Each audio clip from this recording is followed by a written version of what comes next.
Welcome back to the Fast Life Podcast. Today's episode is brought to you by Simpson Motorcycle Helmets. As you guys know, I lay down as many miles as I can every year, and my helmet of choice is a Simpson. Their iconic helmet styling, like the Outlaw, Ghost, and even Mod Bandits, are often copied. So stick with the original Bandits and head on over to SimpsonMotorcycleHelmets.com to check out the models, finishes, and visor options for your next lid. Also, give them a follow on Instagram at Simpson Motorcycle Helmets. I have had my 100% Made in America Invisivin VIN sticker cover on my bagger for over a year. For me, cleanliness on a bike is everything. And these Harleys from the factory come with the huge stickers that slap on the down tube that becomes a huge eyesore, especially for me. The steel powder coated cover makes that go away instantly. And if you're getting hassled by the man, it's easy to pull off due to the N52 rare earth magnets. So it's going to be locked on while you smash miles or rip wheelies, but easy to pull off by hand. Covers start at $39.95 and make an immediate difference for those who want to ride hard and look good doing so.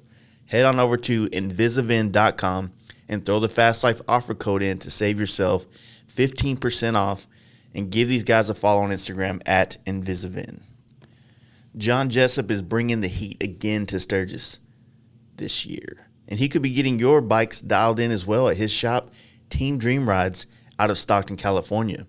It's a spot for in-house dyno tuning, parts, service, bike sales, and bike customization.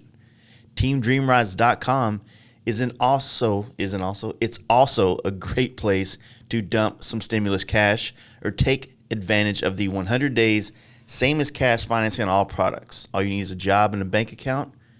And guys, don't forget to give John and the team a follow at Dream Rides John on Instagram. Lexan not only can keep your helmet banging with your favorite tunes or podcasts with the FT4 Pro, but now offers their WPC QI wireless charger, which is a water-resistant wireless charger for the Ram Mount X grip. This easy-to-set-up system uses a battery tender style plug for easy install and will only set you back $64.95 with a 2-year unlimited warranty. You can also grab yourself a Lexan WPC and Ram X mount for $110 at LexanMoto.com. And don't forget, drop the Fast Life offer code and save yourself 15% off that order and many others like it. Don't forget to give the team Lexan a follow on Instagram at LexanMoto. Paint Huffer Metal Flake continues to innovate and bring new flakes and pearls to the table for us custom painters. And Paint Huffer is one of the most supportive paint-related companies out there with many artists on the team, which is called Team Paint Huffer. You can get started down a custom paint path with some rad products at painthuffer.com, and definitely throw the offer code FASTLIFE20 on there to save yourself 10%. And highly recommended, check out their Instagram, Paint Huffer Metal Flake, to see the works of art from many talented artists from all over the world. Check them out. Good follow. Trust me on that one. Last but not least, we have the guys over at ThunderMax, and their ECM computers are designed to provide your EFI-equipped Harley-Davidson the most advanced auto-tuning available, meaning that this computer tunes your bike to the conditions in the air or simply providing the correct air-fuel mixtures for your bike's engine upgrades. Also, their iRide rear suspension, which is a performance air ride rear suspension, giving you the ability to adjust many aspects of the suspension itself from the handlebar-mounted touchscreen. This rear suspension is the best of both worlds. Check out all these products and many more at shoptmax.com and save yourself a big bundle of cash by using Fast Life at checkout to save 10% off, and give these guys a follow on Instagram at ThunderMaxEFI. Welcome back to the show, guys. It's been a good time. We did this podcast live. There's a video out there if you want to check that out. It's on our website, fastlifegarage.com. This podcast is with my good friends, James, Big Will Cody, and that jive-ass honky Kyle. These guys are some really close friends of mine that I do a lot of motorcycle trips with, go to weekly bike nights. So this podcast was kind of supposed to be a wrap-up of our recent trip to the Smokies, and more of an upcoming conversation about what to expect in Sturgis. Even though I don't think that due to the alcohol consumption, which for some of us was excessive, I don't think we got that far into the Sturgis conversation. So equally so, I think we got a lot of good content out there for you, and I'm really excited to have these guys back on again. And so let's get into this long-ass podcast, and hope you guys enjoy it. Here we go. Hey guys, you ready to let the dogs out? Fast Life Podcast. Dude, that was pre-COVID though. Pre-COVID. When was the last one you did in the studio? Fuck, I don't remember. That chick. No, I did the Houston's? Jason and those dudes from Florida came through, but we didn't do the video that time because he was surprising his buddy and he's Cody Childress out in Abilene. Yeah. They were surprising him, so they came here first to do the podcast, and then they went out there. So they didn't want to Gotcha. come here and here. mess with that shit. So yeah, That's why Cody wore his mustard. He trying to be all sexy. Mustard's hot right now. been hanging out with his the color of the season. Right? Check out my shit. Actually, that shit's gay. He got good stuff. Gay as AIDS. Who? Which one is that? Oh, Rebels Den. Yeah. Yeah, I He like does. this show. Dude, that party looked fun. It was a pretty good time. Yeah. You missed out. Wait, did you have fun? I had a lot of fun. Dude, that's gonna be the picture for this fucking. We all know you had fun. That's some Frank. bullshit. That picture's gonna be the one for this fucking podcast. Of him passed Rightfully out. so. It needs to be in this planet like longer. That picture has to live forever. I figure somebody done made it a meme by now, but I haven't seen it yet. Boy, you got a habit of passing out on hard shit. Dude, I've been standing all fucking day in that heat. I was tired. I believe it. And I was fucked up. No chairs in sight. It was all there was standing up all day. chairs. Dude, I was yeah. I was in Oklahoma, right? And I was just kind of, working and shit. And then I saw the post from like Craig with everybody's shirt off, and like one tear came down. I was like, Right? Like, that's my move. those are my guys. He started that shit. I identify did. with them. Craig- Said, dump him out, and Craig said, Craig got naked first. Yeah. Yeah, I'll take my shirt off. They were so gay. Don't have to tell me twice. guys, there's all this free booze on the wall. You just take what you want.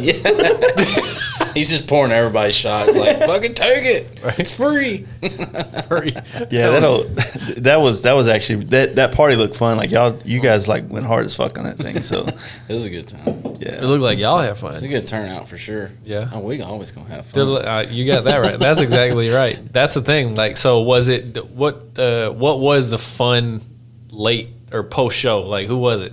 Was it all the Dallas cats and a couple of other people, or was it Pretty did much. like people from around the neighborhood stay? Not really. It kind Not of really. shut down. They just went home. There's Yeah. a few that stayed that either knew Tony or worked there or whatever, but Right. past that, I mean, there's a couple people camped out in the field, but they just kind of stayed out there to themselves. did Justin stay out there? Or did he go home? He with the stayed family? pretty late, but he ended up. Yeah, they all going. had hotels and He had his family and stuff. yeah. He also drove and Yeah. trailer all booths, stuff. yeah. out there, Hey, yeah. you know what? If it was in our town too, I mean, whatever, we'd party all night. We'd probably fucking go home to our mattress too.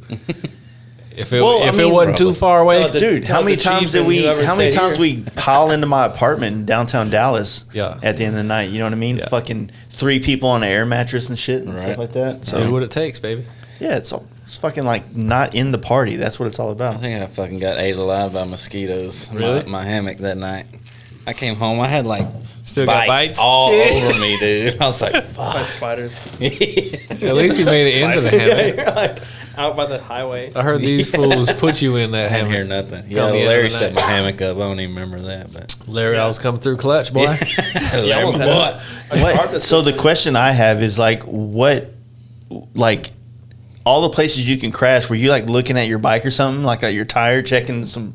And you're like, this concrete looks great. That was coincidence. We all just kind of were sitting out front of that building. Front of and the just shop. kind of there's like a bench out there, so most people were just sitting there. And so we were sitting on the concrete, and I said, "Oh fuck it, I'll just lay down." we said, "I think I forgot my tent.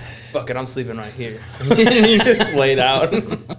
That's just dope. That's like a professional move. You done that shit before. I probably have. Yeah. You did that like 2 weeks before in fucking Nashville. Yeah, you did. On the bench. Kicked my ass natural Yeah, too. you did. Well, slept at the heart shop for. So I guess we could start with that shit. The whole trip it was kind of weird because we were talking about doing a trip earlier this year, and then like after all the fucking the pandemic stuff started happening, it was kind of iffy if I was going to go. And then you kind of like just came out of, or you didn't come out of nowhere. You just like, look, I'm doing this trip. I'm going. And I needed to get away. Yeah. Then had 2 vacations canceled. I had to get gone somewhere. So, let's back it up. So like we all did the camp out this year, right? That was the last time you two guys were on as a whole. That's right. And then the camp out happened, and it blew our expectations out of the water. Like we weren't expecting that many people to show up. And we didn't really know what to expect from the camp out at all, because when we did the podcast about the camp out, the COVID thing everything happened. hadn't happened yet. Like it hadn't like became an issue here in the States. So It was like just popping off right. when we all talked about it. But fast forward a few weeks later only, and that's when everything had really kind of hit the fan. And I think we went from what was going to be a pretty righteous turnout with no restrictions around the country or anything like that to a lot of people who were put in a situation where they had to make some decisions on their life, their family, all that type of stuff. So they probably had to cancel, but there was a good amount of people who just said, "Fuck it, we're still gonna send it," and it made for a really cool and I think unique, maybe once in a lifetime opportunity for people to be like, "What were you doing when this was all happening?" And we're like, "We was camping, we was having a good time," and it didn't stop. All the people who came, and I think it was that much more appreciated than for everybody who did show up. Yeah, Adam was telling me there was like over 200 people initially. Yeah. And then with that, like so far everybody's still alive. that we know of. I mean, everybody's still, posting on Instagram, so we're doing pretty good, huh? Yeah. But I mean, like I said, it was such a nerve-wracking thing because every year, like, the whole deal is like we want it to grow, we want people to get the experience and shit. But then like that happens, and you don't know what's going to happen with it, whether it's going to be big, fun, everybody's going to be weird while they're there, that kind of stuff. And it ended up being fucking awesome. You know what I mean? Like I felt like I was doing pictures the whole time, so I feel like I never quite got fucked up the way I would prefer it to be. Sure. But walking around and seeing everybody else do it, like seeing everybody else having a good time, and it made it like a different experience for me. And it was fucking awesome. Like seeing, like you guys had a mimosa bar going Saturday morning. Hell yeah, we did. That was celebratory action right there. Is that 3 big bottles or 4? 6. 6. 6 1.5 bottles. Yeah. Can I get a liter mimosa? Yeah, that was great. And we went through almost all like of them because it was just whatever wide open. 7:30 or 8 that morning. As soon as the fucking sun come up, we were ready to go. So by the time everybody was like up and moving and shaking, they were trying to go on a ride. We was fucked up. Yeah. Well, And that was it. And That was Friday though, wasn't it? Was it Friday? Friday. no, That was Friday. that was Friday. Yeah, that 'cause was that's Friday. when me, That's right. you, and me, Cody, and Chamberlain went out and rode, and that was Saturday because we only rode half of Talamina that day, Right. and then Saturday we went all the way To Mina. Yeah. Yeah, dude, that's all been weird, man. Like this whole year, it's like I was supposed to go to Daytona, and then we were supposed to go, the camp out. Actually, we were supposed to go to fucking Giddy Up, or the new thing, the Time Travelers thing. Oh, yeah. That got canceled. Arizona Bike Week got canceled. Fandango got canceled. Everything was getting canceled. So like, part of us was like, like wanting, like felt special because we were going through with it. But everything else was getting canceled the whole time. And then Laconia got canceled.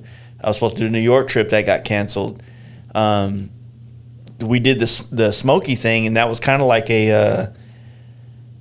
like a grab for something is what it felt like for me. Yeah, that's what I was saying. I was fed up to the point like, if I don't get away from East Texas right now, I'm gonna lose my shit. Because I done had, like I said, 2 vacations canceled prior to that.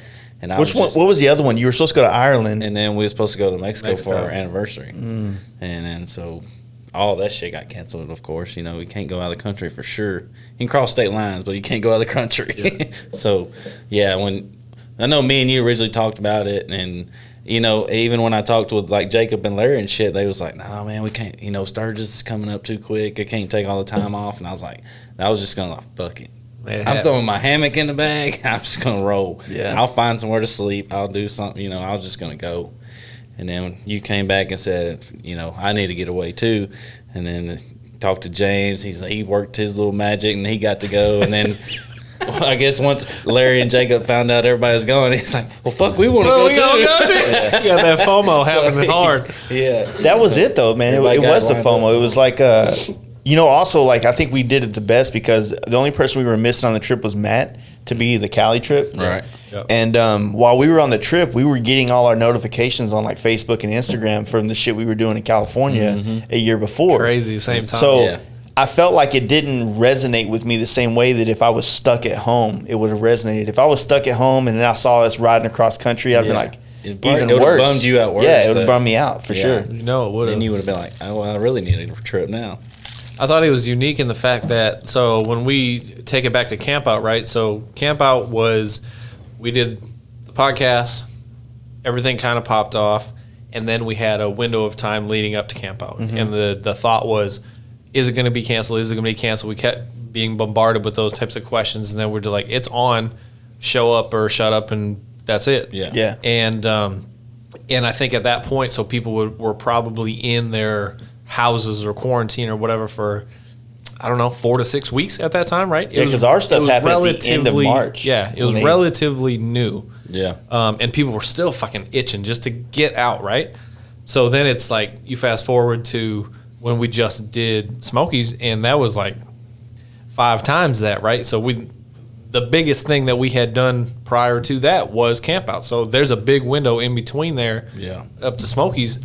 It's the same damn feeling that we were ready to get on the bikes and just go. And it wasn't some big production thought out trip or whatever. It was much more shotgun that we're just like, we're going to let it fly for a few days and we'll be right back. Yeah. Long weekend type shit. We knew a couple of spots we want to hit, and that was it. We'll figure out hotels or spots or whatever. That's really the unique thing we did about this trip because, we're all big proponents of camping and doing all that shit, but, the planning, we really didn't have a chance to put the planning into the Smokies trip. Yeah. I think that me and you planned a lot of it when you came and did the podcast with Mike. Yeah.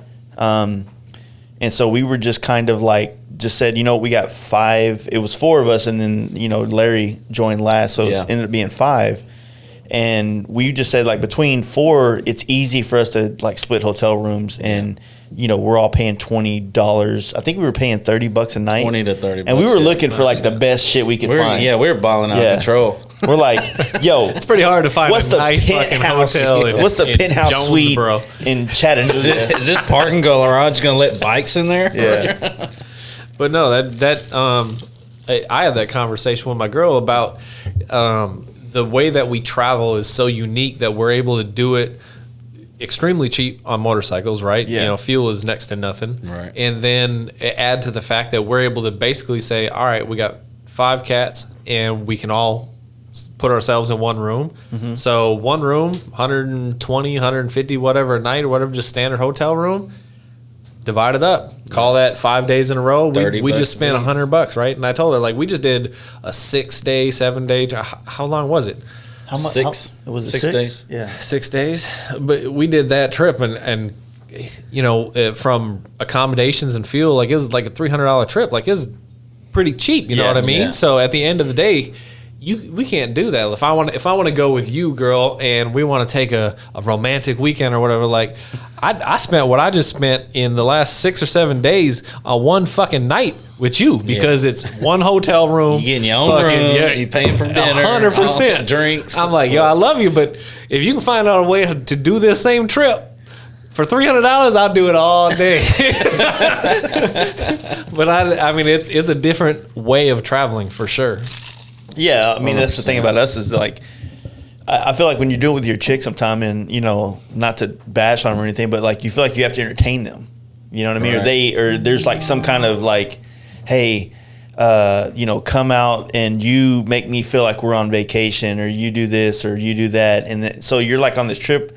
And you just want to like relax and let loose. And like with a chick, it's like, oh fuck, man, I got to make sure she feels like this is a vacation. Yeah. And most of us dudes are like, hey, let's go do fun shit all day, and then go relax for a little bit, and then go drink some beer. But you know what I'll say? Or we'll get beer, relax, drink a little bit of beer, then go drink beer in an establishment. But you know what's unique about motorcycle travel and doing a trip like that is that we don't have to seek entertainment. Yeah. The travel and the motorcycle riding is our entertainment. Yeah. For the whole day. Yeah. So we just entertained ourselves, right, for the whole day on, $32 of gas. Yeah. Like that I can't take your ass to Applebee's for $32. Like, you know what I mean? Like, that's what I'm saying. You and your fucking riblets gonna break me out. But that's why it works. Yeah. That's why it works, and that's why it's easy. Yeah, it's like we did, like going into that trip, me and you talked about it. We met up at the Buc-ee's on the way to East Texas to hang out with these dudes, and for me, it never felt like a trip. It never did. I was waiting for it the whole time. It never really felt like I actually. And I'm really trying to put myself back in the headspace that I was while we were riding across some of the highways and stuff. But I went through a bunch of fucking roller coasters in that trip. Like super stoked to be there, super unenthused about Sturgis, and pushing forward with other trips. Like I really like struggled a lot with fuck everything for a minute. But then like I think I did a post about the Tell a Dragon we did, and I know we're not at that point yet, but when we went on the trip, when we met up at Buc-ee's, we both said like, man, it doesn't even feel like we're going on a trip. It didn't feel the same way as when you're anticipating the trip to California for 6 months. Yeah. And finally you're 2 days away, 1 day away, 2 hours, 1 hour. I'm on my bike in Can't the sleep. Yeah. On the road. Like it never felt like that. It felt like, I think we met up after work. You know what I mean? Yeah, after work, and it was super shotgun. That's probably the basis of that, right? So we made the final decision that we're like, we're gonna go 8 days prior, something like that. So it wasn't the anticipation. I wonder, like, because that's how I did Sturgis last year. It's like it was just the last minute I did, and I still had a good time. But I hadn't had that one big trip this year yet where I was anticipating. I was really trying to spend a whole day like packing and buying this and buying that and making sure my shit is dialed for the trip, and then like trying to go to sleep early to wake up at 3 a.m. to get on the road. You know what I mean? Like all that stuff is almost like an experience in itself now after the last like 6 years of me doing it, or 4 years of doing it. And so this trip was like, I guess we're gonna go to East Texas and get fucked up tonight, and then and then we'll keep on going. Yeah. Maybe we'll do that for 6 more nights.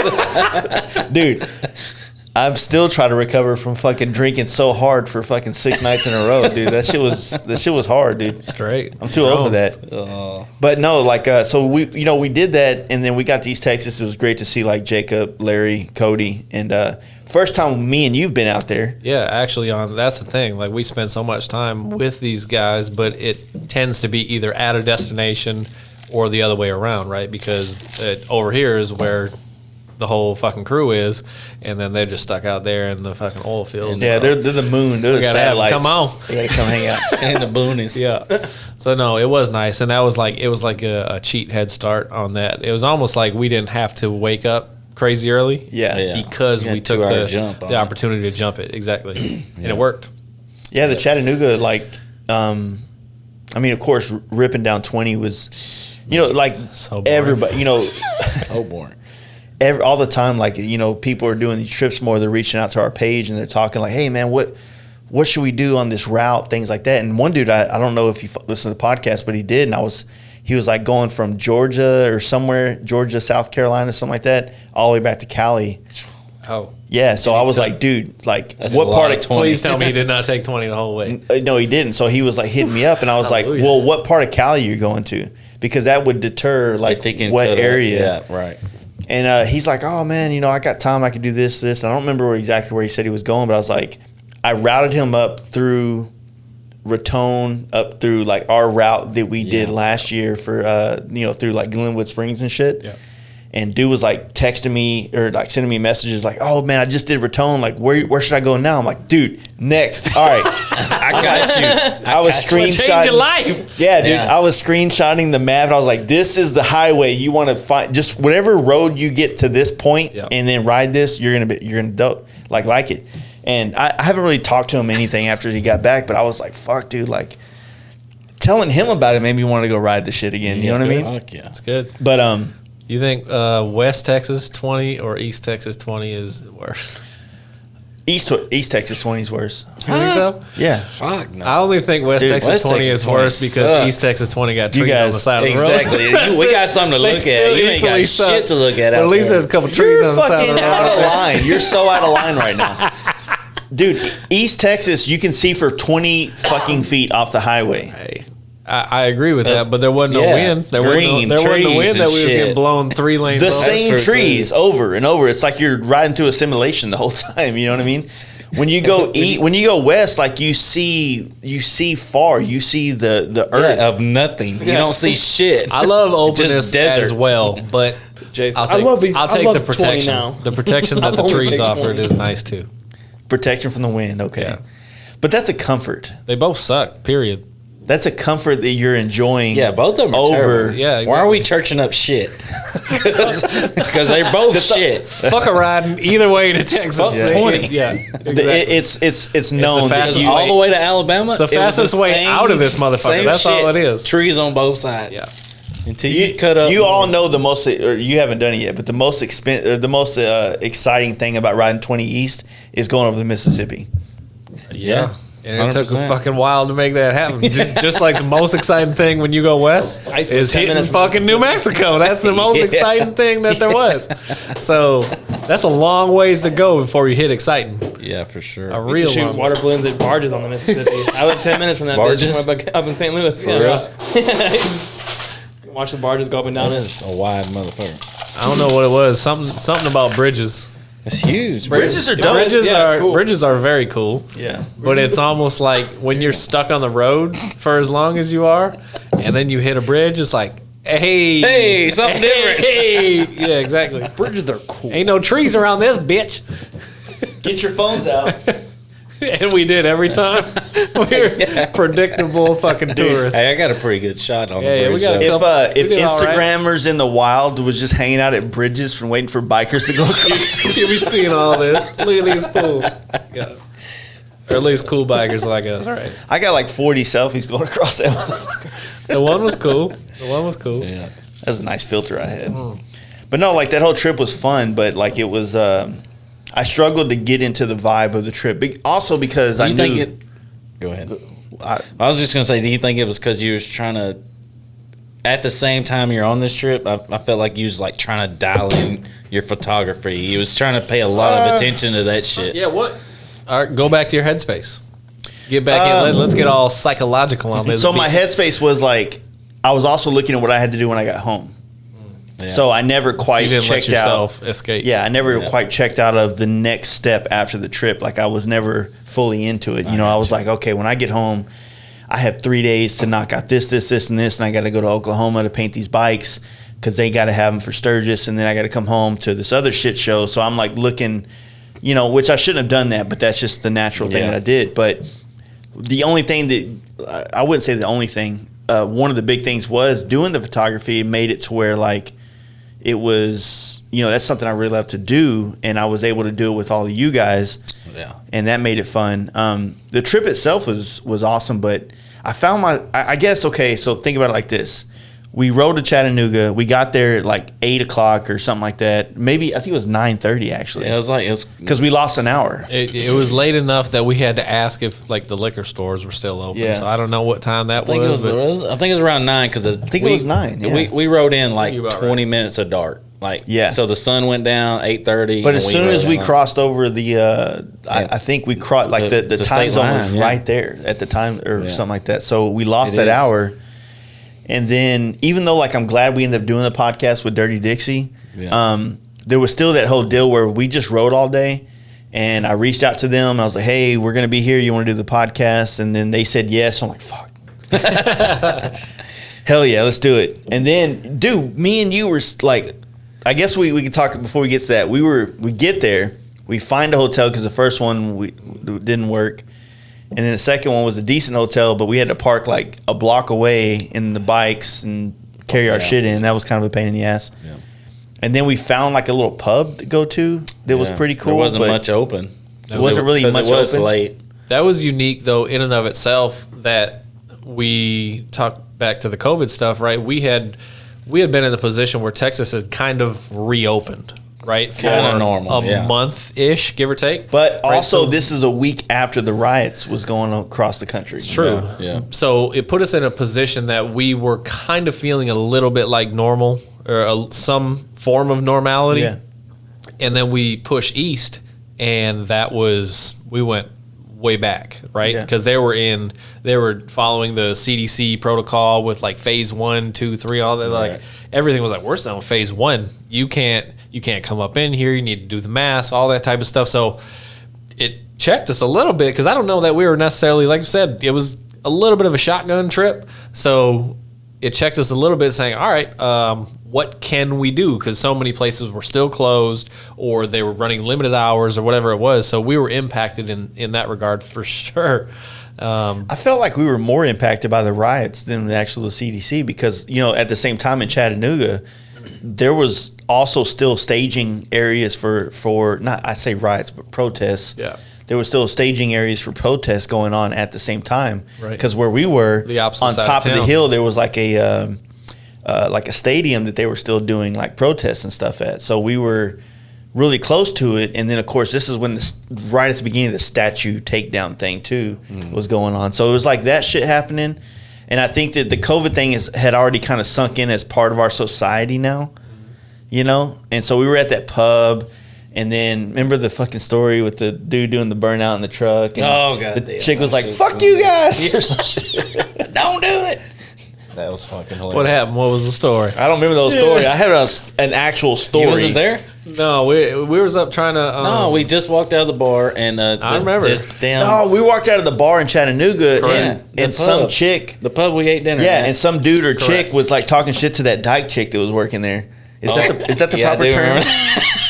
I doubt that's a proper term. What No, is I do remember that. What's the dude. proper term for a dyke chick? It doesn't really matter. Not sure. I'm not. But whatever. It's ma'am. No, but that happened when we were trying to figure out where to get beer. Remember? Yeah, Yep. yeah. And I had gone back in, and then when I come out, they're like, "Y'all missed the fucking burnout. This dude did this." Oh, you did And- miss it. Okay, exactly. okay. Yeah. No, it's some redneck at a red light in front of the bar, and Jacob's like, "Do a burnout." He's like, "You want me to?" And he's like, "Yeah." And he done a burnout, and then there's a chick in a car behind him. And she's like the whole time screaming, "No, don't do it! Don't throw shit on my car!" And so the redneck dude did it said anyway, it. and just fucking took off. right. And then the bitch was like, "What'd she say?" She's I don't like, "Fuck know. you" or something. Oh, I got it right here.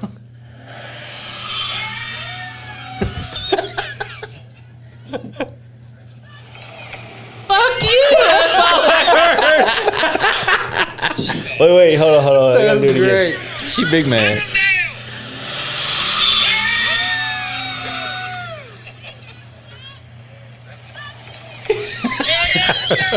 Hell yeah, sister. That's great.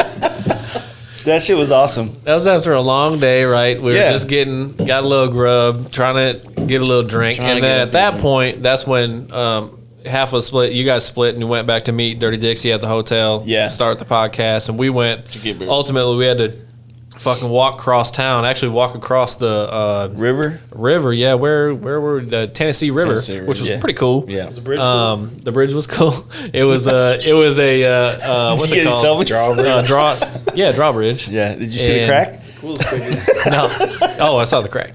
Yeah. So no, we were having a conversation about this because in Minnesota, where I'm from, there are bridges similar to that in the regard that if you go over the bridge, you're able to like mid-bridge the retractable portion or whatever. It's like a mesh that you can see the water through that shit. And Jacob and Larry were tripping on that for a second because they're like, I ain't never ridden over nothing like that. And you know how Jacob is with heights and shit. He's like, I don't know. But because I think that stuff is super cool. Is it mesh or is it just great? It's metal grade. It's great. Yeah. But yeah, you can literally straight see the water on it. But we went over there and it was crazy because I don't know what time it was, maybe 10:30ish or something at that time, maybe a little later. Probably 11 because Dirty Dicks didn't show up till 12:30. I was passing out. Yeah. Well, it took a minute to get to that gas station because it was not close. Yeah, I fucking walked. We walked. Well, we had to wear something off, but we got over there and the whole town was like ghost town. Yeah, like, it was. Everybody was just closed, gone, whatever. So. You know how like when we had bike night in Deep Ellum, they had the rollerblade gang come through and they're like screaming and hollering. Basically, same type of thing, but they didn't have a bunch of glow sticks and shit like that. But they were roller skating all over that town, just didn't give a fuck. Yeah, living their best life. And we almost went back and got the bikes because there was this bridge that was illuminated, or that was a pedestrian bridge. I'm like, ain't nobody on that thing. We could set our bikes out in the middle of that bitch and snap a cool photo. We just didn't do it. But Larry got his fucking Slim Jim turkey. Yeah, he did. At that goddamn gas station. Fucking turkey. Tom Goblin ended up being the mascot for the whole shit. Yeah, so like once they, because me and Cody walked back to the hotel, y'all went to get beer, and then it was 12:30. It was 12:30. I'm like in bed. Like he's trying to go to sleep. I'm like, dude, I hope they don't fucking show up. I hope they don't show up. Whatever. And not in a bad way or anything like that. I just like I'm fucking like, dude, I'm so He's wore being out. old man Jay's trying to go to sleep. Dude, I'm fucking 30 and shit. 37 or something like that. 30, almost 40. Yeah. Fuck you, guy. But no, so like while we were sitting there, I think you were like doing something on your phone or something, and I was just like getting like more and more out. Yeah. And then they show up, right? I've never met these guys before. End up being rad as fuck. Yeah. Both of the dudes cool as shit. I go meet them downstairs, bring them upstairs, set up the podcast in the hotel, and immediately like, so how'd you get into bikes? I had to go into that fucking whole thing, and they ended up being cool as shit. You know what I mean? Like they ended up being cool. They hung out, drunk beer with us, kept us awake and entertained all night. Yeah, for sure. Dude, it was fucking like. They didn't leave till 4:30. I mean, they made the trip worth it. Yeah. That's what they're doing. For sure. So I enjoyed that entire thing. Like it was one of those deals where like I really wanted to check out. I was done, but then staying up, Get that second win. It made the whole like experience amazing. Yeah. And I think as soon as they left, all the dudes were like passed out. I was like, you know what? I'm gonna go ahead and shower now. So, Right. get it out of the way so that I don't have to deal with it tomorrow morning. Yeah. And I mean, we were outside drinking beer trying to see who can throw the can across the street and make it in the trash can. just waiting. Yeah, We're on the balcony, like chunking empty beer cans across the street trying to make it in a trash can. You remember that? I remember you threw a full one. No, it wasn't me. That was Jacob. They were trying to win. I didn't throw any. I just sank that bitch. Kobe. R.I.P. Y'all came close. Dude, think about it. Kobe got to fucking skip all this shit. He went out right. I'm pretty Lucky. sure he would have rather been here, dog. Yeah. I don't speak one. No, that was a good. That was a good ass time. By the time, oh man, that's the other crazy thing, because I know when people come, like when we was over there, I don't know if y'all just talked about this, but when they come and then like meet us or whatever, they do the podcast, and then you want to hang more. Yeah. Yeah. You know what I mean? And by that time, it was 4+ o'clock in the morning or something like that. I was falling the fuck asleep. Yeah. Jacob and myself, Larry was already passed out. You just, I don't know. After a full fucking day of riding too, that's tough. I mean, believe me, we try. We do We try. did 700 miles that day, right? Yeah. So you definitely try, but we're damn near up. What did we get up? 7 a.m. No, it wasn't 7. I think we were out of the fucking hotel by 10:30. No, he's talking about the morning. The very first day. Oh yeah. Yeah, No, so we were out on the road by 7:30. Yeah. So that's We were supposed to meet you at 7. You were pissed, bro. I think Kinda. I was late. Point being, that's damn near 24 hours. Yeah, no, you know what I for real. mean. So, and it's not light work neither. So And we got fucked up the night before. yeah, And we tried to watch. Netflix recommendation. bro, not even. You what's- tried to watch something. I'm like, I'm tired, dude. I got to go to bed. But you're like, let's turn on the big screen because he's the I didn't say turn it on. I said, hey, if we're gonna do this, Jacob put it on. let's put something good on. And it was on Netflix at Extractor or some shit with fucking Chris Hemsworth. It's like an action movie, kind of like John Wick style shit. Yeah. It's pretty good. Yeah. If you ain't seen it yet. I believed you that it was good, but I'm like, I can't even make an effort, not even a fucking any effort to even give it a shot. The thing is, I suck at movies so bad that like as soon as it came on, like I'm like, oh, James, you gotta see this. This is a good part coming up. And then I look over your fucking. Ripping it, Doc. I believe you. I told you. You better put that sleep timer on that hoe. Fuck that noise. I'm like, okay, we're doing this then. Okay. But yeah, that was that whole day was it's part of the experience, man. Like it's part of the experience of doing the things that aren't as comfortable. You know what I mean? Like getting fucked up the night before because you're, like us, shitty or whatever. You know what I mean? Like we drink you beer like to and get fucked up? ride bikes. The first day, though, the first day is everything for Yeah. all these trips. The first day is the jump off point to put you out of where the fuck we live. Yeah. You know, Away you from you home. gotta get Yeah. all these rows Yeah, I'm out of getting the either way out of 20. Come on, you now. gotta take Watch it. out now. Watch out, man. You take your shit day to make your other days enjoyable. Yeah. And that was a long ass fucking day, and you can call it shit or whatever, but it is still part of the trip. Yeah. It's still part of the deal. How would it be though? Like if we live somewhere where we don't want to, like the first day is not like this track to get away. It would be Think about it. Like we live in Dallas and East Texas, right? So like we have this like 1,000-mile fucking radius that where if you go 1,000 miles in any direction, like you're finally in all the cool spots to be. I mean, we got Oklahoma, Arkansas that are pretty dope, but was a very small area. you're talking about the Smokies, you're talking about the Rockies, you're talking about California, New York, Sturgis, 1,000-mile radius, right? So we have to earn that first day of getting on the road. But what would it be like if we like woke up one morning and we lived in California or New York? We're like, hey, we're gonna do 150 miles today, and we got a cabin in the mountains over here, and we're gonna go hang out. Would you ever even go further? I mean, ask people in California. I don't know, like- I think there's a distinct reason why they don't tend to do it the same. You know what I mean? Because Yeah. why do it when everything that everybody longs for is right in your fucking backyard? or at least within 5 or 6 hours. Exactly. Yeah, man. Why do more? To me, it's the wanderlust, right? I want to see more. I want to experience things that you otherwise don't always have the opportunity to do it. So that's why I do it, right? It's an intentional thing. But if it's just for the pure fact of sightseeing or seeing Or Instagram. mountains or water or whatever it is, you know what I mean? Yeah. Then if you only got to go 100 miles to see that shit, you're winning. It's like you Yeah, got the winning yeah. ticket, right? If I got to go 2,000 miles to see that shit, we both, at the end of the day, want to see the same fucking thing. There's a reason why we both rode to Grand Canyon or whatever. You know what I mean? So what- You what- just happen to be closer. What So I wonder you win. is the appreciation the same? I don't think it is. You think people from Cali ride in going, man, 20 was so sick on the way in, dude? No, I don't think so. I never seen that far. Well, you know what's weird when you talk to like the folks that are moving here from Cali and they're talking about how like, oh, we like it here because it's green. Yeah. Like Is it? that's It ain't fucking green. You Yeah, it's go to like- the Midwest, you want to see some green. It's Yeah. fucking Yeah. brown down here. we're on the line, It's but greener you go, where we what he are. is Yeah. green. Yeah, Exactly. so like That's true.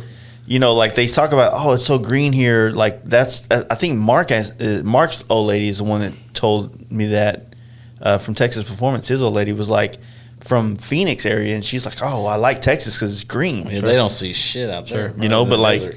like, They're living in a haze of dude, beige. just put an Instagram filter on that shit, dude. Like, I get a lot. I get a lot of that. yeah. yeah, You know, people coming through East Texas like, man, it's so pretty out here. It's so green, and grass is green, and trees and all that. I'm like, where the hell are you from?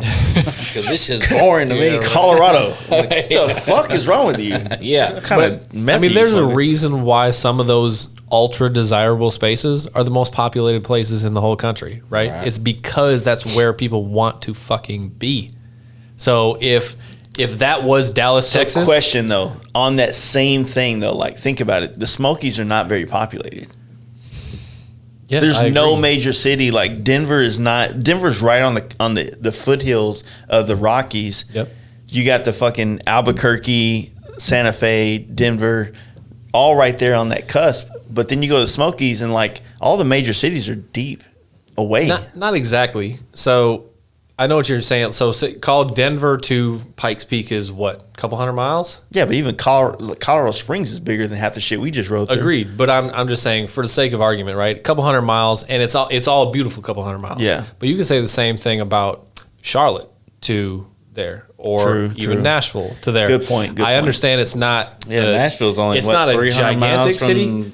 But No, those, not even 150. I think. Those are their major metropolitan areas. When we were in Johnson City, it was 300 miles, I think, from there. But I'm just kind of thinking about like the Blue Ridge, and not like when I think of Smokies, I'm thinking like kind of like Blue Ridge. the other side of them. That's the thing, give or take. And by the time we actually got up in that area, we didn't take any sort of expressways, right? We were going slow roll everywhere. Yeah. So the 40-mile-an-hour roads. Yeah, exactly. If you were to take the expressway, you could probably get somewhere pretty fucking quick. Yeah. You know, so although it's not as maybe predominant as some of these other larger cities, they're there. You know, the weird thing about it is like when you go west, like you see so many of these like foothill areas with campgrounds and like just campgrounds. We rarely pass campgrounds. I think there's a lot of like state issued stuff. Yeah, more state parks to the and east. stuff, yeah. Not that there's not in the west, but I think that there's such a vast space in Yeah. the west that you have your state stuff and then you've got all your non-state stuff too, because there's just a lot of fucking space to cover. Mm-hmm. So I don't know, maybe that's unique to those It almost states. felt like you were always on somebody's property. You're riding by somebody's property. Get off my lawn. Yeah. But you know, like I didn't see any no trespassing signs. It is weird because, like you said, like in the middle of the main area, there's not a big city or a big population. Like you're riding through a bunch of small podunk towns. You know. Yeah. In the most. You're like hoping, do you have Monster energy drinks here? Yeah. And then you hear the banjos. Yeah. It wasn't too bad. No, it wasn't bad. It wasn't too bad. Then you see a Clayton Bigsby or two walking by. Yeah. But you know, the trip, you know, like once we finally left Chattanooga and we started heading into it, I was excited, you know, because I hadn't been there since 17 at the Hot Bike Tour. I was looking forward to this. That day was dope. But The first day the first day of riding after Chattanooga, we were riding. We left Chattanooga. We went up like 30 miles, then cut over, hit Tellico Springs, and that was the foothills for the Smokies. Right. And that Tellico Springs to Fontana Dam is pretty badass road. It's like it's a badass 80 miles, but just back and forth twisties. Yeah.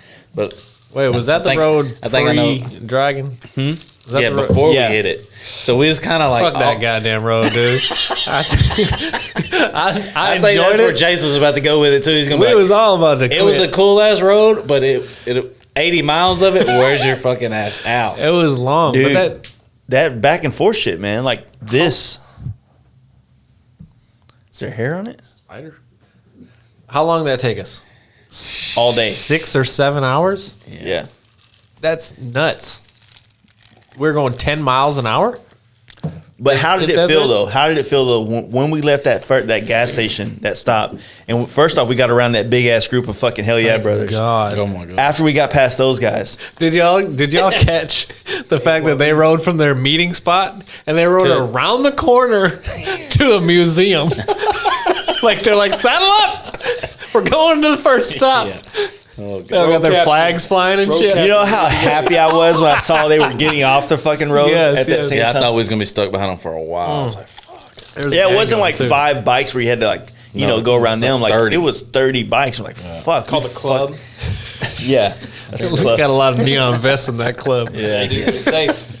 It's safe club. See me first. Christian Motorcycle Association. yeah. But so like the first fucking like the trek up, man. Like this always happens to me when I go on these mountain roads. It's like I have the enthusiasm on the first fucking like 20 curves where I'm like, fuck yeah, I'm fucking trying to go. And I'm holding the line, and I see Cody in my mirror every time, like, does he want to pass me? We doing this, bro? We doing this? Are we racing? Are we racing? And then like racing. he kind of fucking is. Dude, bullshit. I just ride, dude. Bullshit. I just ride. I have Bullshit. never seen you just ride. I may push him a little bit every once in a while, but No. Then it's like, you know, like I'm like, all right, I'm a little bit tired of leading. I'm gonna let Cody pass, and then like I'm still gonna push after he passes me, but then like I'm 5 turns away from him still. I'm like, what the fuck, dude? Like, are we even friends? Why are you riding so hard right now? You want to know what was funny about Yeah. Cody? I love this dude to death, but I also thought he was just about as good of a rider as I was until he got off the big wheel. Yeah, And then I realized he's way better rider Dude. than I am. dude. Yeah, I'm like, dude, I feel like my 100%. skill levels come up, but this motherfucker, Yeah. I dare a motherfucker to challenge with him because he'll ride with you. I guarantee dude, it. 100%. Like, you know, like I was saying that we did the camp out, and he was right there with me and Steve, and in most parts he was right behind Steve the whole time. I got news for you. The other thing about that day, Cody was at the mimosa bar with my ass all fucking morning, and I stayed, and he went and got. So take that. I don't My know what wife you think was like, about "Are that. you sure you're Yeah, I going said riding that shit to today?" your I was ass. like, Yeah, I got That's- this. I'm Come good. on. That's how he's so good at it. He got rid of that first like fucking- fear. No fears. I'm gonna Yeah. do this turn as fast as I can. Yeah, I actually want to see how he does on a bagger to see if it's just a soft tail thing or a bagger thing. Because I'm kind of feeling like, maybe he just can do better things on a soft tail than I can on my bagger. But you know, I just Buy me a think, bagger. hey, crap. I'm gonna sponsor you. Yeah, sponsor give me a bagger. him credit when credit's due. Boy can ride. Period. For sure. And so like you know, that first day up the fucking deal there, it was great. Like finally seeing the hills, finally getting the road, you know what I'm saying? And then like after a while though, like after we got down the other side, after we went through a couple little small little areas of towns, like, and you're trying, like, I wanted to see Fontana Dam the last time I did the trip, and I didn't get a chance to, because we once I did got see to the this. bottom, you know, I didn't even go that route. I just said, all right, I can go right here to fucking, you know, Tell the Dragon and get that over with, or I can go the loop. Right. And so every time, like, I'll be on a trip, and like, oh, this is fun, but I'm getting kind of over it right now. Let's just, you know, it's like the trip to Cali. Like, you don't want to plan the trip and then cut it off after you hit the major No, yeah. deal. You You gotta know what I have mean? something else to look forward to. You got to keep making stops that you look forward to all the way to the last day. Otherwise, you'll cut yourself short on the trips all the time. Well, I don't even think it doesn't necessarily have to be a stop or a destination, but you have to understand that you are going to have a better time period with the group that you're hanging out with, doing what you're doing on your motorcycles, even if life sucks at the moment. By the time you get home and you hit your couch or you hit your bed or whatever, and if you did that and these cats are still out on the road 3-4 days, I don't care what they're seeing. It's better than the fuck I'm seeing at my house, sitting on 100%. my couch, doing the same bullshit that I'm doing every other day. Yeah. So it doesn't matter. It'd be great, to always have a perfect sight to see every day, but it's not always possible. But I think we're getting pretty good at the fact that we're strategic in the way that we plan things out. So Yeah. but fuck cutting shit.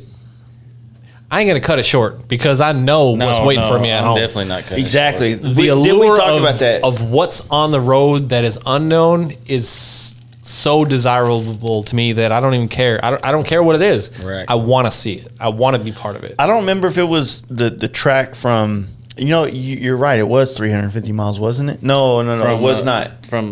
It wasn't 350 from Johnson City to Nashville, but we did 2 back-to-back 350s, or at least us and Dallas Yeah, did. we went when we left Chattanooga. It was like 350 to Maggie Valley, but we did a crooked ass way. Yeah, we that was went long. back, forth, back.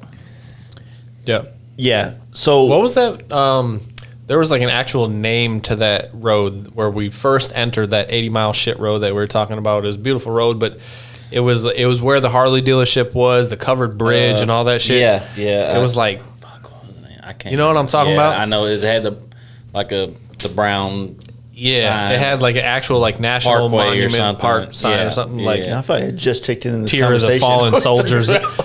You missed it, huh? Yeah, I did. What? There. So remember that one, essentially the entrance to that road, right?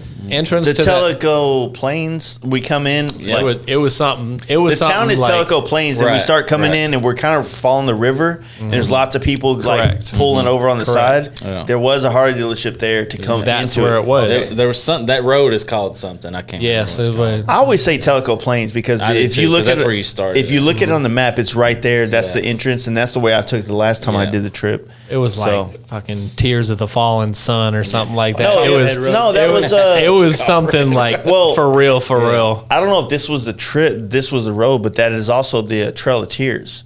called. That was it. Bingo, boy. Yahtzee. Bingo. What I say? I say tears. That's the most like known. Yeah, trail.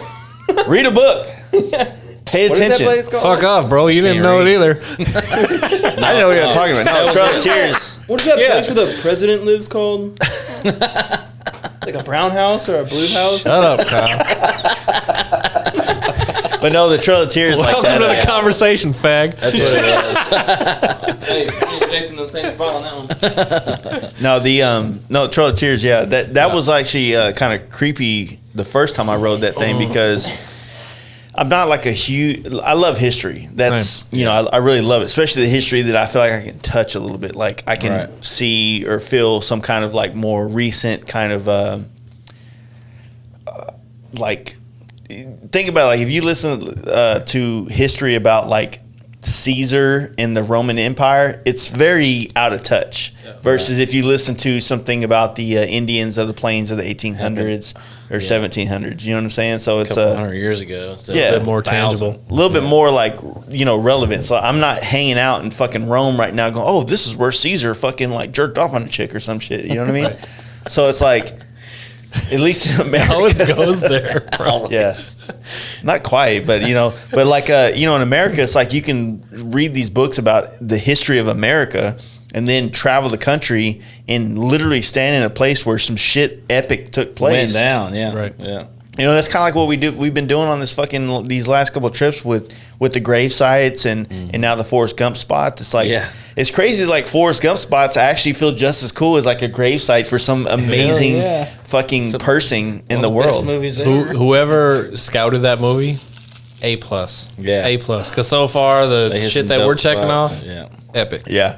So we got Monument Valley, and then we just checked off Grandfather Mountain. Yeah. Got it. Yeah. Before we get that, it's gonna be a Before we fucking get that far. 7-hour podcast. That's all right, baby. It's all good. All right.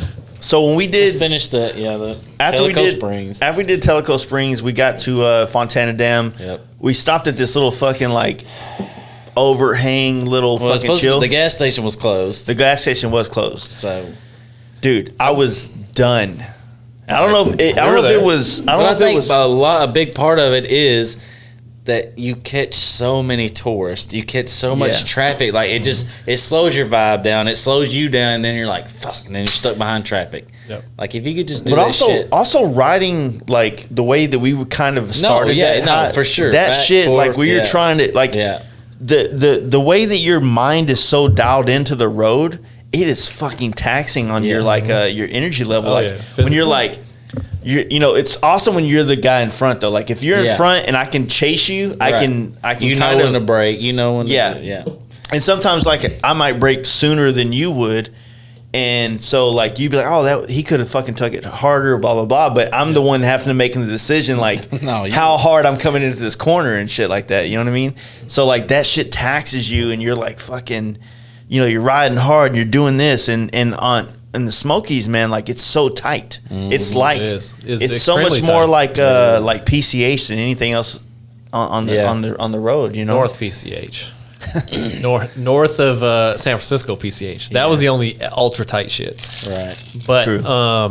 but I agree with that, and the fact that like we got to a point where because what we say 80 miles, right? We were doing that, right? Because Yeah. you can't do the whole goddamn thing all out, Full right? blast. No, So fuck like no. we were doing chunks, like all right, call it 25 full in, and then we need to mellow, and then we gonna all right, let's get this fucking shit done, and then we're like, all right, still going, so we need to Yeah, or do we catch a RV and slow down for a little while or something, you know, and finally get around them? And But you know you've been doing it long enough. Like, I mean, as soon as I was done with that motherfucker, I called Justin and told him, bro, I need new brake pads because my shit was, there was an odor coming off of my shit. I was burning them up so bad. So You can smell 'em. I mean, you know you're doing it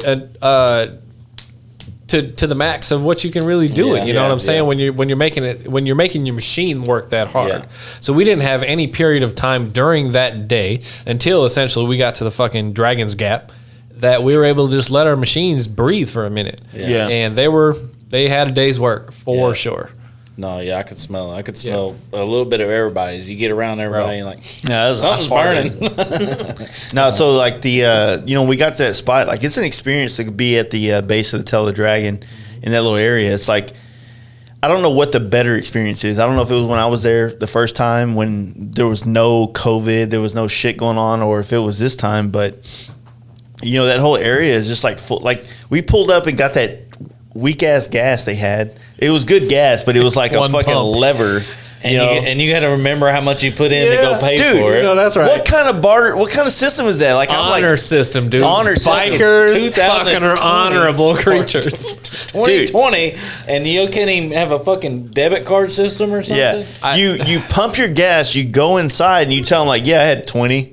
You go but it had to match up. That's the Right, thing. right. Not only do you go inside, but you But go are they gonna inside and you fucking wait in a line for But are they gonna 17 come G's. chase you if you didn't pay for your gas? No, Yeah. but they know that they know 'Cause where there to was- find your ass. How What if many they have how like a many people you dude think in the were back there? that's like just raw on the fucking road? Like, you gotta come back. You gotta He's come the back. best ever on the track. Nope.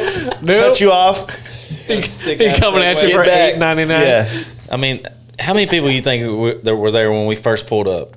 quite a bit. There was 300? dude, we pulled up behind those Oh, chicks you're that were talking from about fucking just all Wisconsin. together? Fuel? Yeah. No, Yeah. Hey, give it the credit. It was from the soda. Oh, they were from you. Yeah, dog. You're a From little your slight. hood, huh? No, I didn't. Yeah, I didn't know where they're from, but I saw the plate. Yeah, Yeah. dude, I wanted to say like, hey, like you guys, but they were kind of like semi-attractive chicks, so I didn't want to be like, hey, I'm a Big fucking creeper. biker, Yeah. like. So you like Instagram? Or something. I'm kind of famous. So I was like, I'm not gonna say shit. Fuck them. I dug the Awesome fact that that we they're were doing like it. hanging out though for a little while. I dug, you know what? Those two chicks though, like whatever, Minnesota, right? Hey guys, have you ridden your bike outside of your state yet? Fucking get with the program. Yeah, that was you know what I pretty mean? cool. Did you just eye fuck that Yeah. camera? Hey, Get with the program. If anybody hadn't ridden us yet, Yeah. and that's very Get your true. shit together. It's very true. These chicks riding across country doing baller shit, and you guys are like debating on which route to take to bike night. Right. 5 miles away. Calm down. Calm down with your shit, bro. They were full packed out on their fucking whatever Yamaha XC90 or whatever. One of them had a Harley they, Sportser. they were Yeah, both yeah. on Harleys. Though. One of them had a was Sportster for sure. No, they were both on Harleys. Was One it? was a Dyna, but They it were wasn't. choppered out. It wasn't a Dyna, bro. It was like just a Dyna. You know what I Yeah. mean? Don't give a Shit. fuck what it was. Period. Just a Dyna. That's Like, a long just way. a They had- burger. they had just a- a Dyna. To me, from what I remember, I think they had like a little bit of chopper chick to them, like a little bit of dirt. 100%. Oh yeah, A little bit of Yeah, They they had the full, definitely stopped tall, and threw dirt on them. 7 foot sissy bar. Like they were Overpacked. They were living that like Yeah, way the fuck overpacked. But that's like first trip shit, right? I mean, we reduced our packs from the first trip to the second trip to the third trip, and so Yeah. you learn that stuff, but you have to have the fucking guts to do the first one before you can learn. for Yeah, the figure out future how to ones. go about the next Exactly. one. Yeah. Yeah. Exactly. I feel like almost everybody's gonna overpack for the first one. Yeah, right. for sure. Those gonna be like, I don't need shit. How many Nobody's- shoes did you bring on the Cali trip? Which one? I don't know.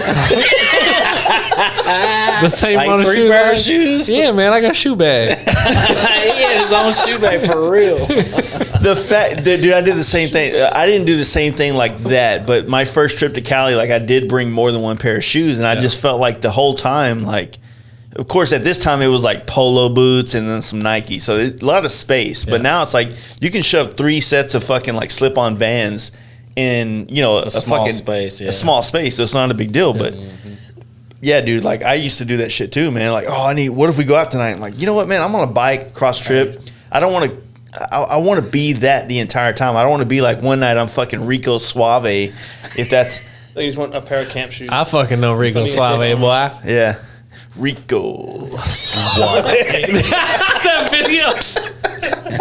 Video is great. Oh yeah, Yeah, 100%. I love shoes, so I do too, yeah. man. But I got a shoe shit.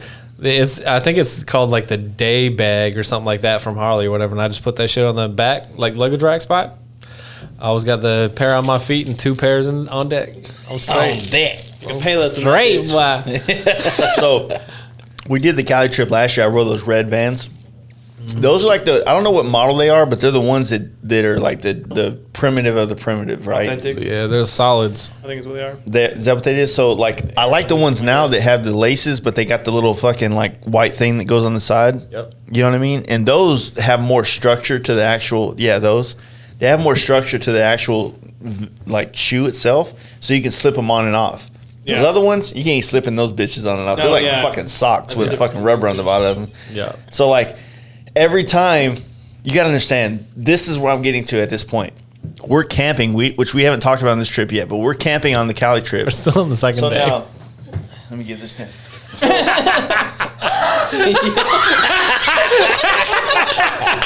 Man can't breathe over there trying to tie his shoes. Trying to tie these motherfucking shoes up because I can't slip them on and shit. All you're doing is you got precursor to fucking Velcros later in your life, dude. Like that's all you got going on right now. Slip Grandpa on, shoes. slip Slip-on on. Slip-on Vans are going to be the straight up OG fucking shoes of like, oh, look at this old fuck over here with these shoes that don't have laces or anything important on it. It's the same thing that like the fucking mob used to wear on the East Coast. Fucking Yeah. them white fucking slip-ons, nothing but fucking gangsters and fucking jailhouse shoes. That shit was so tough, man. I was like, the whole time, I was like, man, if I just had shoes, I could slip my foot in real quick. Just fucking walk away. Hey, Instead, I'm sitting here like, your foot slips out just Hold as your easy. breath. Hold your breath. Like looking around for like a bench or something you can stick your foot up on. dude. And the worst thing, I talked about it a long time ago, but like the worst thing is like when you do that for about 30 seconds and then you're done, you're like, okay, back to normal. You gotta reset. Got off the treadmill and shit. And then like 10 minutes later, you're like, you're like just you're packing up your tent and shit. You're like, is there an animal over there? The fuck's in that fucking bush? And it's like you're wheezing.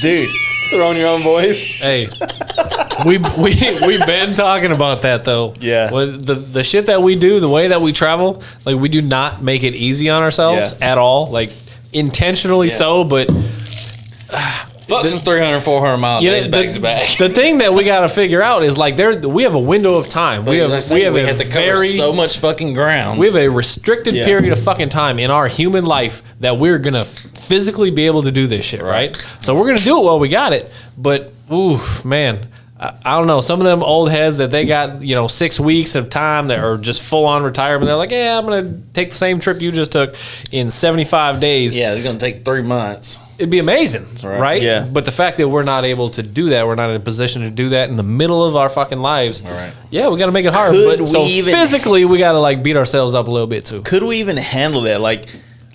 It's not that.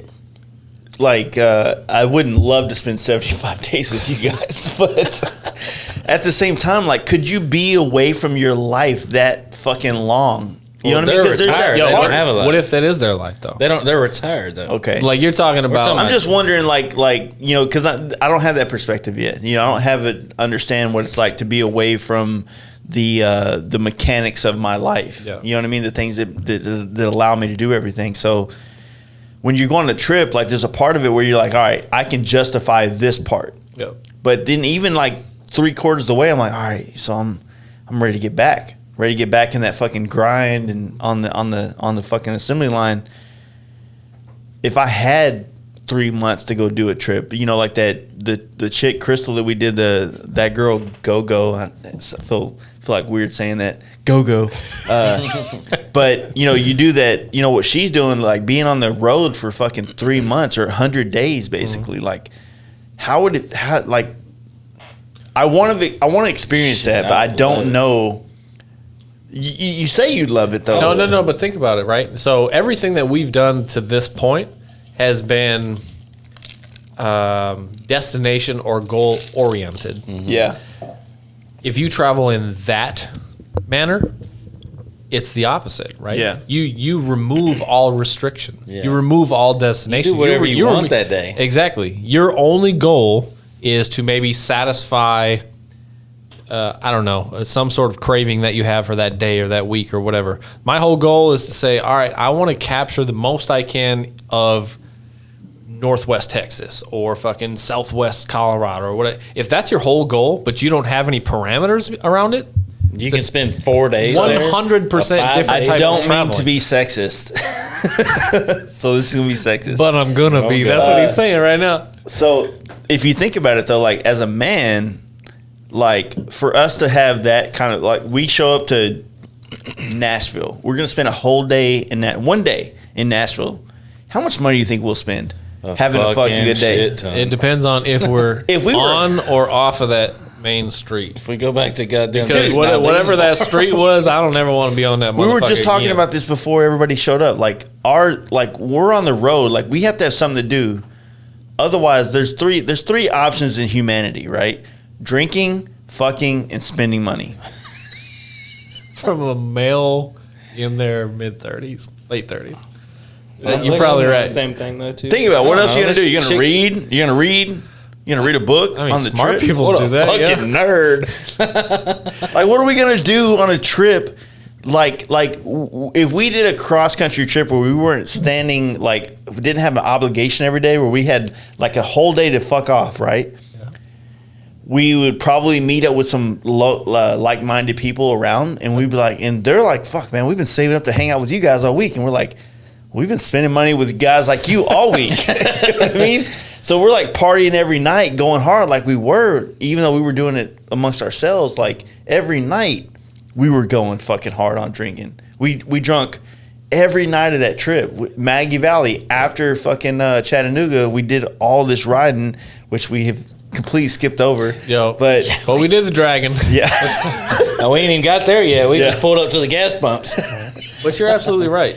You're absolutely right in the fact that there's a different approach, and I think that's why there's value in what we have and what we do, is that for this period of time and for the group that we spend our time with, that we associate with, we all are extremely like-minded in the interests that we have, in the experiences that we want. Yeah. So because we have those like-minded experiences, we're not worried about the guy who wants to read the book, or we're not worried about the guy who wants to experience something from 1872.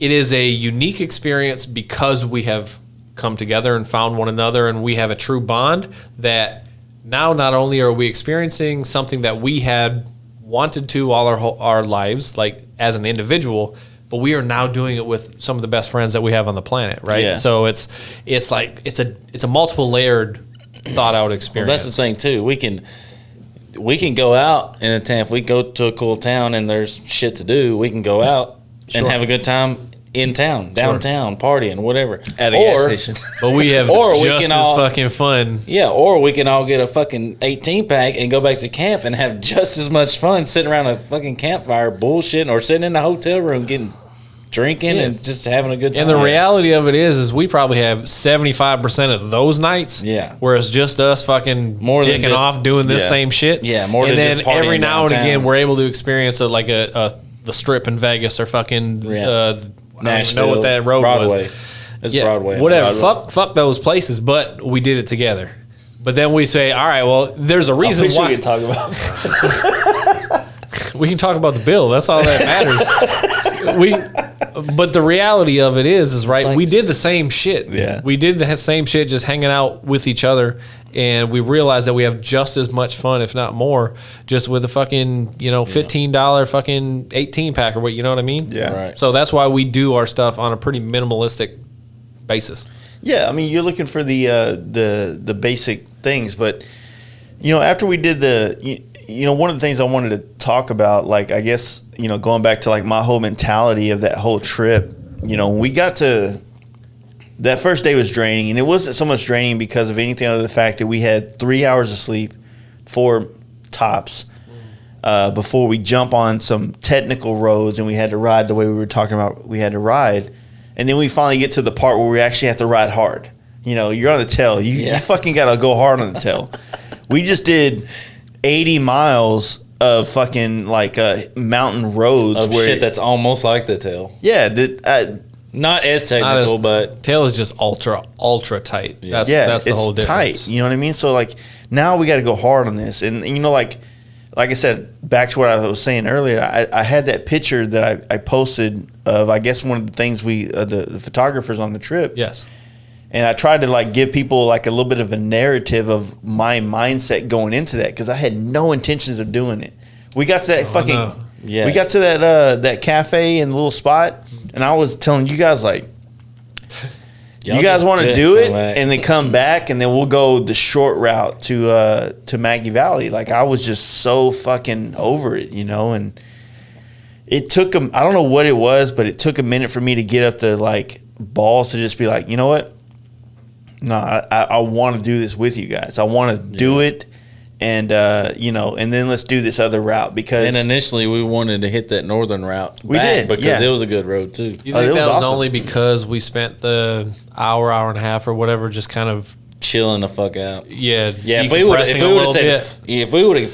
would have got there immediately and been like, confirmed, dude, me. Jace, we're going to ride it right now. Like, let's go. He would have been like, we grabbed a see bite you guys to when eat. you get back. We sat. Yeah, we grabbed lunch. And a lot of one of the great parts about it, and this is probably unique in the fact that you can speak to it in your previous experience and the experience that we went through, but just sitting there. So we got there call it 4:30-ish. We didn't know, but all the shit was closing at like 5. Yeah. Right. Yeah, so we were able to just get in under the gun for the restaurant, got our food, but they were like kicking people out type shit. So what ultimately happened was the masses that end up gathering there throughout the day, they just dispersed. And we were still taking our time. So by the time we actually ultimately ended up saying, all right, it's time to go and we're going to give this a shot, very, very few people were actually still in that area. So it provided us an opportunity to ride that thing in probably a different setting than you would have otherwise ever had. So being the first time, I can distinctly say that probably extremely early in the morning, or what ours was like more of a sundown ride, right?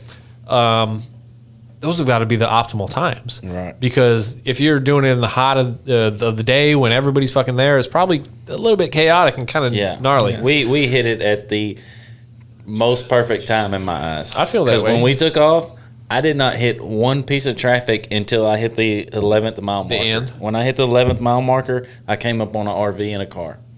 And I did not pass anybody else heading the same direction. That's pretty cool. That we was heading. Pretty good. That's got to be unique. Yeah. I mean, especially for people who go there. Especially for your first time there, like that's got to be very odd. It was unique in the sense that like, and I to associate it, I don't know if you guys deal with this, but like, you know, when like you're riding on the highway and there's traffic and you just like fucking want to rip through it, and then as soon as you get an opening, you want to chill. Yeah, just calm down. Yeah, you're just safe. Yeah, yeah.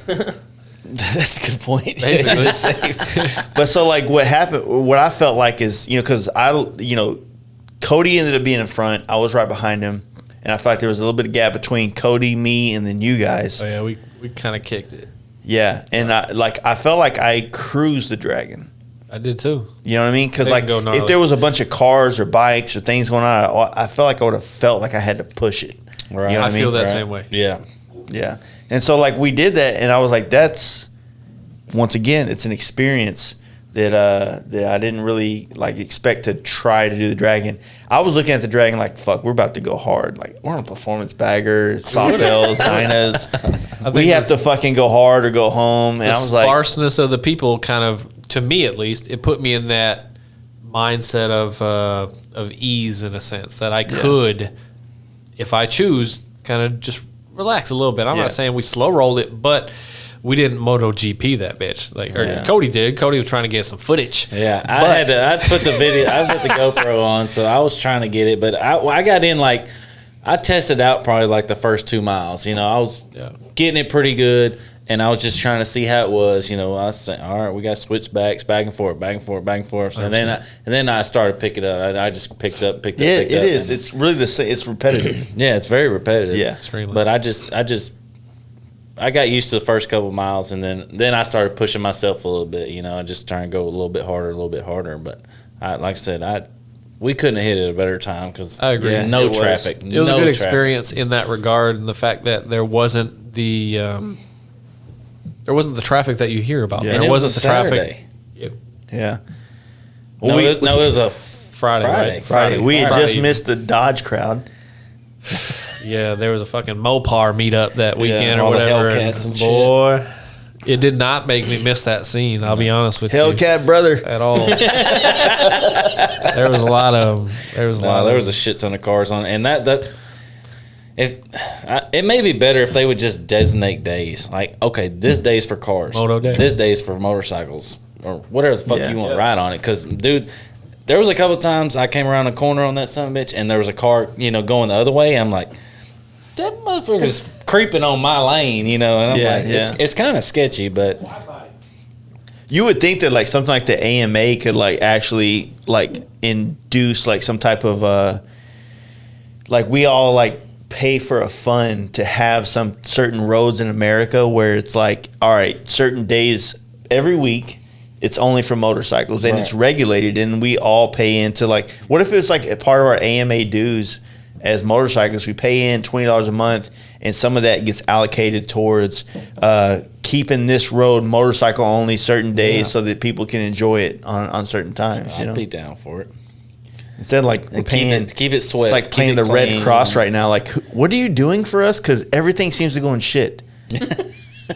What is the AMA doing for us right now? Oh, yeah, nothing. Nothing. Oh yeah, that'd be. Maybe I'm wrong, down for but some maybe of they that. are. But kind of feel like you're doing nothing. Really don't even know what they do.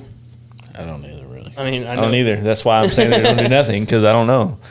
But no, that whole thing. So like after we got through doing that spot, I was really hesitant about going on that road because I was fucking over it. I was over the curves. Yeah. That's really what it is. Because like I said, people don't understand. Like I can do 1,000 miles straight, no issues. Yeah. You know what I mean? It sucks, but it's you try to do 1,000 miles of curves, like that takes 4 days. Oh, it's gonna wear your ass out. Yeah. For sure.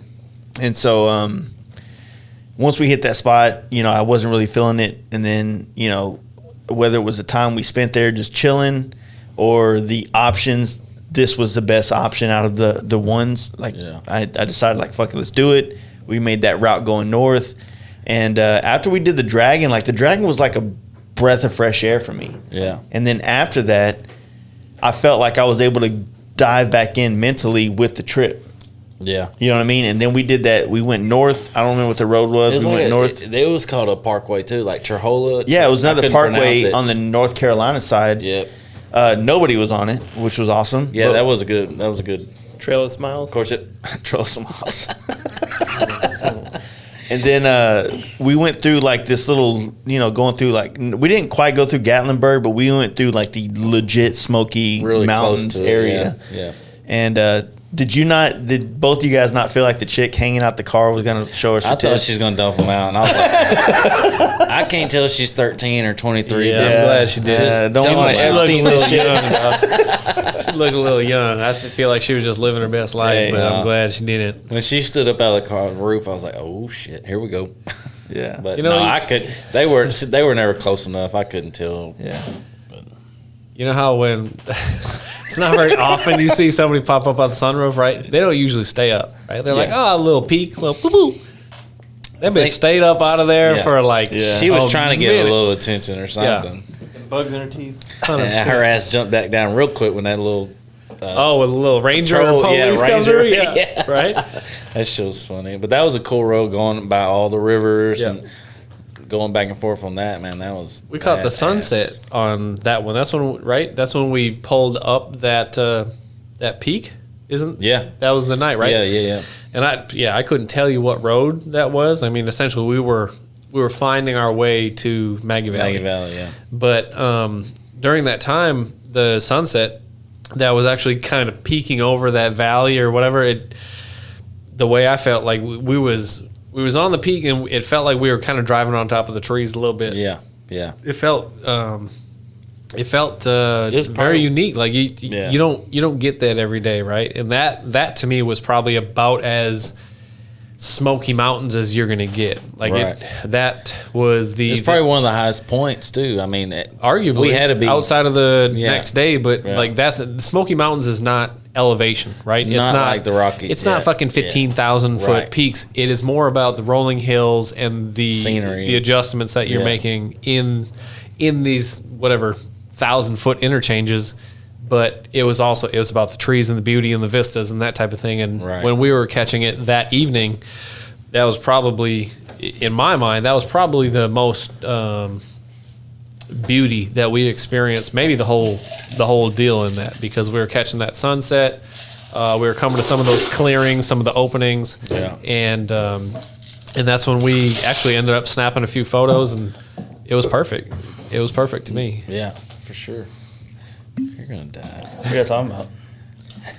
We're talking about the same evening, the same evening that we were heading towards Maggie, and that's when we ended up catching a couple of those first like real openings and vistas, and that's when we snapped a few photos and that type of thing. The and sun's going down. That was really enjoyable. Yeah. Sun's going down, Victoria. Right. Yeah, that ultimately though, that little trip we took through that little area was really nice. It was we extremely got stuck. nice. You want some of this? Hell yeah, brother. Hey, get down with take that? this. Take some of this.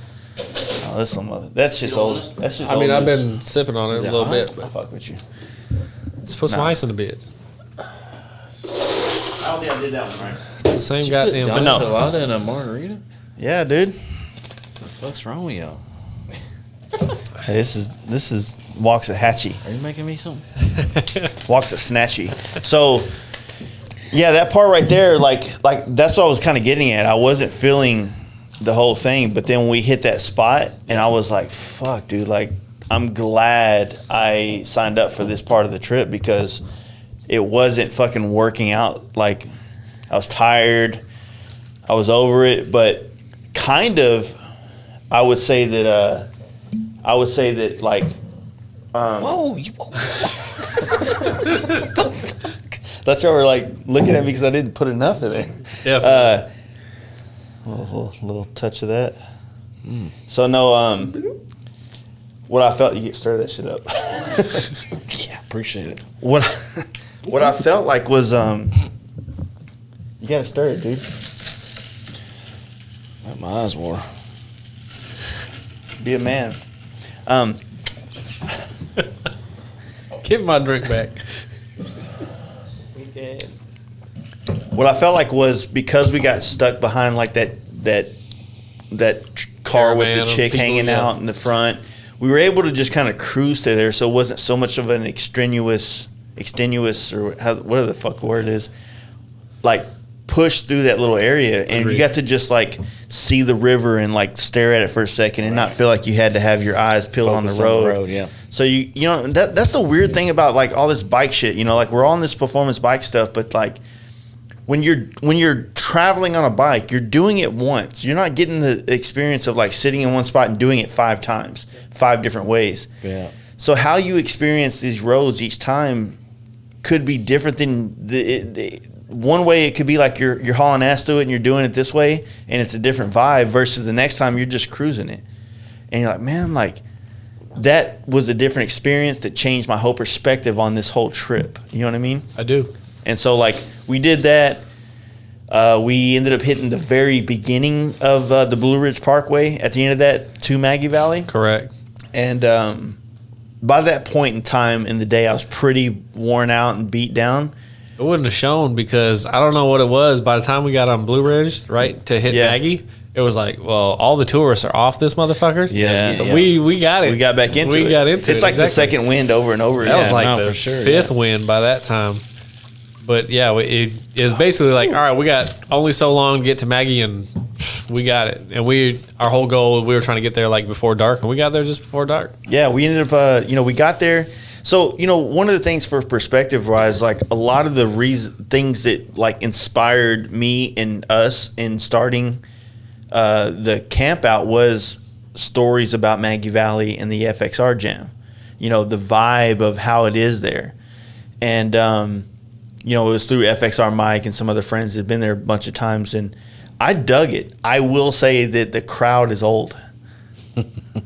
Yes. Yes. I concur.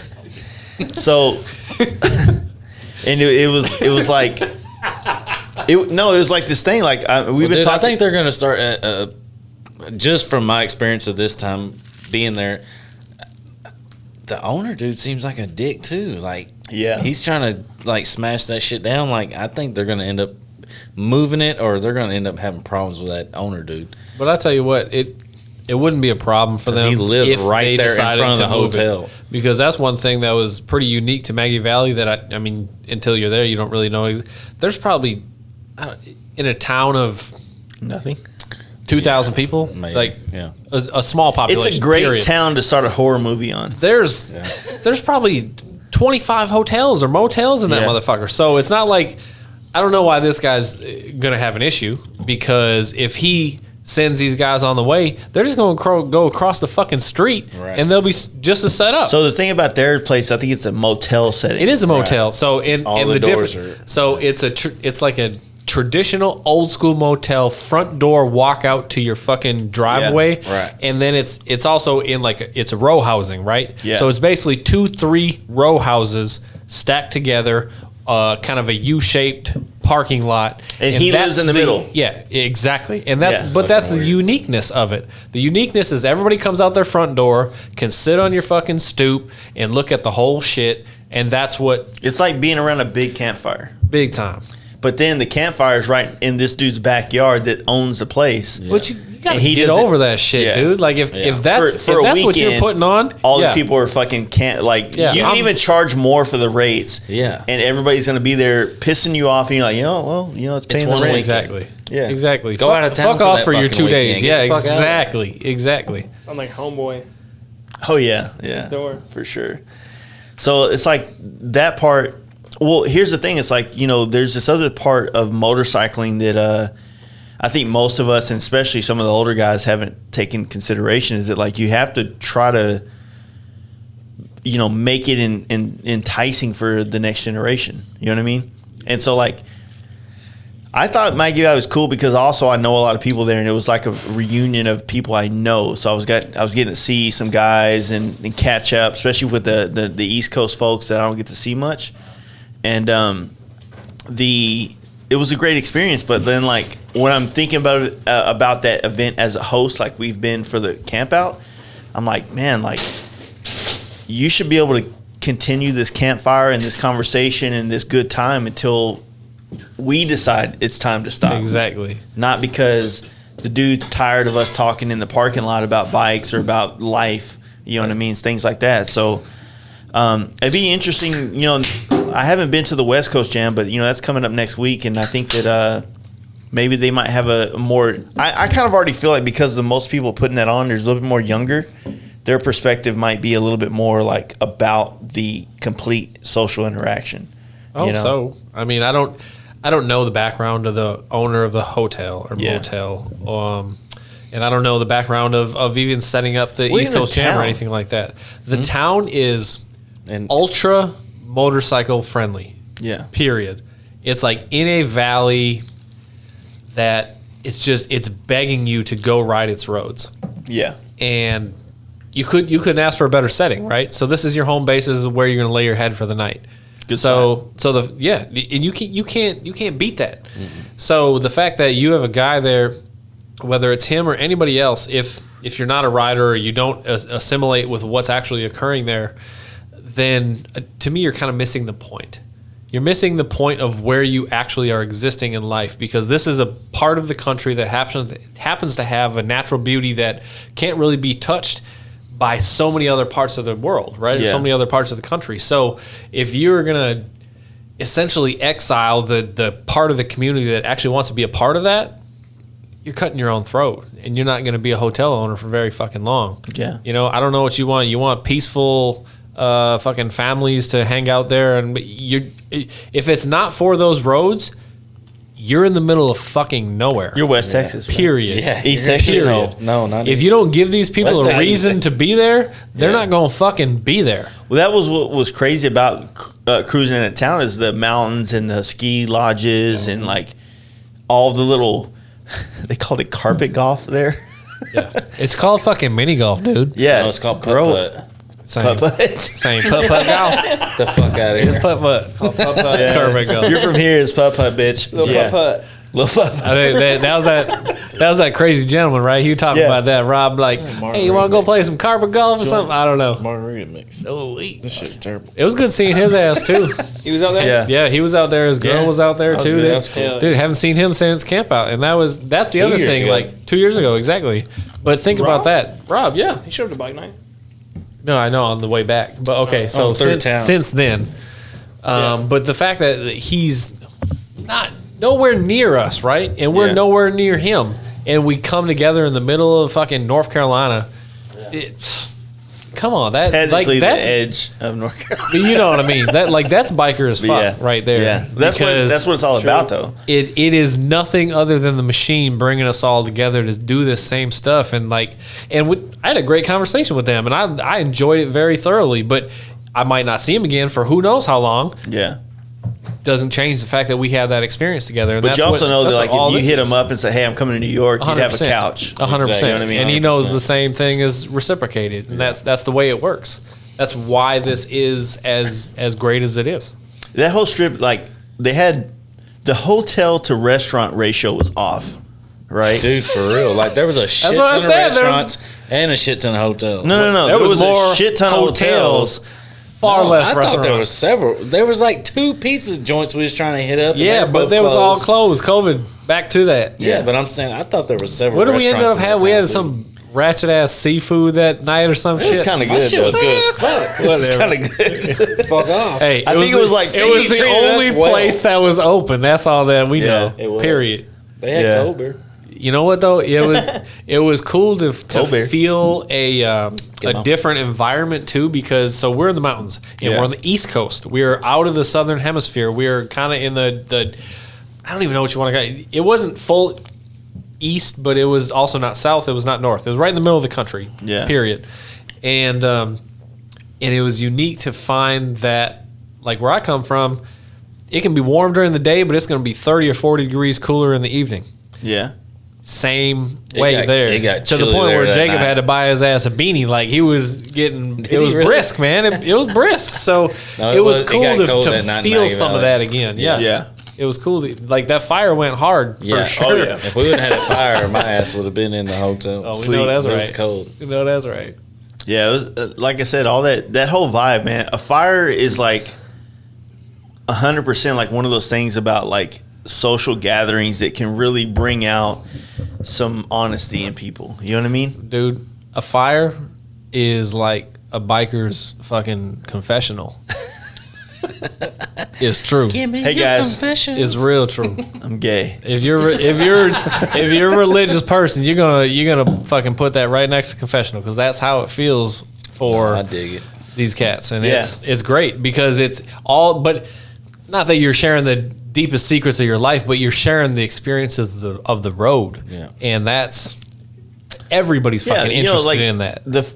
I mean, you can name your fire for different cultures of people, right? Like if you're a business guy, that fire might be at a pub or a bar in New York. Yep. You know what I mean, or whatever the case may be. But for bikers, like we hit that fire, we get comfortable, and then like you see what the vibe is around it, and then you chime in. Let it hang out. You know what I mean? You chime in on it. Maybe it's COVID, maybe it's riots, maybe it's bikes, maybe it's like old ladies, maybe it's fucking like Call my fire careers. Pat. True. Put a name on it. So that's what's good about it. Is like, and you know what? Sometimes you can sit around a fire and you don't have to say anything, but you can gain so much knowledge just listening to Yeah, just listen to people. different talk. people's, just whoever's holding court, basically. Yeah.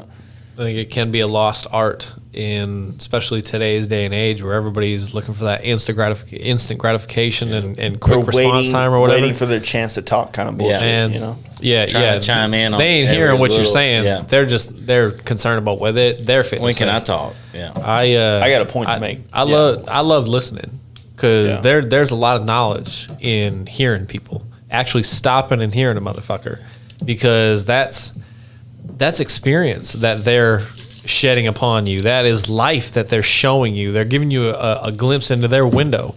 And in that moment of time, like you got to gobble that up, because that moment is fleeting. That is not going to be there again. And if you don't take that opportunity, then you're missing it. You're More missing importantly, you know, when you sit around these fires sometimes, man, like there's people there that have earned court there. They've earned the chance to, you know, like tell you something. And it's really, it's a, like sitting at the Maggie Valley fire, like there's some guys there that's been going to that event for years. There's guys that's been riding bikes for years that are sitting there that I haven't even touched the surface of their career. 60 years. Motorcycling, right? Same thing when I was in Sturgis with Jesse and things like that. It's like you hang around people that sometimes you need to put all your shit aside and just listen and just absorb and try to just kind of like gather some of like another perspective in life, because we all get perspectives through our avenues of social media and our current friends.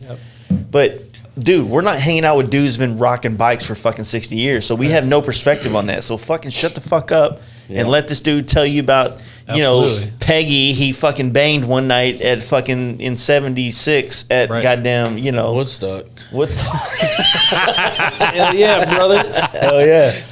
No, that's true shit though, right there. If you find some old people that they got fucking stories. They were all young like we were at one point in time. That's right. They got some good fucking and they stories. can't tell, dude, like just like we can't talk about our stories, like those dudes can't tell their stories around certain crowds. Hey, you want to know the real talk though? Like there's very few stories that we quote unquote can't talk about. Very fucking few. Man, they got a lot. They got a lot. Hey, I don't live fucking camera I don't live the Big Will Cody life, Let dog. me change it real quick. No, we don't. We don't fuck around. Our know what story, you mean, though. we're not bad, but we, you know, like we're not, I don't know, we don't have to, like, we I mean, don't. if a tit falls out, I might look at it. Yeah, for sure. Like, definitely take a picture. Hey, no, I mean it's not like if it never never falls out, a happens, bitch ain't gonna look at it, so it ain't no different. Man, we seen buttholes at Born Free last year, so we're good. Some dude. Yeah.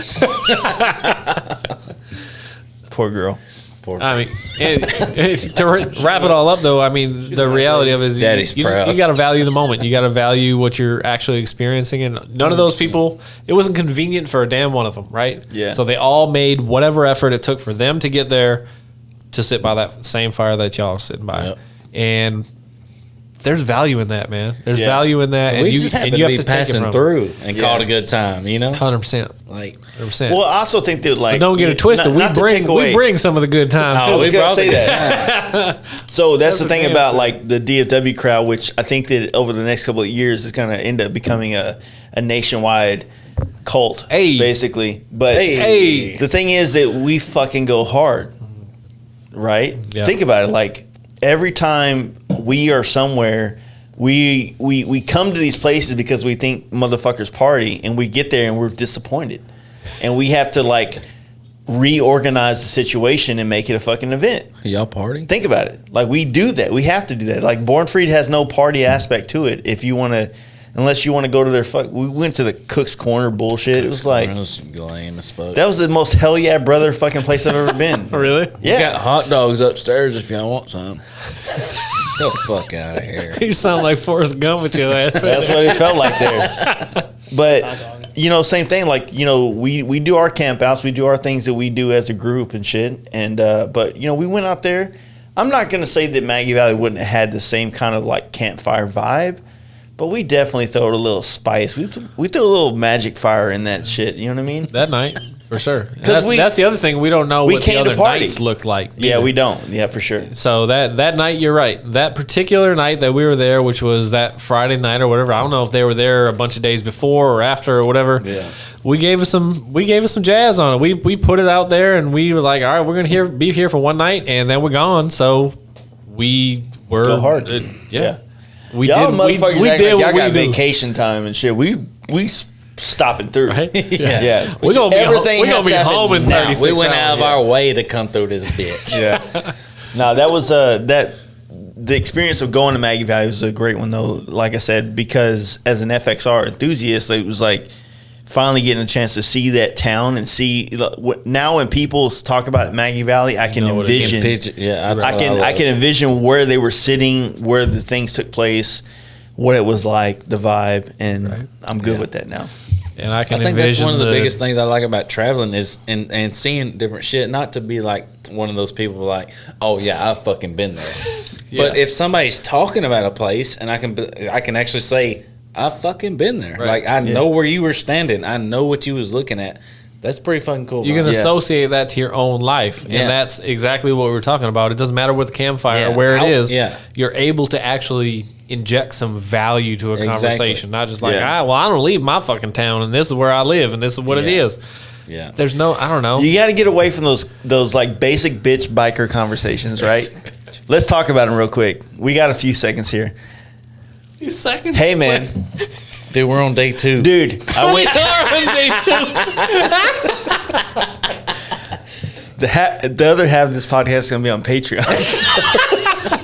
So, you get those dudes you get around where like everything is a fucking struggle for them. Like, oh man, I had to fucking like knock out 4 mirrors on the way over here because everybody's getting in my lane, brother. You know, or like had to whip with my whip. Like all kinds of shit, man. Like, and you get around those dudes, and you're like, I gain nothing from listening to you talk about your half-ass fucking riding skills of a day. Yeah, you know what I mean? Because if you've heard that conversation once, you've heard it 100 But think about it. Like, I want to say this because I want to help people that might be stuck in that fucking fuckery right now. Is like, look, dude, talk about things that are interesting. You know what I mean? Like, we all ride bikes. We all have struggles as riding bikes. You know, but if every time you ride a bike, you're about to die, you probably aren't good riding. Probably not doing it right. Do you think that like you know, like I've been riding bikes, knock on wood or whatever this is, particle wood. I've been riding bikes for 15, 16 years now, right? Stay the fuck away and every time I've been in a position where I could have wrecked, I've been able to avoid it because I'm attentive, right? Oh, somebody got my lane. These fucking people never see us. No shit, dude. We ride bikes. Like, get with the program. Acknowledge that fact and ride accordingly. Ride accordingly. Like, oh, I shouldn't have to. All right, fucking progressive motherfucker. Like, go ahead and fucking hit the back of that Kia then, dude. Right. You know, let me know how that turns out for you. But you're then exactly all the Diaholics posts are like, oh, these fucking people can't ride. You know, I need some lightning bolts now. You know what I mean? Because I'm against the fucking culture. You're exactly Grow right. the fuck up, dude. Not hearing the same story, not hearing the same experience. It's to me that's kind of the root of our travels. That's the root of why we do what we do. Change your scenery, change your life. Yep. I'm gonna put it like this, dude. Drunk as fuck. Hit a deer or fuck off. Oh goddamn. There you go, Steve. Are you gonna hit a deer? I ain't gonna hit a deer. Dude, I don't want to hit a deer. I don't want to either. But if you wreck and you hit a deer, save it. You know what I mean? So save it. Save what? The deer? No, save your bullshit and your fucking GoFundMe. Oh boy! Now it's going to be a competition between how big a deer you hit. Yeah. Yeah. You and your little Bambi ass deer. I hit this 50-point buck, bitch. Here's the deal. You're riding your bike. You're ripping. You're hard. You know, you're fucking the best of the best, right? Yeah. There's not shit you can do about a deer.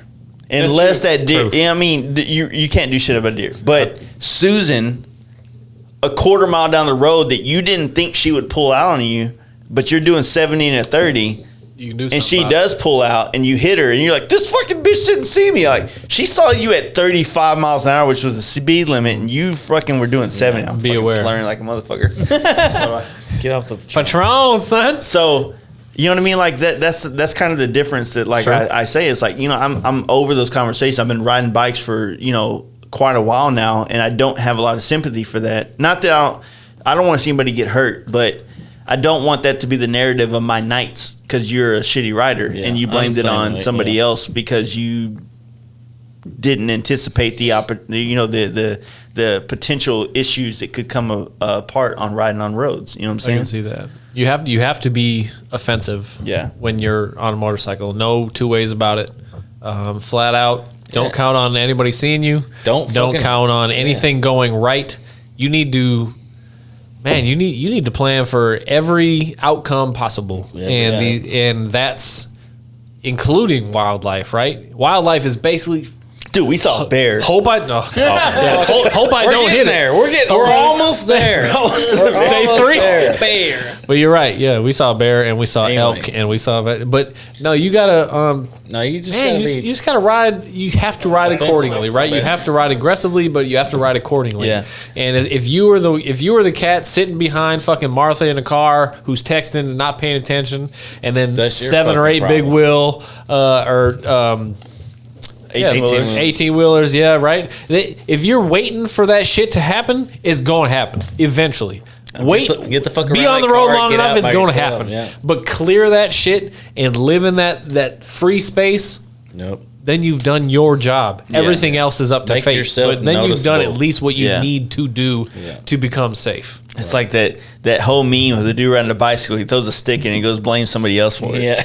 And his like- front spoke. Yeah. I fucking hate that shit, man. It's not that I hate it. I don't wish anybody that rides bikes to be in a bad situation. You know what I mean? I really hate that for course anybody. not. But the thing is, it's The people put you themselves guys in got to bad stop situations. fucking like thinking it's somebody else's fault and start thinking about really what took place. Yeah. Because we all do that, man. Like. Right. I rear-ended like a couple people a couple years ago, right? True. Cars. 1 year. I was there. Right. Yeah, you were there. You know, at the end of the day, as pissed off as I want to be about the people in front of me that stopped too soon and didn't give me time, bottom line is, You fucked up. bottom line followed is too close. I was too close. You got I it. fucked up. I wasn't ready for the anticipation of what took place. Yep. Got it. So with those things taking place, it's like a hard thing to accept it. Like, I fucked up. Right. You got to say that about yourself sometimes, and you got to be willing to go in front of a bunch of dudes that, you know, in my opinion, if they're real fucking dudes, and you say, you know what, man, I fucked up, man, but you know what, the insurance don't know right now, so I'm gonna ride this out. But for you guys, I you know, I love you, and yeah, dude, I was fucking like, I was thinking about fucking Katy Perry's new album, and I was on my Lexan right now, and you know. And I ran into the back of this dude and whatever. You know what I'm saying? Like, I do. Be real. I'm going to fucking love you for that. But if you're coming to me like, oh, man, I fucking, this lady pulled out, fucking Karen with her short hair and shit. And next thing you know, like, I'm like, dude, I ride with you all the time. You fucking suck at it. You know what I mean? Like, you're always wrecking. You always wreck. Like, at a point to where it's like, I can't keep going to the hospital, bro. Like, can I just get like a GoFundMe? Like, do you have a this PO subject's box? getting a little sensitive in Dallas, so we might not come. Yeah, these motherfuckers. you're right. Not Trent's not that. Trent went down the other day, but our good buddy, Yertle that turtle. You're that turtle. He went down, but Love you, he's boy. not part of that. Well, technically, y'all motherfuckers on that side of the table need to believe get that. y'all's ankles together. Whatever. Ankles. Hey, ankles are Let's do it strong, for you. son. Scooter gang. We were talking about that though. We got to progress in this story. All right. at day 3. All right. What happened day 3? We had a good time in Maggie Valley, party Yeah. around the fire. Showing up. Got Joe Kid out there talking shit. That was awesome. Anytime that dude can Joe hold court, Kidd's- I'm down. Yeah, he's I'll fun. listen. I'll listen to that dude enjoyable. anytime. Anyway, all right. Crashed Maggie Valley. Woke up next morning. We hit Asheville, North Carolina first Yeah. thing. Jumped on Blue Ridge. 2 miles into Blue Ridge Parkway, a fucking black bear crosses the road in front of us. Why you gotta be black? I mean, Motherfucker was black. I'm he wasn't just- brown. It wasn't grizzly. He wasn't yellow. I mean, was he like black? Like, what kind of black was he? Was he like the black? Yeah. He was protesting. he was Wesley Snipes black. He was black. No, Almost Charlie Murphy black. That's the first time I ever saw a bear. It was. It was the only time we saw a bear. I mean, like, I think I saw one at a zoo once. I think I don't even know. If, does in- Dallas in Zoo the have wild. bears? I ain't seen a bear in the wild. Yeah, that was it. Never? That was the first time I seen a bear in the wild. I seen a bear actually in Mena, Arkansas. We used to ride Really? four-wheelers there a lot. And yeah, I seen a black bear there. But that was the second time I've only seen a bear in the wild. It was pretty cool. Second time ain't really worth it. I swear, man. I enjoy Blue I Ridge. swear to God, man. Blue Ridge was a cruiser road, right? Blue Ridge, and so mind you, we were hitting Blue Ridge on a Saturday, so that's also when the locals are Everybody and the vacationing and all mama's that out, shit. yep, Exactly. yep. So there was a significant amount of traffic on that road, but you could tell it was it was the escape for a lot of people. Yep. Yeah. You could tell they were trying to do the same shit that we were doing. Whether they were on bikes or cars or vans or fucking RVs, Bicycles, it didn't matter. dude. Bicycle, yeah.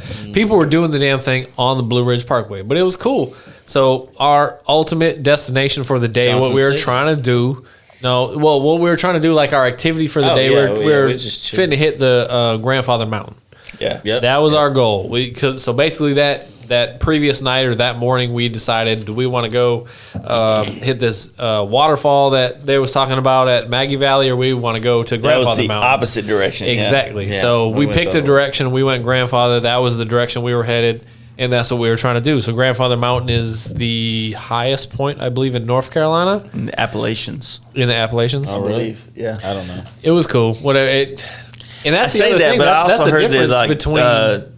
like was it George Washington or whatever? It might not be. It might I just don't be know. like a I could be tourist wrong. trap or whatever it was. But so it was like 5,200 feet, and then I'm thinking like you were saying, we're getting our stories from the year before or whatever, and the year before we're at damn near 15,000 feet, and I'm like, Yeah. this ain't shit, but it was still cool. Weak Yeah. sauce. But yeah, we made it. We made it to. Fuck, I mean, I made it 13,000 feet. We made. Yeah, with your bitch ass, you pumped up. You pumped up. Probably went in like 10. But we made it. We made it to the base of Grandfather, and we were stoked because it was going to be cool. But so Grandfather is part of a park, right? And it requires entry They into that charge money space. getting that bitch. They do, and unfortunately, COVID was fucking with our whole existence, and we had no idea, and we didn't take the time to pre-check, so they were not allowing people in at that time. Yeah, when we got randomly. there, and they had reached their maximum capacity. They only had so many slots that the governor was allowing them to book for the day, that type of thing, and we were not on the list, so we were a little pouty about it. I was not exactly happy, but I was interacting with the gal from the park, and I tried to be as pleasant as possible at the same time, still trying to get our asses to the top, right? Well, we weren't getting in, and we were damn near out of gas as well at that point in time. So we were kind of having a little bit of a powwow, figuring out which way should we go for fuel, that type of thing. And I don't know, maybe 5-10 minutes Yeah, had because we were passed. going to head up to Boone. We were going to We go were at a Boone up in the crossroads of whether to go to Appalachians. Boone We or was going to go this. to Boone, then we was going to head west to go across that lake that we Yeah, talked that's about. right. It's a That's badass right. lake. The Blue Ridge ended up taking a little bit longer than we thought. Yes, Yeah, because of the absolutely. traffic and everything that we're way. pushing time already. It was late afternoon by the time we hit Yeah. fucking Grandfather. Yep. Well, during this whole time, we were trying to plot out our next move. The girl come out her booth and was like, we had a talk. We had a couple cancellations, and because she said most bikers are assholes to me, but Yeah, she did. for She whatever did say reason, she's like, y'all was nice, and I'm like, I felt I was kind of a jerk because usually I'm a nice guy, Nah, but you're I was sweet. like, motherfucker. But anyways, she said we'll let y'all up, so it was nice. We were able to get up there, and we spent a little bit of time up there, and man, it was beautiful. It was It really was. It was It really really pretty. was. I thought I was good And with we found heights. Forrest Gump's curve. I don't think you are. I think you might be in the same boat as Jacob saying. No, Jacob's like a little bitch, but no, like Come on. I felt really good all the way up until the point where you were sitting on the edge. When you were sitting on the edge, I felt like good. that shit fucking like it sketched me out. I mean, one slip, he's fucking gone. But No, you know, it's like that weird thing. Like, I don't know if you guys have ever done this, but like, you're at this point, right, where like I could die right there. Should I just jump real quick to see if it's real? Yeah, for sure. You know what I mean? I ain't trying to not, test not that I would that want to shit, kill. bro. Not I ain't that, I know what How it do you is. do bro. it? yeah, You're not just that I like- want to kill myself, but like at the same time, like you're so close to death. Yeah. Like when you ride a bike, you feel like it, but it's such a random chance that it's like it's not your choice. Sure. But you're sitting right there on the edge of this fucking mountain, and it's fucking 1,000 feet down. You're like, this dude's hanging his legs off of it like it ain't shit. And I'm like, I don't know if I'm good enough to be that close. I'm That's not the exhilaration stable to enough. me. I might trip and fall. Yeah, that's what I'm saying. Like I don't want to be hanging on the edge, and I don't want to stress you guys. I'm like, you know what, guys, this is my time. Kick it off.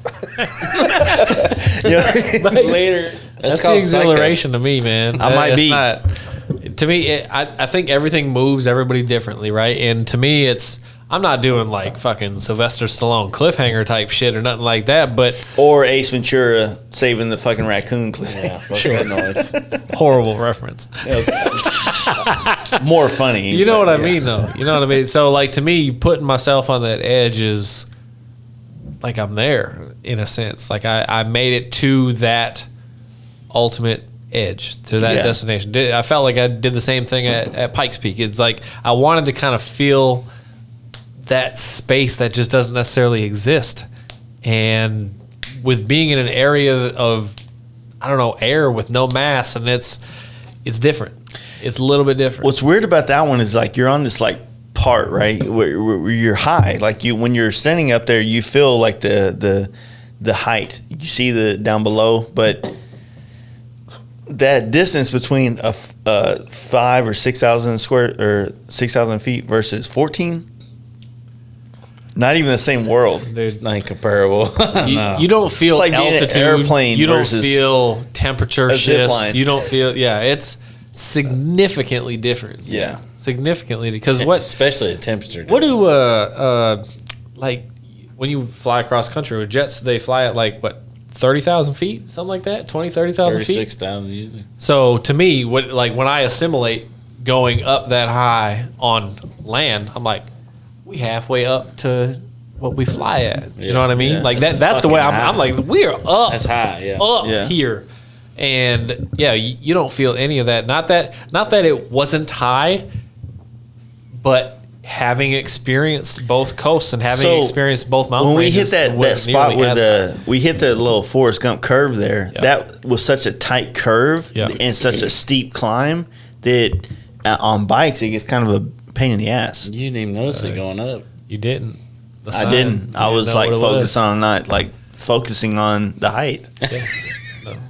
I wasn't trying to be like bitched out about the situation. No, you're right. It's tight. I remember I tried to film that bitch, and I was like, stalled out. first time ever. I almost This stalled my. motherfucker I better stalled not- my He's whole about shit to out. drop his shit. did. Right. the worst here part in about front of painting everybody. bikes for people is also the fact that sometimes you got to repair shit Hey, for don't people. talk to me about that shit. Talk to the old boy over there. Yeah, we got winter projects. I did not want to deal with that shit. Yeah.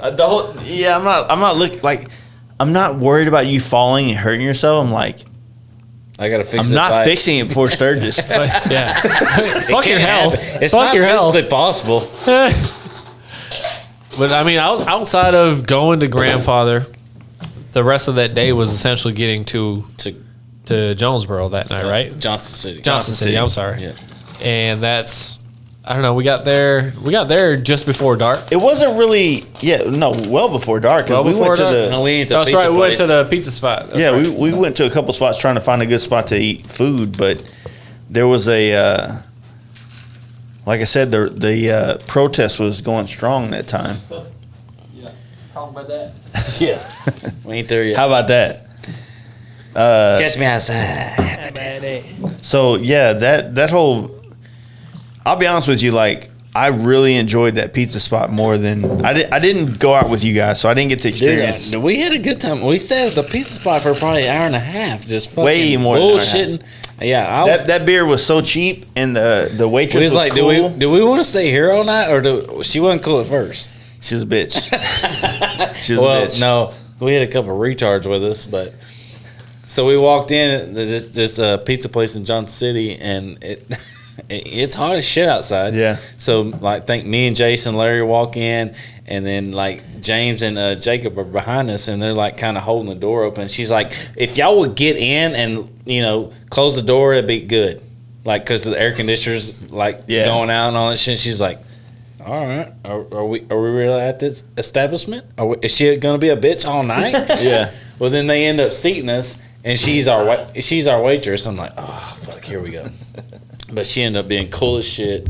She was cool. We sat there. What was it?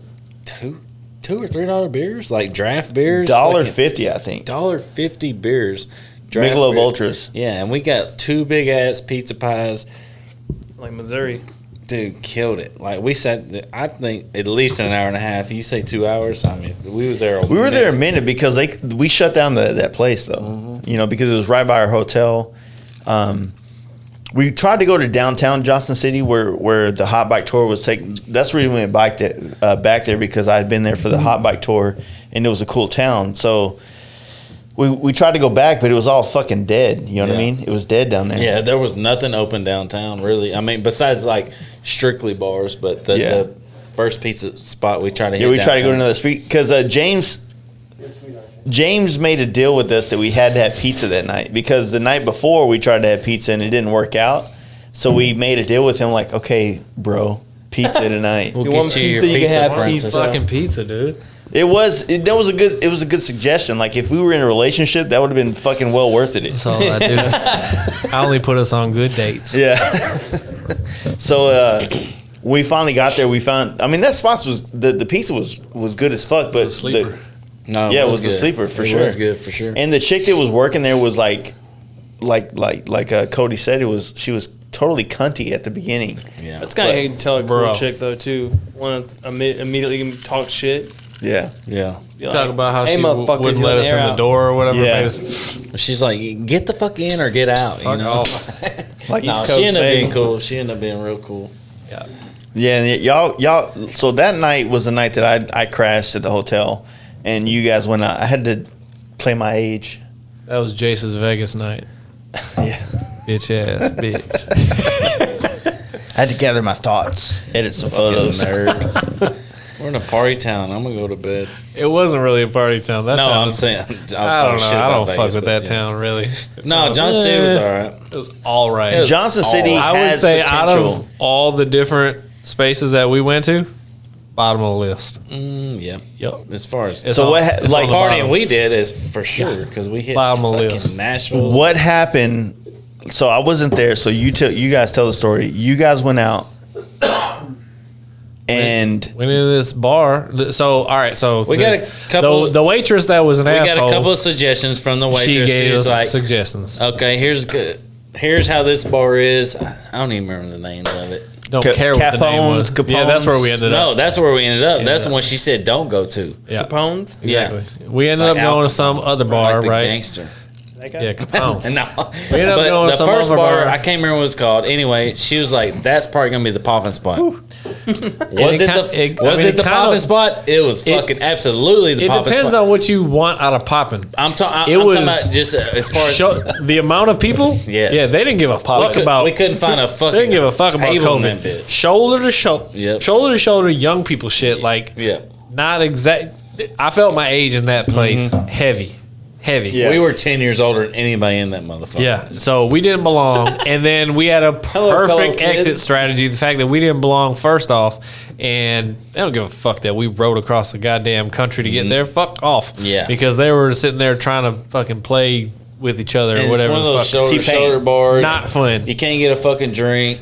And then out of nowhere, fucking from the back of the room comes a protest, Yeah. and we're like, we gone. We just this is a lot going on. We We're had just to- trying to we have had to a get the nice fuck time. up out of there. Yeah. So we just walked and ended up At Capone's. 2-3 blocks away or whatever at the place that we weren't supposed to go. Yeah. and that And that actually was ended up being more best enjoyable fucking than, spot all than night. anywhere. Yeah, Yeah, it was dope. Like they had like a, so you walk in, there's like a bar area, you know, like bar restaurant type up front, and then if you walk around the corner back to Yeah. this little back door, they got a fucking whole club back they there. had a little Like secret a spot, dance kind of club like back maybe there. Capone would have that back door entrance spot type deal. Yeah, Hey, no, it was fucking.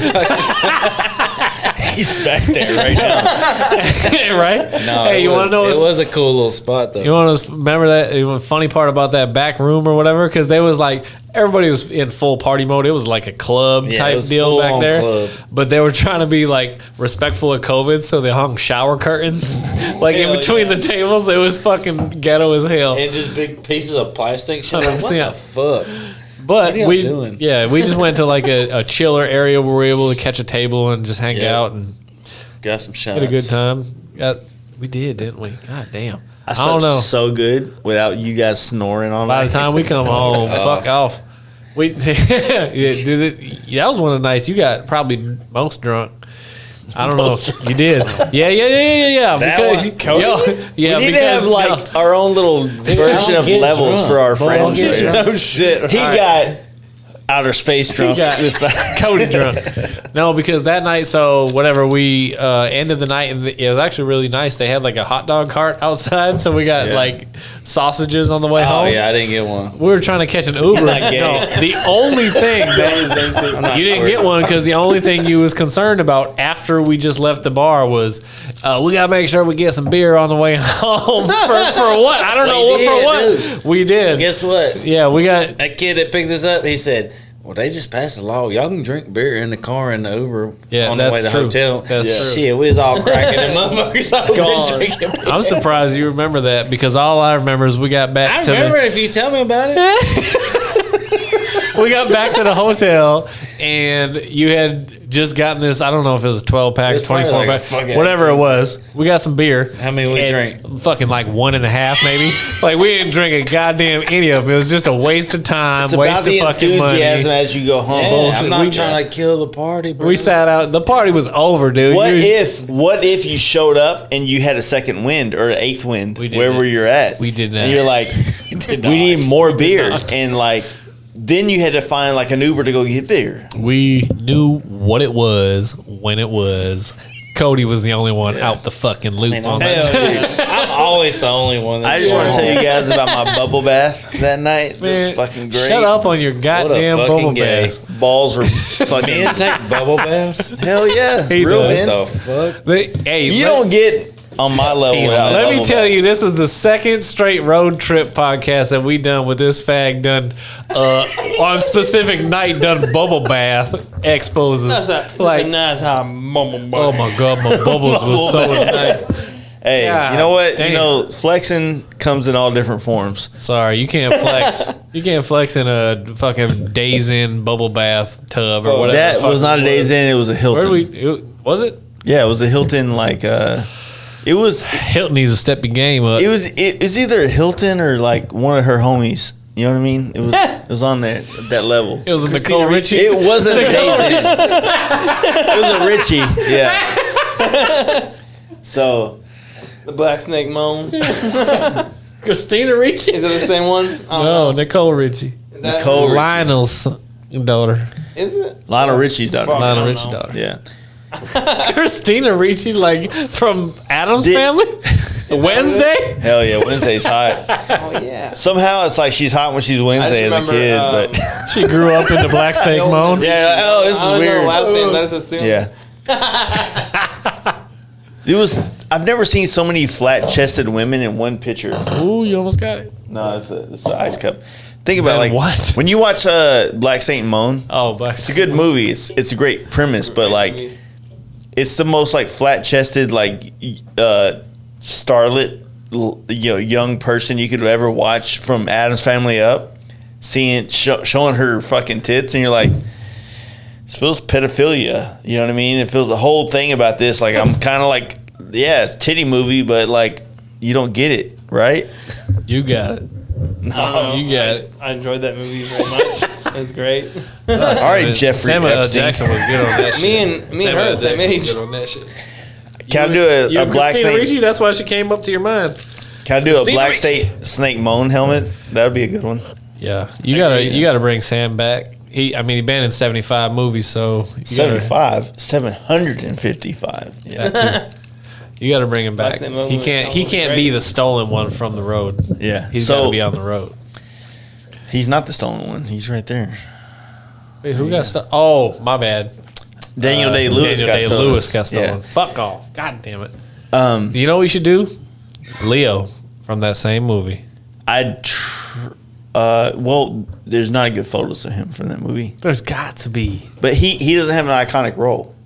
Leo doesn't have an Not iconic in role that in movie. Gangs of New York. Not in that movie. The fuck? He looks All right, like then do the. he looks like the do same the Leo. barber. He looks like but he looks like the same. You know, Leo in that movie looks like the same guy Yeah. from Titanic. Jesus Christ.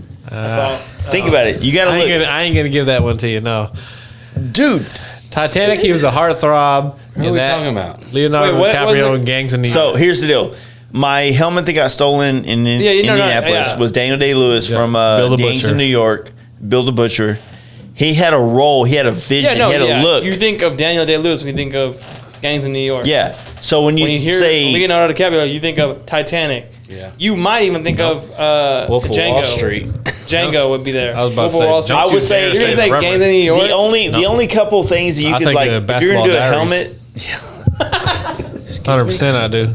if you were gonna put Leonardo DiCaprio in a or on a helmet, for me, it would have to be Django, which I've already done a Django version of him on a skateboard. Right. But it'd be Django, it'd be Wolf of Wall Street, or fuck off, basically.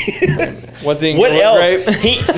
He has a lot of good Gilbert movies. Grape. Gilbert Grape was No, good. Young he has a Leo. lot of good movies, but he doesn't have any good movies where like I have to explain who this is on my helmet. Do a What's he in Gilbert Grape helmet with Leonardo matching the gas tank boom boom on the front. Whatever. Horrible. Horrible. So You never put a fucking supporting actor on a fucking You helmet, always bro. do, dude. That's the best part. You need to give Leo more props. I do. You sound like the Oscars right now, or whoever did No, held I his love fucking him. award for dude. however I many love that years. dude. If I could put him, if my style of putting him on a helmet was conductive of like that scene of him trying to drive that Countach Lamborghini Yes. back. If I could encapsulate that on a helmet, Yeah. I would quit helmet painting. I'd be like, this is it. You start $1 million. Or he's Fuck also- You off. Fire started up in putting the- fucking holograms on there and shit. Where he's Yeah. fired up in the office and he's like hitting himself in the head with a microphone. Fuck yeah, dude. Like dude, Wolf of Wall Street. What won that year? They fucked him out of that. Yeah, I don't know. I don't remember. It's always some fucking artsy shit. Some Why are we bullshit that talking no about one That hears was the about. Wolf of Wall Street was the absolute best. Like, I judge it by the fact that like I watch movies over and over again. Sometimes I never do that. I have done Wolf of Yeah. Wall Street. Because you're a big Jonah Hill fan, that's all. I like Jeff Bernthal. What's his name? Bonesaw? Josh Bernthal. Nah, dude, that movie's so fucking good because there's so many Very good. scenes that are so long. In Quaaludes, bro. That entire so much acting that like you get involved in. Like think about a scene in a movie like where you like watch it and you're like, oh, that was a good spot, but the scene's like 5 minutes or 10 minutes or whatever.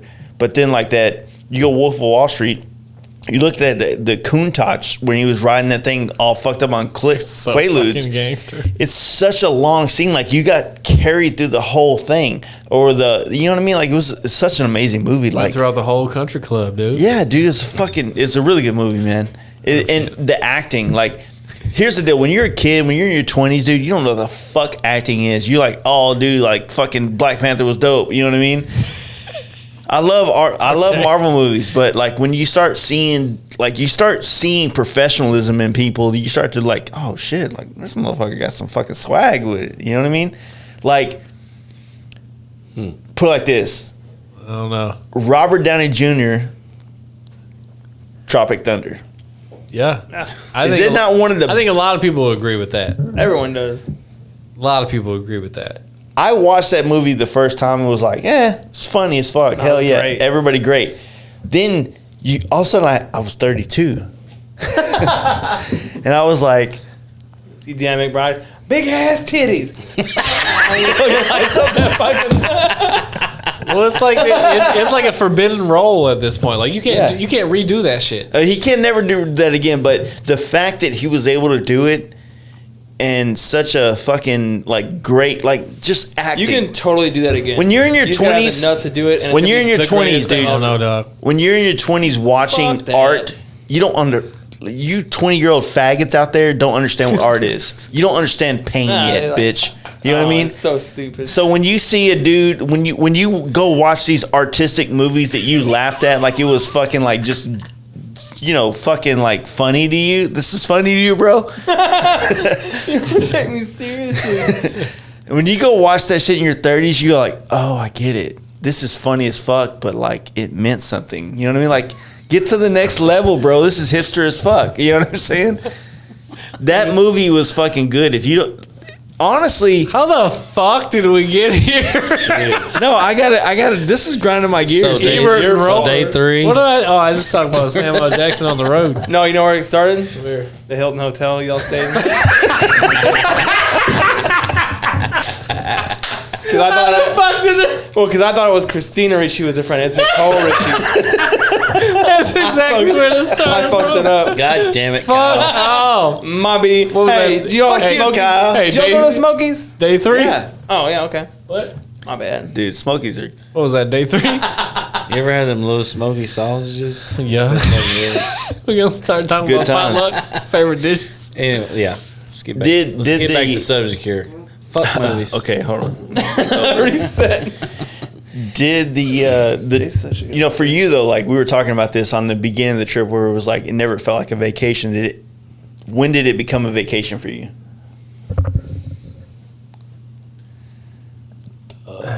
Man, I think it felt like it was a vacation as soon as we left East Texas. East Texas. I wanted to joke about his Texas Texas. friend. That's what it felt like Yeah. for me. Like, so when we met up, we was just scraping the eastern suburb of DFW when we met up just at a common fuel station.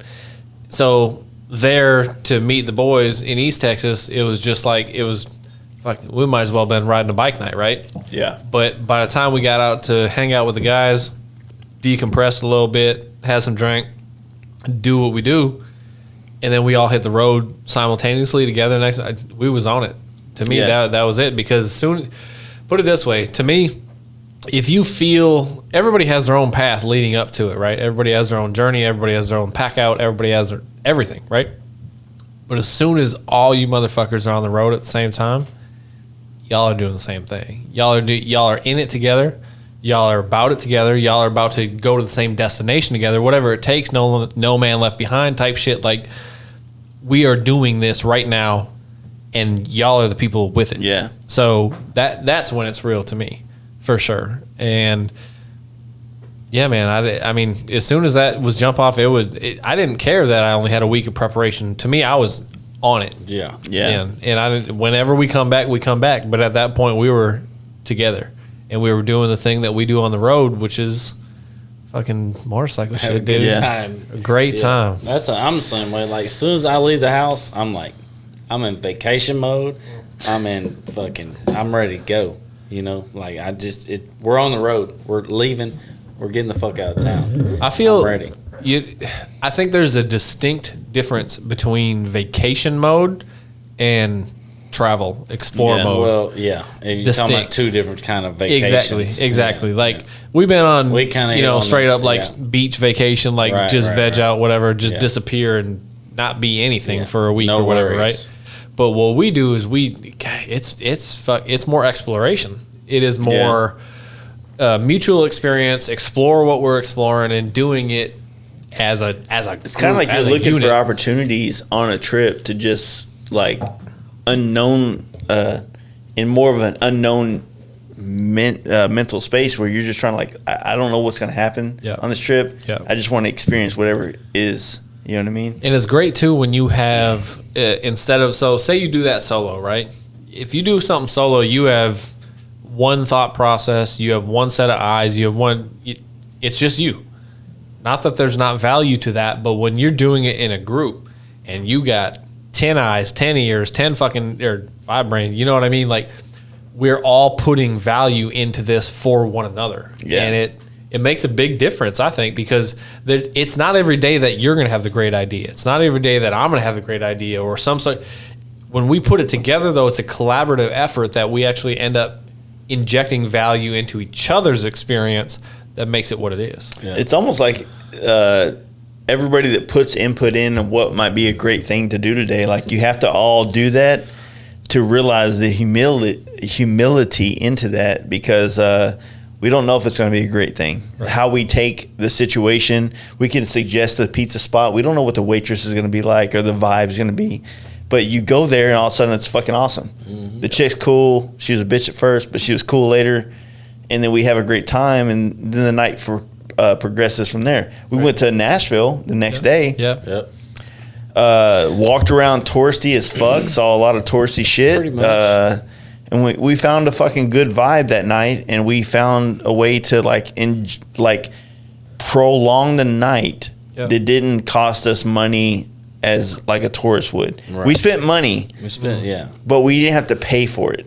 the way that like somebody that wanted a real good deep exploration of what Nashville is had to pay for it. Yeah. You know what I mean? I can see that. We're able to like come in during COVID, sit on a rooftop of a bar, and look over Broadway, like just and see take it all other in. people doing stupid decisions. I can only imagine what it would be like when there's a full slate of people. You know what I mean? Like, we had the abbreviated version, right? And, had the it still version. felt a little hectic, but I don't know. Imagine Nashville. It just feels when like a tourist trap in a lot of on a sense. Saturday night. Fuck, it's probably wild. Yeah, right? like STDs everywhere. We caught it on a Sunday during COVID, where it was probably, I would say, half the people that are probably normally there. Yeah, maybe. And we still, the first bar we went to, we still kind of waited a little bit to find a table. Yeah. So, I mean, but it wasn't long. So we found a table. We had beers there. We realized this fucking place is expensive. Right. So we went next door. Dude. And, we just went on another rooftop and had more beers, and it was more reasonable. Even the server dude and all that, like, he was like, this ain't shit. Yeah. Like, this is know. super mellow, especially for a Saturday or Sunday night. Sunday night, yeah. So I could only imagine. To me, I would imagine just like any other, I don't know, Beale Street and fucking, or Vegas Strip or anything that gets just gnarly because of the block that it's on or whatever. 6th Street in Austin, same shit, all the same shit, right? It's just chaos. Yep. So I'm glad that we kind of had a toned down version of that. I would rather experience it like that. Not the COVID shit, but I would rather experience it at a milder time, so you can actually enjoy it instead of there's too many goddamn people. You're just bumping shoulders the whole time, walking up and down the strip. It's the exact same. It's almost like you got to go to every one of these party events. Not to me, at least. The outer parts are where you can chill out and do that stuff. That part, the only reason people are even hear about it in the first place is because it's shoulder to shoulder bumping and shit. Right. It's the same reason why I like. You're over it. You do get over it. Yes. But you don't go there because you're like, I'm gonna stroll down the street here for a little bit. Same reason why I like downtown Vegas. What about that dude that got bit in the face by the dog? Yeah, that was what? So homeless guy. Oh, that dude. No, he wasn't homeless. No, he wasn't homeless. No, homeless guy had the dog. Yeah, he was a street performer. You're so racist. Street guy had a dog. What? Street guy had a dog and galaxy paintings. A dumbass fucking patron of these we businesses. Walked down. That dog was barking at him the whole time. We come back down the strip. The dude sitting on the curb bleeding from his out his face fucking eyeballs. The dog done attacked his ass. For real. Because he wouldn't leave it alone, though. You got that right. He wouldn't leave him alone. That was pretty. Hey, I like black labs. That's kind of funny. I forgot about that shit. Yeah, dude. yeah. God damn. Yeah, that whole deal, man. Like everybody out there, man, they're fucking. No, well, the thing about like, going to these trips and going to these places, like you get this, like the first time I experienced Nashville, it was on a different level. Like I was, middle of the night, Easy Rider show. We come here, you get fucked up. It's popping, the height of popping, whatever that is. And you do it, and you just fucking do it. And then you come back again during all the shit going on, and you're like, this wasn't what was last time, but it was a different thing. That's the whole thing about experiences, like, shit right? was still shut down and everything. Remember, you tried to go get ice cream, and we couldn't even get ice cream. I don't know when about the that. fuck did we get ice cream? We didn't. Remember, we tried. But the shit was shut down. Maybe you. I don't remember ice cream. I don't remember that. Where we go get ice cream? Or no, we was, what were we trying to do? What the fuck you talking about? I don't know. Not ice cream. Did you dream that? Oh, that's right. No, we weren't trying to get ice cream. We was trying to get to the bar where the Coyote Ugly. Coyote Ugly. Yeah. Oh, yeah. Shut the fuck That's right. down. Shut down. How does ice cream and Coyote Ugly? Because on the way back we was gonna get ice cream. That's all I was thinking. My fat ass. No, that whole place, man. Like it's Nashville's like such a fucking amazing spot, man. Like, but the thing about all these spots, man, think about traveling across America, right? You could do it with like twice, right? With two different sets of people or by yourself. It's different. Totally different. So it's like it's really hard to put a narrative on a town or a vibe or anything, regardless of the COVID shit. Right. based on anything other than the fact that like who you're with and what you were doing. Like I still had a good time. Like eventually, we make a point of that, my drunkenness and my like wallet started to have a conversation. We get it. Yeah, it was expensive. I'll get. Unfortunately, Nashville is very expensive. It crept up. I did not know, nor did I think that it was going to be near that. But we might as well have been in Vegas because that shit was. They thought they was in fucking middle of Nevada. Beer ain't worth fuck off. Yeah, we was at a ball park. At this point in our life, like there's no value in gaining of like we just shut down a bar. Like that doesn't benefit us I don't in any care way. To shut down a bar because nothing good happens that late. Quite honestly, like if James was like, "Yeah, dude, I shut down a bar that night," like, cool, all right, bro. That's gay. Like, what'd you get out of it? You know what I mean? Like. Zero, so the thing is, like, we're looking at these trips. Like, how can we make these the best time possible without costing us as much money?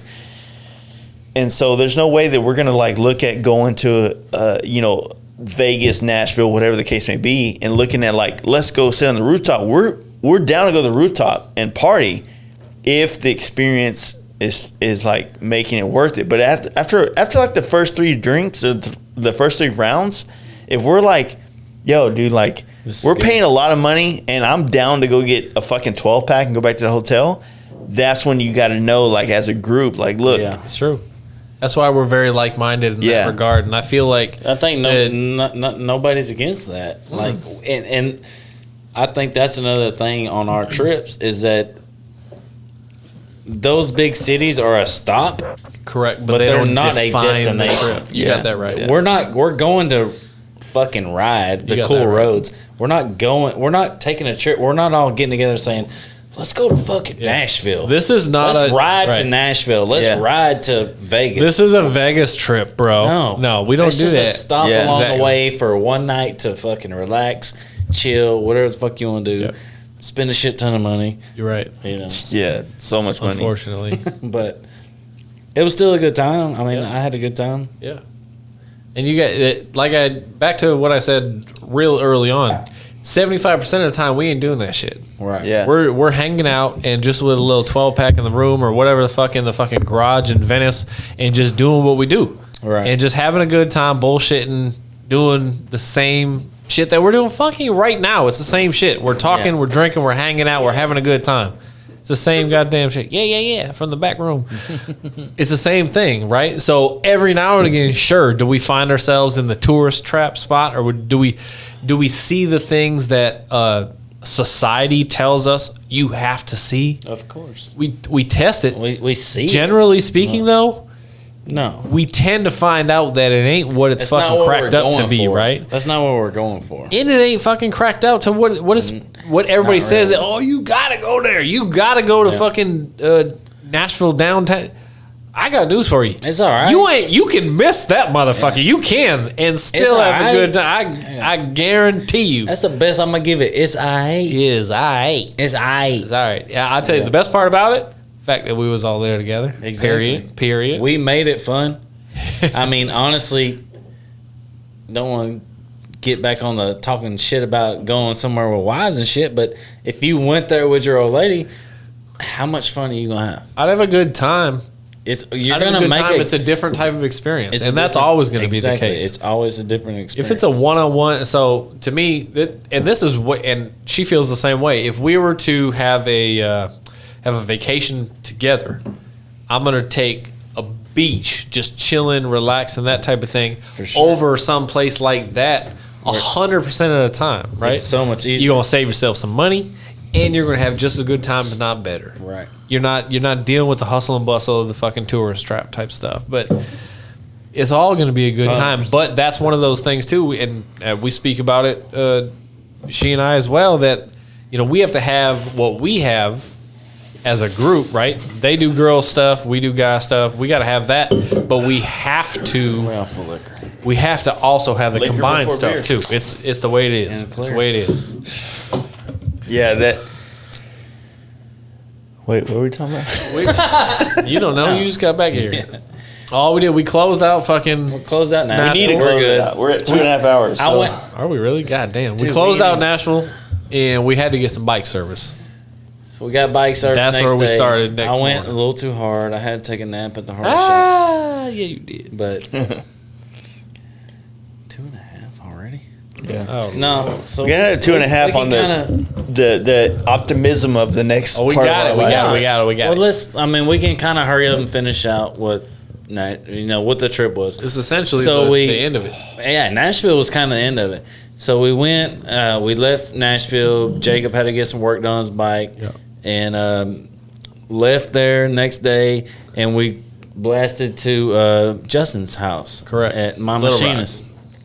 And we crashed there. He was very inviting, had a good time there. We stayed up again till 3 o'clock in the fucking morning. We were slow moving a little bit out of Nashville, right? Yeah. Because we did go a little hard in Nashville. So we slow actually getting out of Nashville. Right. Yeah, way slow. So it was... we didn't leave there until like 3. It was a big grace on his part in the fact that we showed up at his fucking house at I don't know what time. It probably was like about 10 p.m. It was like 10. Yeah. On we lost an hour coming back. Was it Sunday? Monday night at 10 No, we p.m. gained an hour. Yeah. That's what we did. We gained an hour coming to him. That's right. Well, what he did, and I appreciate the fuck out of, he took time out of his job to hang out and entertain us then for the evening and then into the next day, and that was a really nice gesture on his part, and we didn't do nothing crazy. We just hung out and drank everything in his fridge.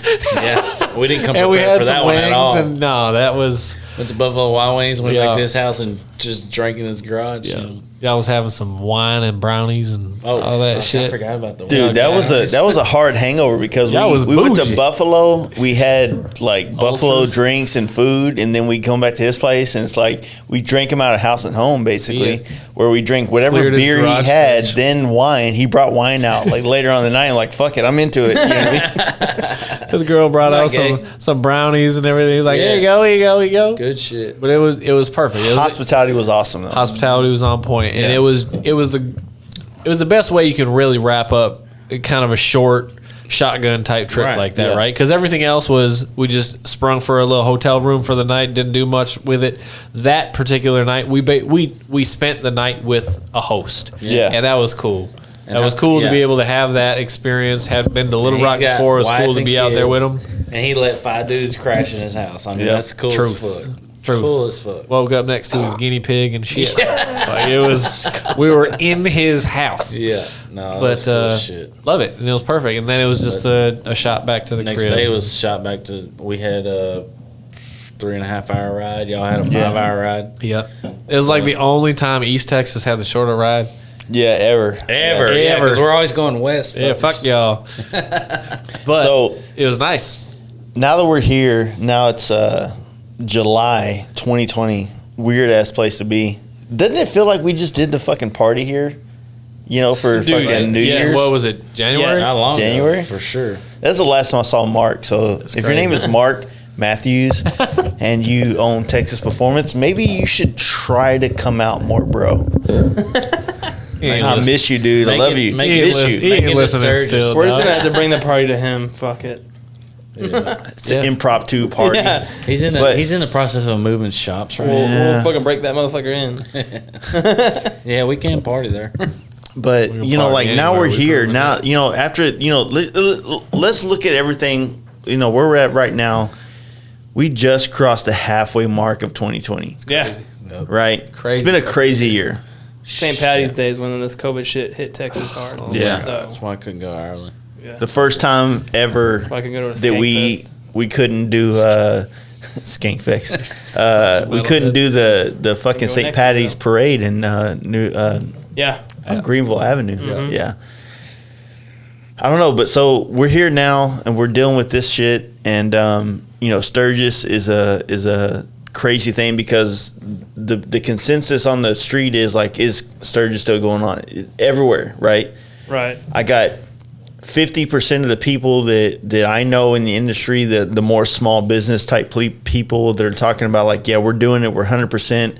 And you got the bigger people like Vance and Hines, S&S, these bigger corporations in the motorcycle industry that are pulling out of Sturgis, right? And so, And they're probably pulling out because of the fact that they don't expect that Sturgis is going to have the same numbers as most years. And unfortunately for the whole situation is nobody in Sturgis is like lowering the price of vendor spaces for the potential lack of patrons at Sturgis, right? That and I mix it with like just keeping up a good name, I guess, in the name of COVID, right? Yeah, but at that point, like, fuck off. No, but it's like they're gonna not make money by going there, but also it looks better if they don't go there, kind of thing, at that level. Whereas it looks better for smaller businesses to be there. Right. The smaller businesses look better to be there. Small and pop, yeah. It's corporate shit. One of the big things that we keep getting reached out about this whole deal is like, are we going? Which am I going? We're gonna go to that area. Yeah, we'll be there. But not. Sturgis is like, I keep telling everybody this. Whether it's the companies that I know that are larger that reach out to us, ask us about our opinions or my opinion about it, or the homies, right? I'm like, look, Sturgis is this. You could hope that Sturgis is not going to happen this year, and that it's the basic bare bones of what Sturgis was when it created itself, right? It's this like idea that we just go ride bikes. It's not about vendors. It's not about who's at what parking lot or what dealership or fucking bike show, event bullshit. Or what show's going on or who brought the baddest of the baddest of the baddest of whatever the case may be. It's just that you go there and you experience all that Sturgis has to offer in the most primitive way possible, right? Hope for that so that you don't go there and get distracted by all the other great things that are taking place. But part of me, I want to see all the people in the industry like strive and make it through this hardship. But at the same time, it's like if they feel like it's not a good thing to push towards Sturgis, then maybe don't, and reassess yourself as bikers, and holler at me next year. ZZ Top ain't going. I ain't going. Hey, fuck. At the same time, you know what? In a big, in maybe a more hostility way of thinking, or hostile way of thinking, there has to be a definitive difference between people who are willing to push through circumstance to enjoy this world that we have in motorcycling versus the people that are doing it out of convenience, right? No, for sure. Hopefully it keeps the fucking hell yeah brothers out of the way and the actual real bikers fucking show up. Because what are we doing? We're showing up. We're fucking camping. Only thing we just got to hope for a fucking restaurant's open to feed us and a beer store's open. Yeah. It's the only thing we give two shits about. True. So other than that, I don't give a shit if your bar's open downtown. There's a couple of them that I would like to go revisit. But if they're not, who gives a shit? We gonna have a good time. What? Yeah. We're Beer still gonna is have a everything. fucking We gonna party have a good time. at the Days Inn campground. We're still gonna have a fucking party. Hey, Yeah. Are we transitioning to that podcast right now? Yeah, we have to. We have to. We're at 3 hours. Almost. That's why people are We're not asking why gonna I'm cut here. and restart. We have to. We're gonna cut. We're gonna cut at 3.5 and keep going. So All right. What time No, is but it? 100% it's time for Fuck Sturgis the talk. It's time for a cut. No, not yet. No. 3.5, dude. But- We're at 2.5. I mean, Oh, I don't know Like I about said, all that. 3.5 is the cutoff. but really, I kind of sometimes I think that it's going to be the opposite of what everybody thinks. The country is fucking shut the fuck down. Sturgis is the biggest motorcycle event of the year, right? Of the So- world. Yeah. Of the world. Yeah. So sometimes in my brain, I think the opposite is going to happen of what everybody thinks is going to happen. Yeah. If everything's shutting the fuck down, I think more people are going to show up. I think more people are going to be like, fuck it, I'm getting out of the house. I'm going to fucking Sturgis. We're going to make it happen whether the town wants it to happen or not, or the vendors or the bars or the restaurants or whatever the fuck happens.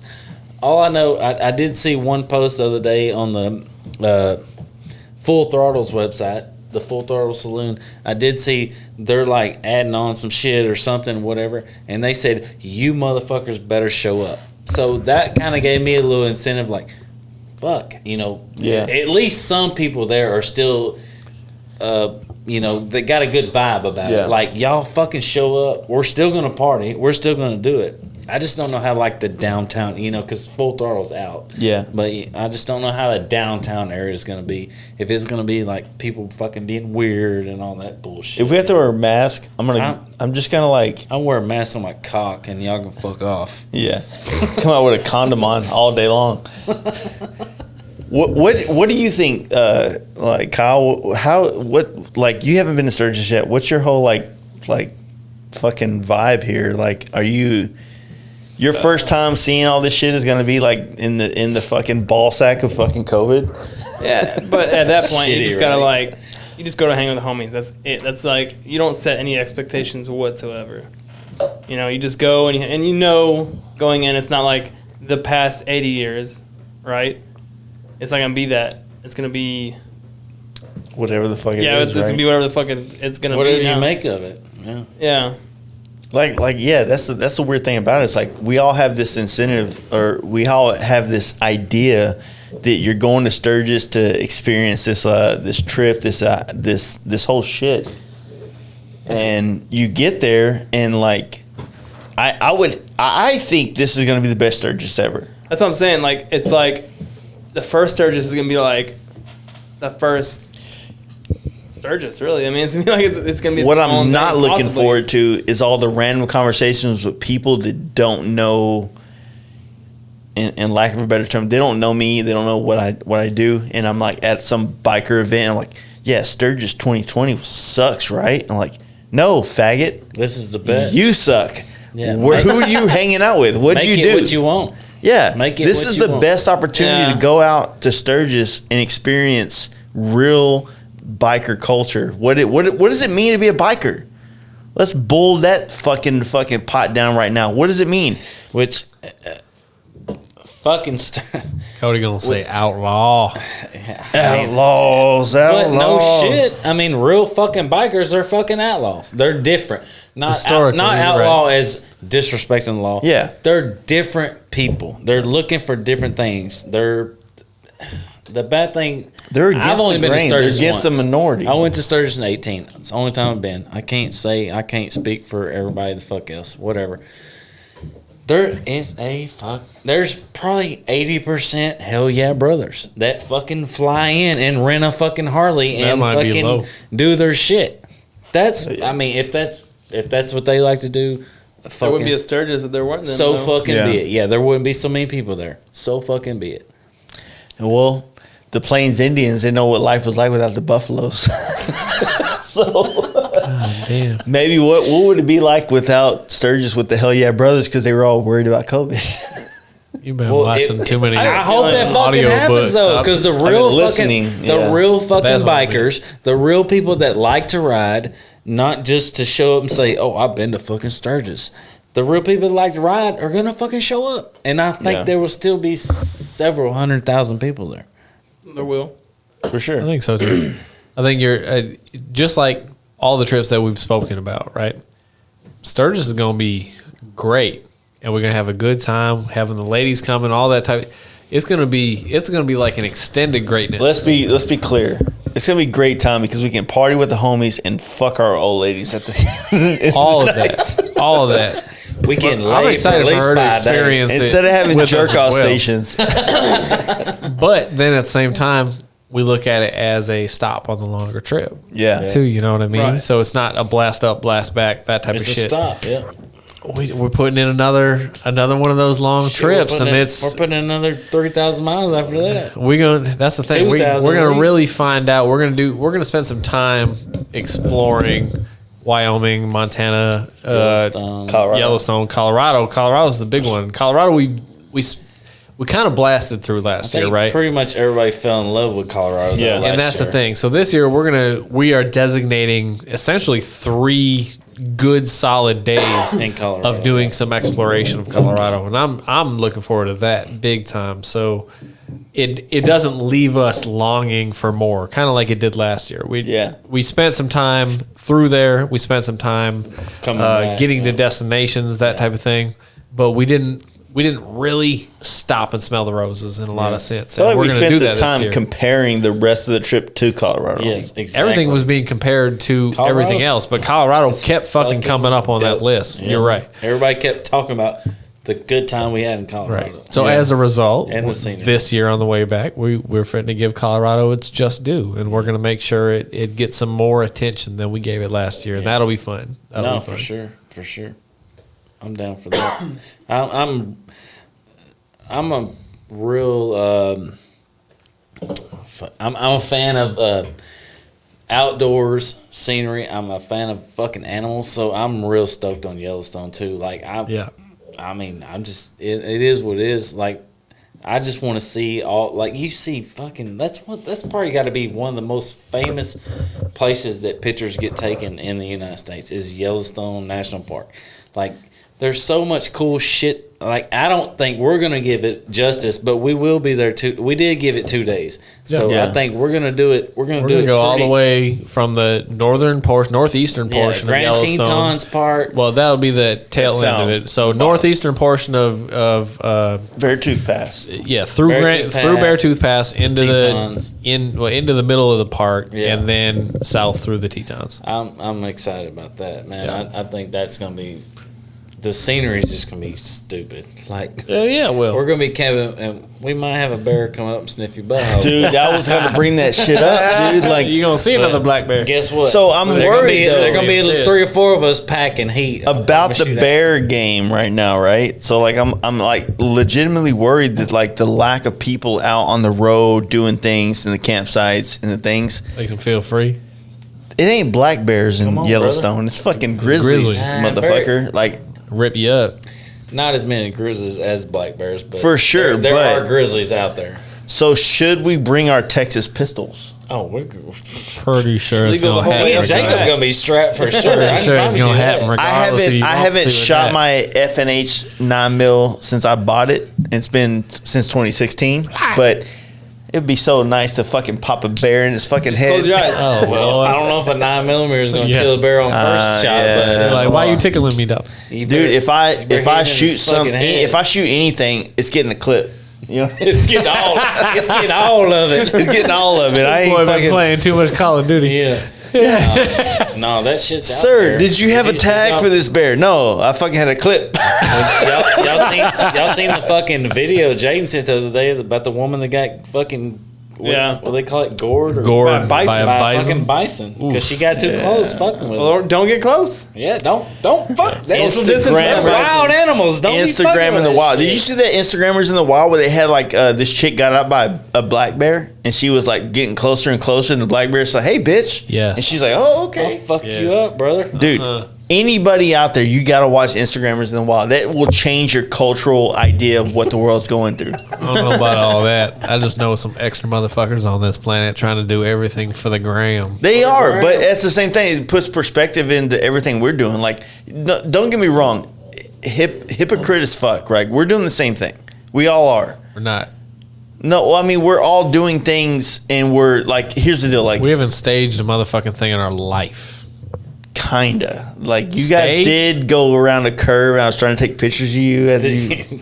No, that was your thing. Trying to. That's my fault. Fuck with your aperture. I never got any pictures of that either. So. I got some. It didn't turn out. No. Hey, I just hadn't got that. But honestly, swear to God, on the trips we've been on, that's the only time you've ever said. That's the only time it's ever happened. Yeah, that's true. That's the only trip we've been on since I've been a amateur photographer. Dude, you're trying to do like your new lens. You're trying to go pro, man. And that's I mean, but that's real as fuck right there, right? In 3+ years or whatever, we ain't stopped to do that shit. But one time we were already stopped. We were already flat stopped. out. We were already stopped taking a breather, and he said, "Let me see if I can catch a couple like I don't know what you call them. I thought you said aperture shots or whatever." Well, they are like I like wanted the to catch trailing you. lines. We were on the like. It was probably the closest thing to being like on the PCH as possible, where you dip into a canyon and come out around. You know what I mean? Yes. So for you listeners, like you dip in and you come around the thing, and we were on the around part. We stopped. There was a good viewpoint. Yeah. Big spot. And I was like, you know what? Like, you guys go rip around it. Let me see if I can catch some like a continuous shots, basically. You know what I mean? Like, just basically trying to get like blur in the speed that you were guys carrying around it. And I got photos. They were good, but they weren't like they're fucking Facebook good. They're not Instagram good. They're Facebook good. You know what I'm saying? Yeah, now we got levels of this shit. There is levels. There's levels to everything, but I get it. So in the whole entirety, right? We started talking about this about Instagrammers in the wild or influencers in the wild, right? We don't do that shit. We don't, but at the same time, like, what's going to happen is because it's becoming such a massive part of our culture. Yeah. Everything we do, if you're sitting on a street corner doing a selfie, you're going to be like, oh, Instagrammers in the wild, right? We're all going to be a part of this parody. And we all have to take that humility. I'm sorry. I think there's some folks that you can say it's humility. Hell yeah, let's drink because they're doing some dumb shit. Yeah. Like I feel like I think it's pretty easy to point out people that are kind of just they're trying to capture a genuine moment, or they're just trying to do some extra bullshit because they're where they're at. Yeah, if I take a picture of something, it's because I like that setting. Yeah, I like that picture. I'm not fucking taking a picture just to trying to get more likes on fucking Instagram or something. We're very much guys in that regard. Like it's pretty simplistic the way that we look at stuff, and we even have some artsy going on in this group, and we got maybe call us guys 2.0 because like we've got like a little bit of the influence of the fact that we do put some stuff on the gram, but generally speaking, we're doing some cool shit. Take a peek at it and tell me if you like it. And that's generally what we're doing. And I dig that. I dig the fact that we don't really extract from the normality of what we're actually doing to all right, let's set something up like a fucking movie set or whatever. And this is why, because we have to capture a certain number of, I don't know, fucking likes or acknowledgments on the internet. And that's So if you're seeing something that we're actually doing, it's really what we're doing. Out of everything that's going on this year, what is it about Sturgis that inspires you guys? Like, because me and Cody been there. Man. Like, what is the unexperienced allure that you guys have for this, like, Sturgis? Kyle, you take that one. It's just making the trip with your homies. That's it. That's literally all there is to it. I don't give a fuck what Sturgis has to offer. Obviously, it's a lot, but the experience of just going and hanging. Like, I was supposed to go to Born Free last year, which I did on that knee scooter, baby. But this year, dude, just making the trip, man. And this is the trip of the year. Yeah. I mean, any trip though, like we said, like going to the Rebels Den parties, just like it's an easy weekend to cram out there and come back. Like, it's just another one of those. But but better, obviously, on a bigger scale. But it's just make as many as you can. I echo that for sure. I definitely. But also, that. Sturgis is a bucket list, obviously. Yeah. So it's like, and especially this year, being as it's in such a 80th, the 80th, and COVID, like maybe the everything. 80th. Like people are saying it may or may not happen. Bullshit. Like it's gonna happen. Like I think if you like that aspect of camping, drinking, hanging with your boys, like riding. That's all it's about anyways, right? In the long run. Yeah, you don't need an official invite. Like, I'm not going there to buy a T-shirt. I ain't going there. I ain't coming for no haircut. Yeah. The great part about it is exactly what you just said. Like, I grew up 600 or so miles from there, and this will officially be my first attendance to the rally 1,400 miles away. But it's because we're going with the right people, and it's because we identified the right circumstance. Like, it's not just going to say we went. The fact is, last year we went with a group of cats across the country, West Coast, and we experienced California for the first time for almost everybody.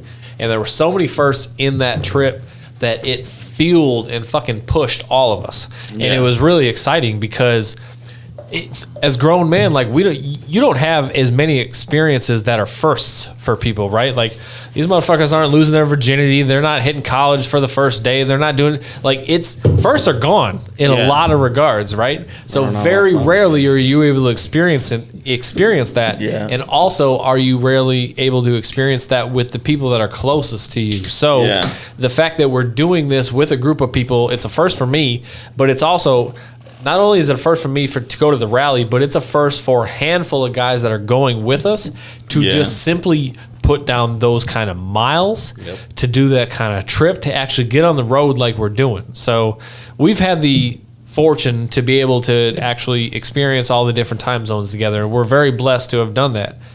But there's some people in our close circle here in DFW that haven't had the ability to do that yet. Yeah. So to be able to go through that with these guys that mean so much to us, and even the gals, like, I'm looking forward to that. I'm looking forward to that more than anything. Like, the rally's going to be dope, but I can't wait to fucking feed off of the energy that's going to come off of these fucking guys. I'm ready to see the smile on their fucking faces. You know, the same energy that we all had last year is going to be perpetuated through this trip, through these guys that we love and adore, and it's going to fill us up too. You know what I mean? Exactly. Our power meter is going to be through the fucking roof because of the people that we're with. Would you not look at like the fact, like you made a good point, and I forgot about this, but we do, Kyle, just look in from above here.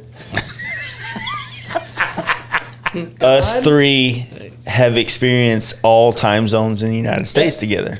You know what I mean? So like that's a point that like it's really hard to think. It's like we kind of had this thing, like honestly, like we could be doing shit all day long, you know, like 10 years down the line and be like, hey, you know, Cody hits me up, like, hey man, you know, I'm fucking like, I got my meth, you know. What the fuck page are you on? I gotta be the one on. No. You need I'm fucking with him, but no, like he could be like, hey, you know, I got some shit come up. I need to borrow some money, or whatever the case may be.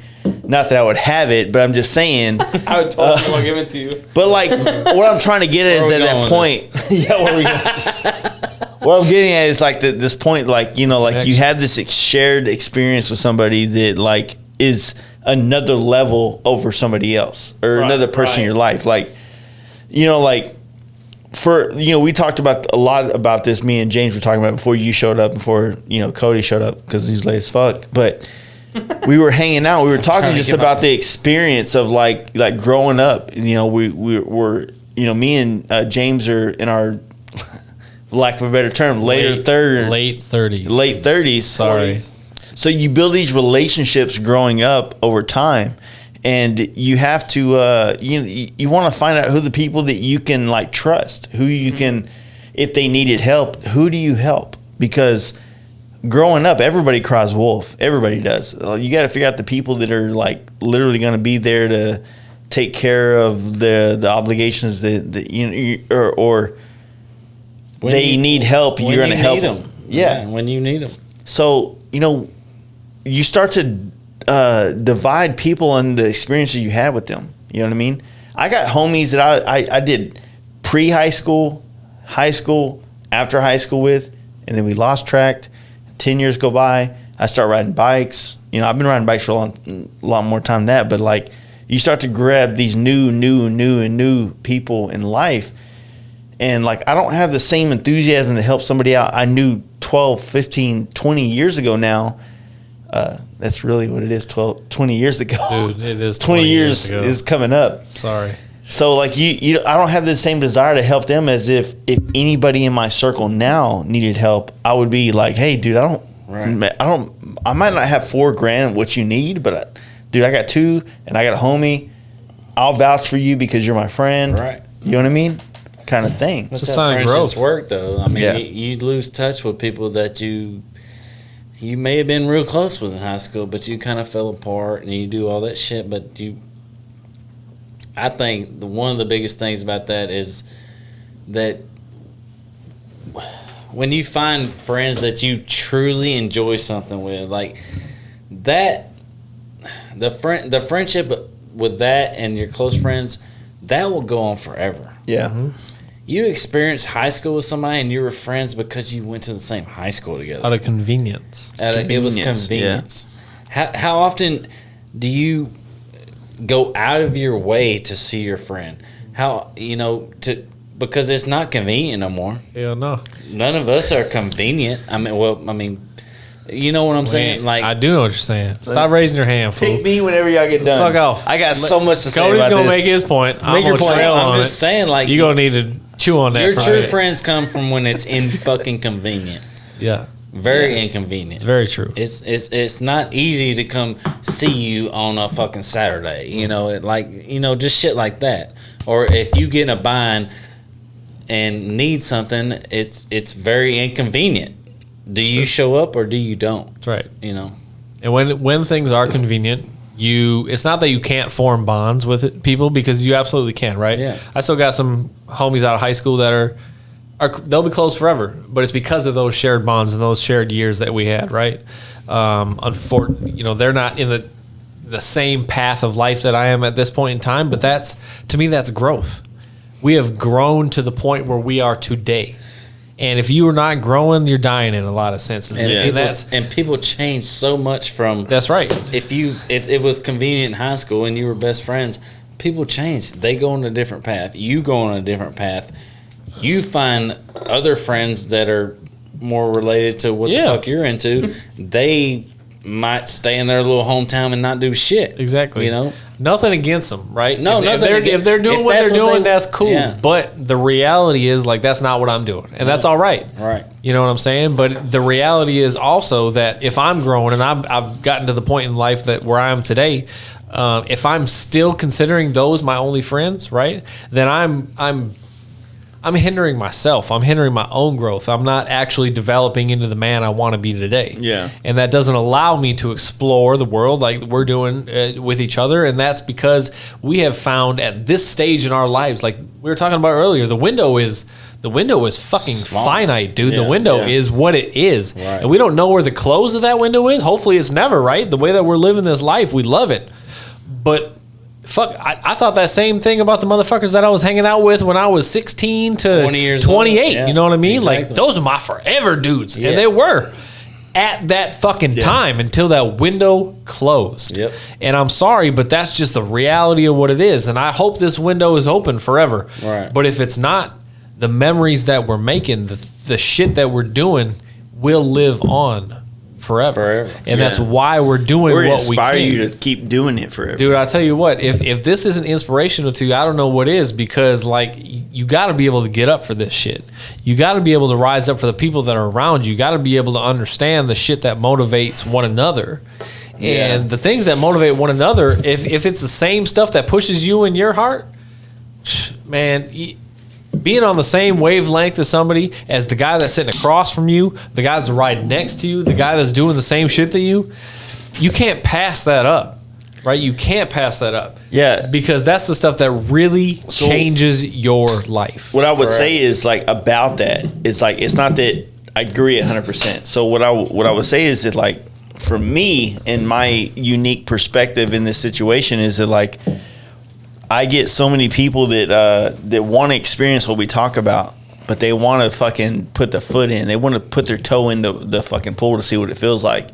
And so what happens is like they expect to put a toe in and get the same warm welcome that we all give each other, because we know we're all putting the same sacrifices on the table to experience this open road, this bike life, this travel, this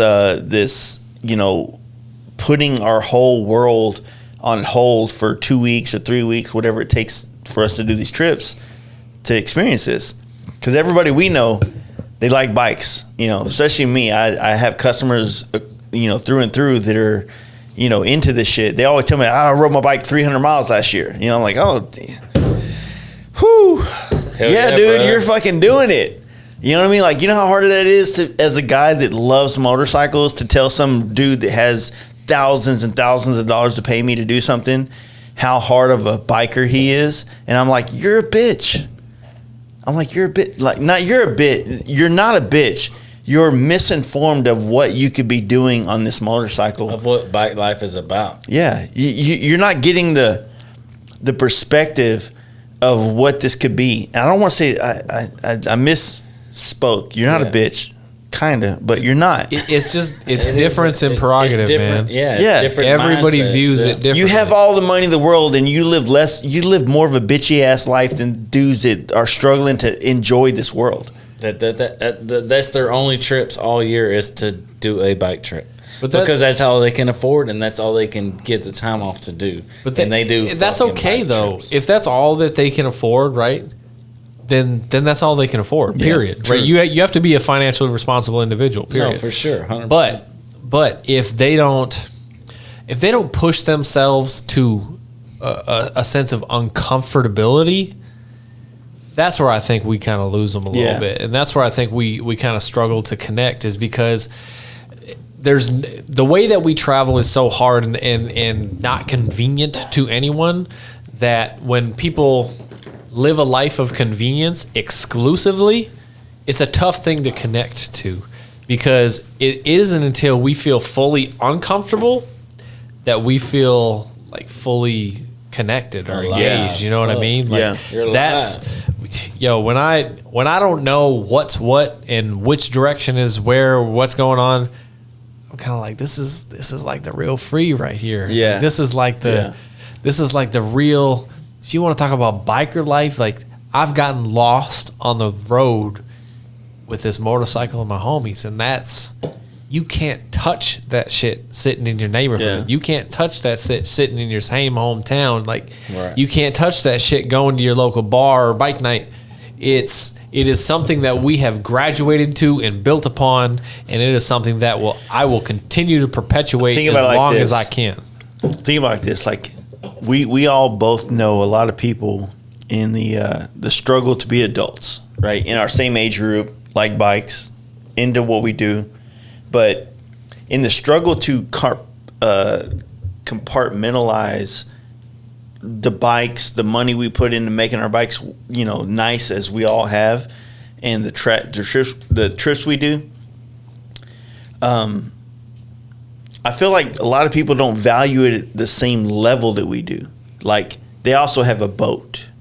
They also have kids, which I guess I'm the only one here that has kids. Yeah. Not the best dad in the world, I'll be honest with you. But we also have all these other things in life that we are kind of like doing, and so the bike always becomes a secondary, third part of a situation, or whatever the case may be. It keeps finding a place down the line of like importance, right? And on a tangent, for some of us that the bike world and life and concept of what we do on bikes, not as a club, but just as bikers, as people that enjoy riding bikes, every week, we have a hard time connecting with dudes that compartmentalize motorcycling to a weekend, or for sure, or a 1 day a week when they might get a day off, or some bullshit. And I will say that I 100% I can only afford one hobby, because when I go into a hobby, I'm balls fucking deep. Yeah. So, Two-bike Cody. Huh? Two-bike Cody. Well, no. Well, yeah. I mean, I know. That might be a term of balls deep, but that's so. When I graduated, whatever, blah blah. Like, first thing we was in, big thing around where, fucking mudding 4-wheelers, side by side, shit like that. Yeah. I got in that for a little bit. Then but I've always, you got a herpes, and you had to get out of it. I've always ridden growing up, my whole life. Like, I've always ridden dirt bikes, 4-wheelers. I raced 4-wheelers growing up. Right. So I was always into like the riding aspect. But I'm one of those people that if I cannot afford the best of the best, I'm not gonna get into it, because I go balls deep when I go in it. Yeah. So, like, I got in that, and then I got into dirt track racing. So until I could afford the fucking car I wanted, I would not go in it. And then I got the car. I raced that. I did that for 4 years. And then I actually, actually, let me step back. Jason's going to call me gay. Definitely. I did have a boat for that. I had a wake boat. You know, I got into fucking wake boats. You know, I was full fucking into that shit. You know, deep into that. Got into racing. And then once I got outside of racing and I bought my first fucking Harley, but that was the first. I'm not calling it a sport. That was the first fucking activity I got in that I really truly fell in love with. Like connected fucking. With. Dude, this is it. Like this is what I knew I wanted to do that. Like everything else, you can add traveling to it though. Yeah, and everything else I got like once I got out of it, I was like, yeah, I would like to go back and do it every once in a while, but I'm like, it is what it is. But once I bought my first fucking Harley, I'm like, dude, this is it. That's a growth of any human though, right? There's really no other passion. You go through that process. Driven thing like motorcycles. You know what I mean? Like it's 4x4s, boats. Like let's be real. Travel with that shit. Let's be real about boats, right? Let's just fucking clear the air, right? We buy boats, ride boats, fuck with boats because we want pussy. Ride boats? No. I mean, you can do that shit. No. I'm willing to fucking why else? The good thing. You want to ride a boat to fucking please your dude, homies? Ride a boat? No. You don't ride a boat, first of all. You want to, but you want to ride your slingshot boat?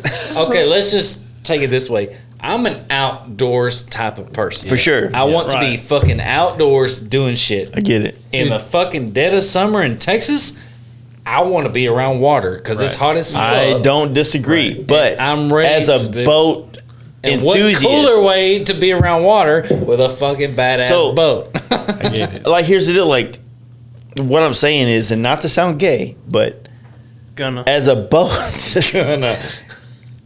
like like if I was gonna buy a boat, my wife's like, hey, we should get a boat. You know what I mean? Like, all right, well, you know, that's all the expense, all the fucking like livelihood of a boat, lifehood. You know what I mean? You got to deal with all that shit, gas, trailer, truck, or a boat slip, all that shit, right? It all comes together. I mean, what helps out? Like, I can just give my wife tequila and get fucked. I don't need to take her on a boat. You're not to do the trying same thing. No, it's just a different type of. So you get a boat, mindset, and all your boys have a good time. Like, oh, I'm fucking into making dudes hard. You know what I mean? Like, what's your thing?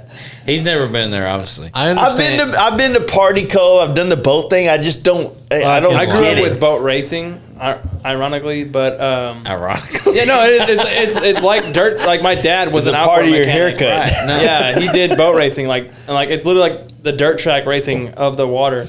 And that's what he likes, though. Sure. He don't give a fuck about going out here or there. He just wants to go to a lake and fucking really. It's like just hop on and race that shit. It's like dirt bikes or anything else. Nah, I just don't. My thing about it was just being outside. I would take my boat out and get fucking 5 of my buddies. And that too. That's and go out on the fucking. I mean, I was married at the time, so my wife is there, but like. Get out there and fucking have fun with your friends.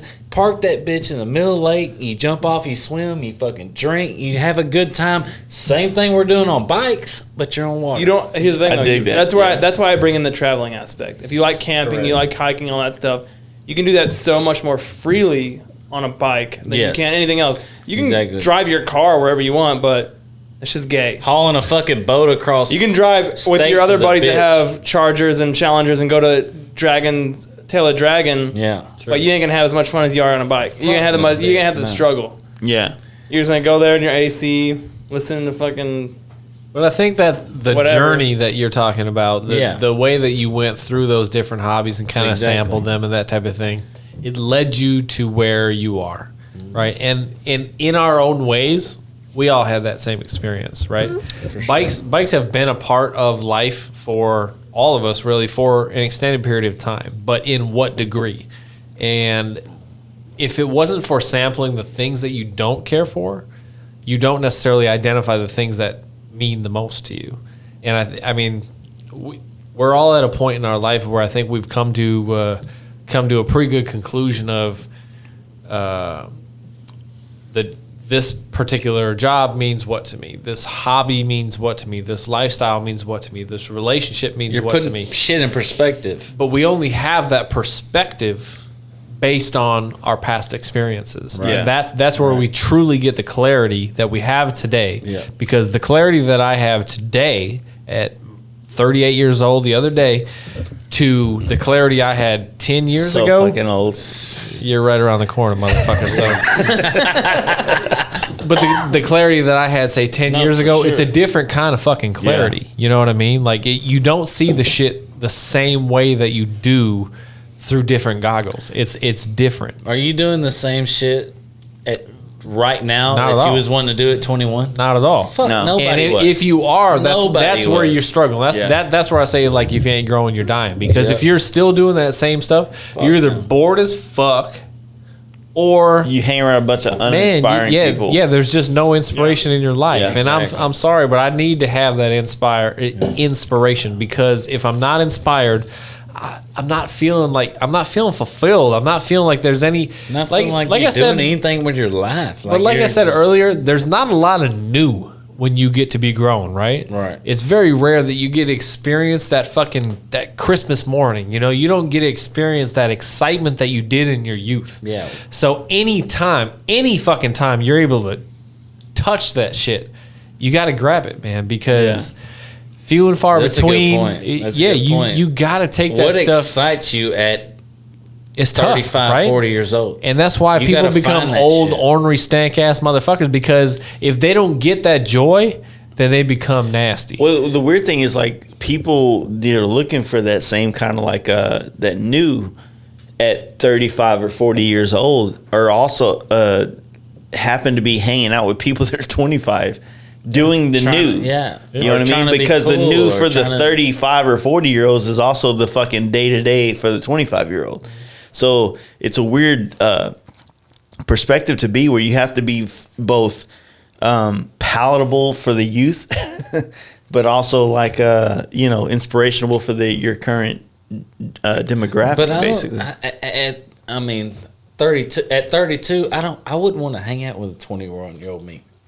Like, oh yeah, yeah, no, yeah, 21-year-old trust me is a motherfucker, and like, that's I all don't- right. I wouldn't like. We ain't even in the same mindset. That's all Yeah, right. yeah, for sure. But the fact that say we're able to connect with the mid-20 cats that are still into the same stuff, and we're helping in a way, in our own way, to show them kind of like the mistakes that we've made and the path that may or may not jumpstart be them. available for them. Yeah. It's giving them a cheat code, man. It's giving them a pass to. But how many what of them we've take gone it through. and grab they it? Well, that's on don't, them. and that's No, why that's we on have them. guys like Exactly. Jesse. They don't. Same shit. They need to I mean- with a fucking brother like Jace. That's on them though. But that's No. every man making No, their I own just- decision. No, Right. You know what I mean? You want to be Yeah. an individual. And you Exactly. don't want to hear about there what was other people there was say, plenty of older people talking to me when I was 20, 21 years old saying, Yeah. you're looking at different. Did I listen to them? Fuck no, I didn't listen to them. I did my own thing. And that's on But 21-year-old if they were a Cody. part of your everyday life, if those same dudes that were telling you that you're not looking at it right also run a fucking Google Hangout chat room with you every day, if you saw them every day of your life and they told you that don't you know, were maybe- fucking up, maybe would though. would it not resonate more? It may resonate Maybe different. You I might not tell. wear- How about any teenager ever? Right? Your parents are telling you what's what, and your 14-year-old ass thinks you know better. Yeah, That it you see the world differently when than they when can. something's Yeah. so close, it might be too close to actually give you that value. I might not. Well, I might And not have worn a it's fedora challenging. if my I guess- 32-year-old told someone else not to do that shit. What a game. 20-year-old Kyle was wearing that fedora, dude. He was a bad motherfucker, Yeah. dude. But that's why hindsight's Well, always Kyle's always 20/20. You need to put a COVID test on his dick right now. God damn. He's got it.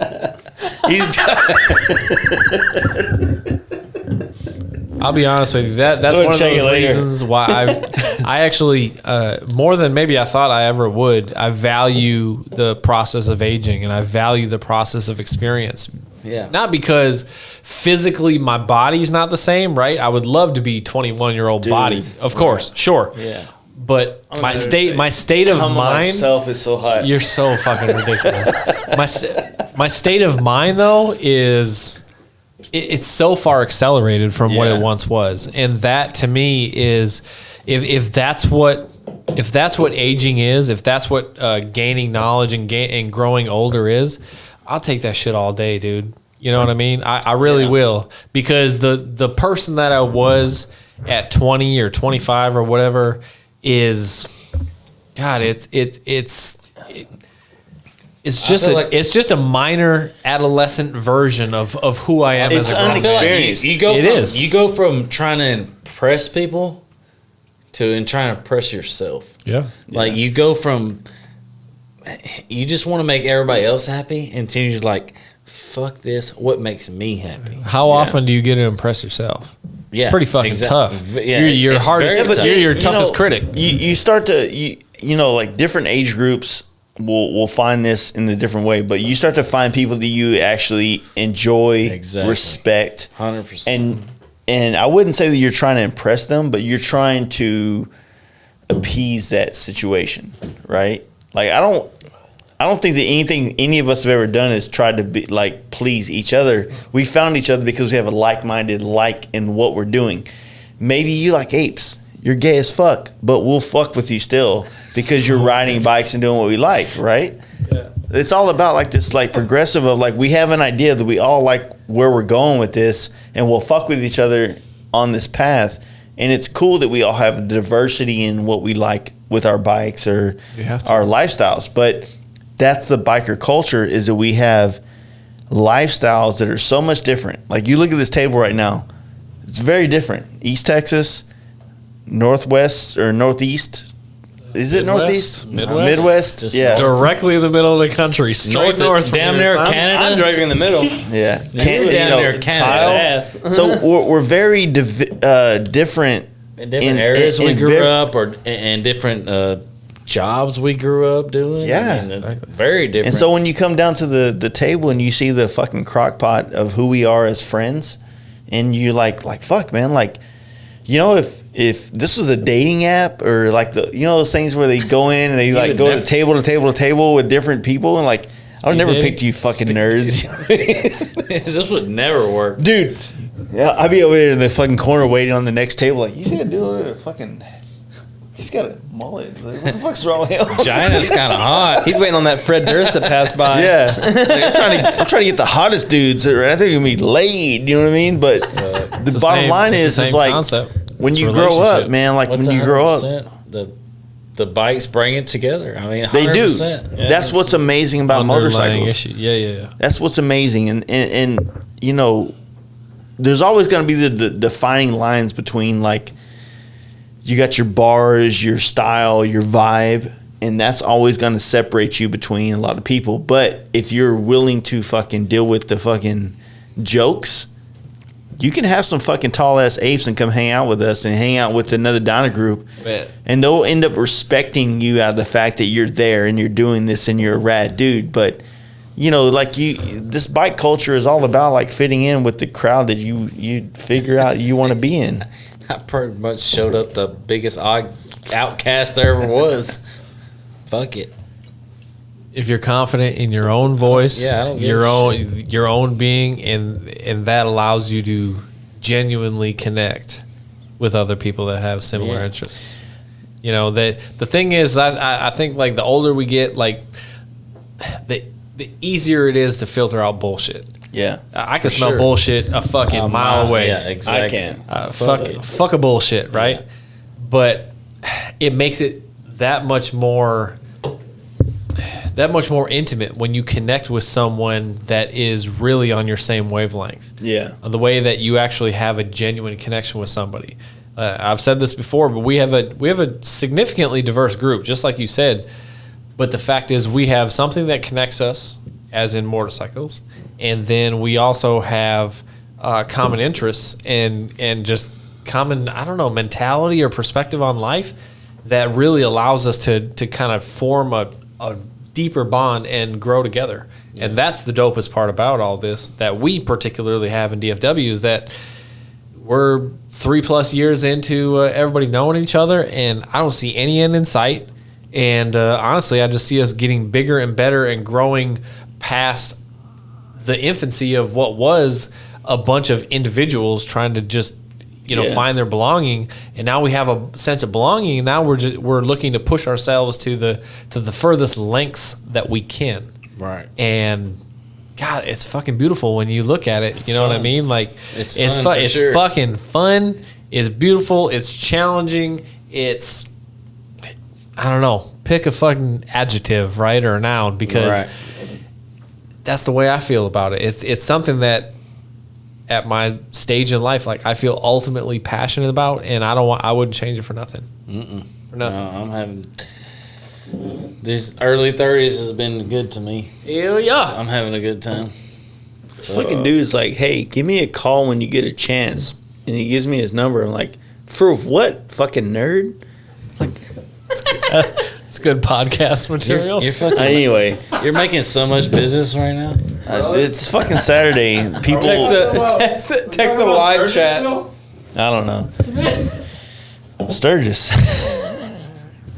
Who done Sturgis? So, Kyle, though, like, seriously, like, you haven't been to Sturgis yet. Like, what are you looking for? Like, what? Not that you're looking for something, but, like, you have to have an idea of, like, what am I going to experience here? Do you have a fucking idea? I've learned by now that you can't expect that shit, man. You just do it. Yeah. Is there anything certain? Is there anything certain that, like, you just want to go see, or anything like landmarks or anything? Nah, dude. Just I might experience drive by Rushmore and be like, that's pretty sick. You know, like I don't care, dude. Like I've done enough trips, regardless of bike trips alone. I've done enough trips to know that you're gonna experience a whole bunch more shit than you expected to. Mm-hmm. So that's what you expect, is just fucking go, get on the fucking bike and go. Yeah. Like, that's with anything. Like, that's same with going to Thailand, Vietnam, shit like that. You don't go to expect shit. You just go because someone said, hey, dude, we're going here. You want to go? Fuck it. I got the means to do it. Let's go. Yeah. It's just another one of those. Hell yeah. It's also like if you have, like, a shaman on a trip, though. Oh, yeah, for sure. I mean, it's great. You have somebody it's that's fucking been there. great to have that, so... That's a peace of mind for sure, for having like guys that have been to Sturgis and like been on bike trips. I'm 100% grateful for that. Like, you're not just going in completely blind. It makes it a little easier. It does give you a peace of mind to know that you're gonna go and you know you're on the right route. like, you know you're gonna have a fucking good ass time. Right. Like, you don't even gotta worry about it. So no, but I mean, like, honestly, for one, like, I know no one else is excited about it, but just go to see the concerts and shit like that. I know you can see them here in Texas, but like, fuck, your boy's gonna go. I'm gonna go see what concert is going on, bro? They've already canceled. No, they've already canceled. They're all canceled now. I'm just saying. No, not all the concerts. ZZ Top has pulled out. No. Well, all the good, like, here's what I'm saying. They'd all die if they got that kind of shit was like, I might go to experience that just because I'm at Sturgis. I'm gonna go see the Sturgis. Who's playing Sturgis? You know, but that's not a thing anymore. There's a different, like, perspective. If you're asking me, like, what I want to go look at, like, that would be the only thing. I was like, I might actually go do that. But past that, like, the tourist shit is basically what that boils down to. If you're somebody that really enjoys concerts, like, Sturgis provides a stage and a setting that, like, as a concert goer, you're probably not going to ever experience in Dallas. Exactly. You know what I mean? Exactly. That's why I'm saying, like, whereas some people are like, I don't really give a fuck about that. Like, I'll go just for that fucking knock off the bucket list, you know? We did that. I mean, like I said, the first time we did it. And dude, we seen Kid Rock, Aaron Lewis, see, Leonard Skinner, everything. Lame ass bands, but I'm so down to go see that shit. Kid Rock? See? Dude, Kid Rock's the best concert I've ever been to. And I'm not talking about if you don't agree with his singing and shit. He put on the best show I've ever seen in my fucking life. What most would consider lame, like, I want to go because of that. Because you don't want to go, I want to fucking go. I mean, because Kyle is I can tell you right now, I've seen every goddamn motherfucker you could think of seeing. Kid Rock puts on the best show I've ever seen. And that's exactly where I want to go. Dude, I'm telling you, in 6th grade, I had a chick on the bus give me fucking Handy? Well, no. What was the one Kid Rock CD or Cowboy or whatever the fuck? Yeah. That one was on. Mm-hmm. I got fucking grounded because my mom found that in my PlayStation because he had the middle finger on that bitch. Yep. You don't think that's a nostalgia trait? Well, I'm gonna go see fucking Kid Rock because this shit got me in trouble back when I was in 6th grade. I don't care who you're into, but if they're in Sturgis and you want to see them, I'm talking shit. I would love to go see any of those bands. I think it's a fucking great thing. Dude. But it's because of the place you're at. You're at fucking Sturgis, dude. Go the only do some bad Hell thing, Yeah Brother shit. We was staying at Buffalo Chip, so it wasn't as bad. But if you want to go see a concert at Buffalo Chip, it's pretty pricey. Dude, if you're not staying there, if you're once not in a lifetime, about it. I've seen Pittsburgh. I seen Nelly. I seen Nelly at Iron Horse, bro. He's coming to Lava Cantina. Word? Yeah. Hey. It was the worst fucking concert I've ever been to in my life. I get it. The worst. I've never seen so many bikers with fucking Band-Aids on their eyes. Hell yeah, dude. Fucking terrible. I'm not Don't shitting you dare I'm hate not, on this I'm not shitting. Don't you dare say it on St. It was Lunatics, fucking dog. terrible. Yeah. It was, No, dude. White people are at all-time low, huh? what, bar? Shit. More white people at the Snoop Dogg Wu-Tang concert. The thing to me is like it's gonna be so exciting to travel with fucking Kyle and Jaden and fucking Kenny and Chris and fucking like Cuddy, like all these guys that haven't gone before. You know what I mean? First off, Cuddy is on a fucking knee scooter. Hey, all right. If Well, he shows up, I was gonna say Trent too. I'm not trying to get into that, but you know what I'm saying. Like I don't care how you got there. You got there. Yeah. And it's going to be a great time to be like, hey, man, because we hang out in DFW, right? These are all the cats from around here. We're going to be like, hey, dog, we're in South Dakota right now. Yeah. Wait, where are we at? We in South Dakota right now. And then to be able to take like an extended deal with all these guys through these other states, like, I don't care about the other stuff. The other stuff, it's going to be great. I'm going to love it. Have fun with my girlfriend, all that shit. It's gonna be fun. A good time. Yeah. Fuck, like something that will forever. We've talked about this. That will forever connect me with y'all two and fucking Larry and Jacob and Matt and like we have done those travels. Yeah. I want that with more people. Yeah. You know what I mean? I want them to feel the way that we fucking feel. Yeah. And I know, and it makes me feel even more. I like the way that you feel. Kind of like an influencer, dude. No.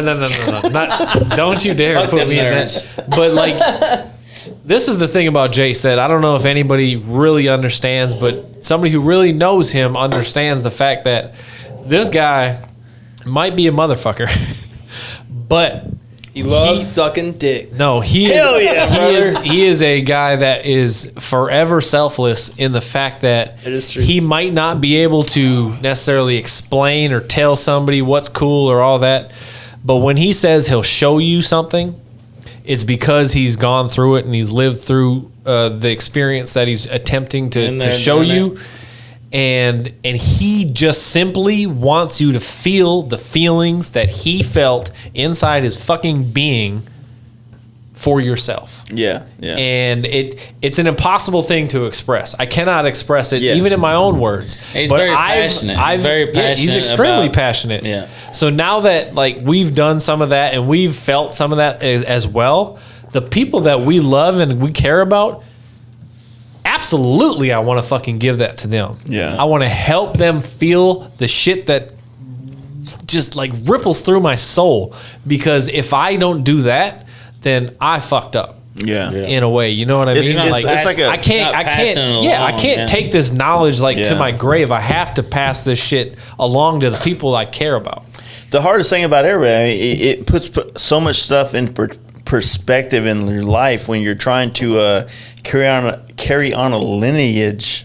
That's so fucking god damn, dog. Lineage. What's that? How now, brown cow? How now, brown cow? You're trying to carry on a lineage of this idea of this lifestyle that we're trying to, reinvent. And I was telling you guys earlier, like we're gonna ride to Sturgis this year, and we're gonna pass old timers and even some people that are relatively close to our probably been doing age this for group. 30 years, or especially the old people are they're gonna be relative to our age group, but the fact is that they're not connected to this like social media world where they're doing it for the gram, right? That is a big perspective. They're just doing it to take things away. It's like So there's probably people listening to this podcast right now that has a group of friends that are doing the shit we do. They're riding, they're doing the trips, they're doing all the shit, but they're just not connected to this like small sect, this little group that we've cultivated, whether it's the Fast Life podcast or like the performance whatever in general, right? Or just they're just not in our circle, right? And there's that one dude that's like trying to tell these other dudes, like, you guys are doing it wrong, but they're doing the same thing that we're doing. They're just like kind of, it's different. It's just different. You know what I mean?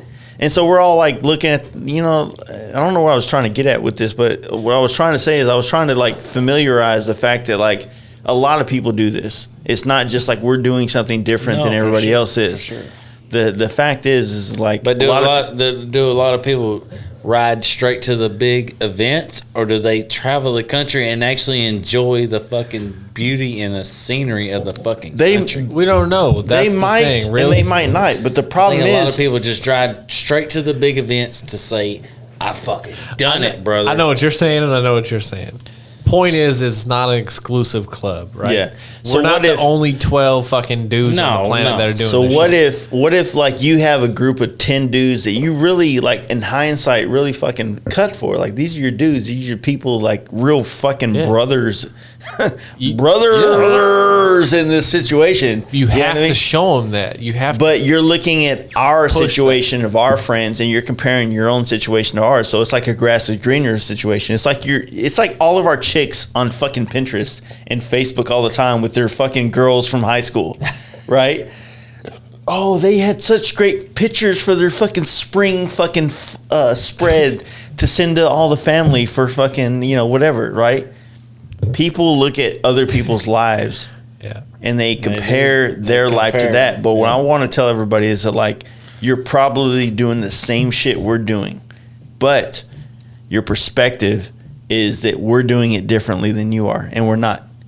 We might be, but I think that instead of like canceling out the fact that you got a group of guys that are solid as fuck doing cool ass shit, and you're just looking at what we're doing and it looks cooler, right? Or it sounds cooler, right?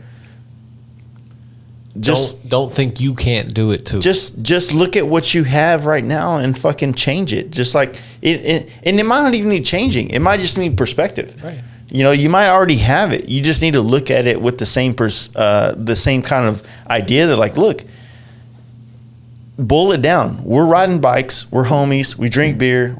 We fuck off and joke up. We clown on each other. We have a good time.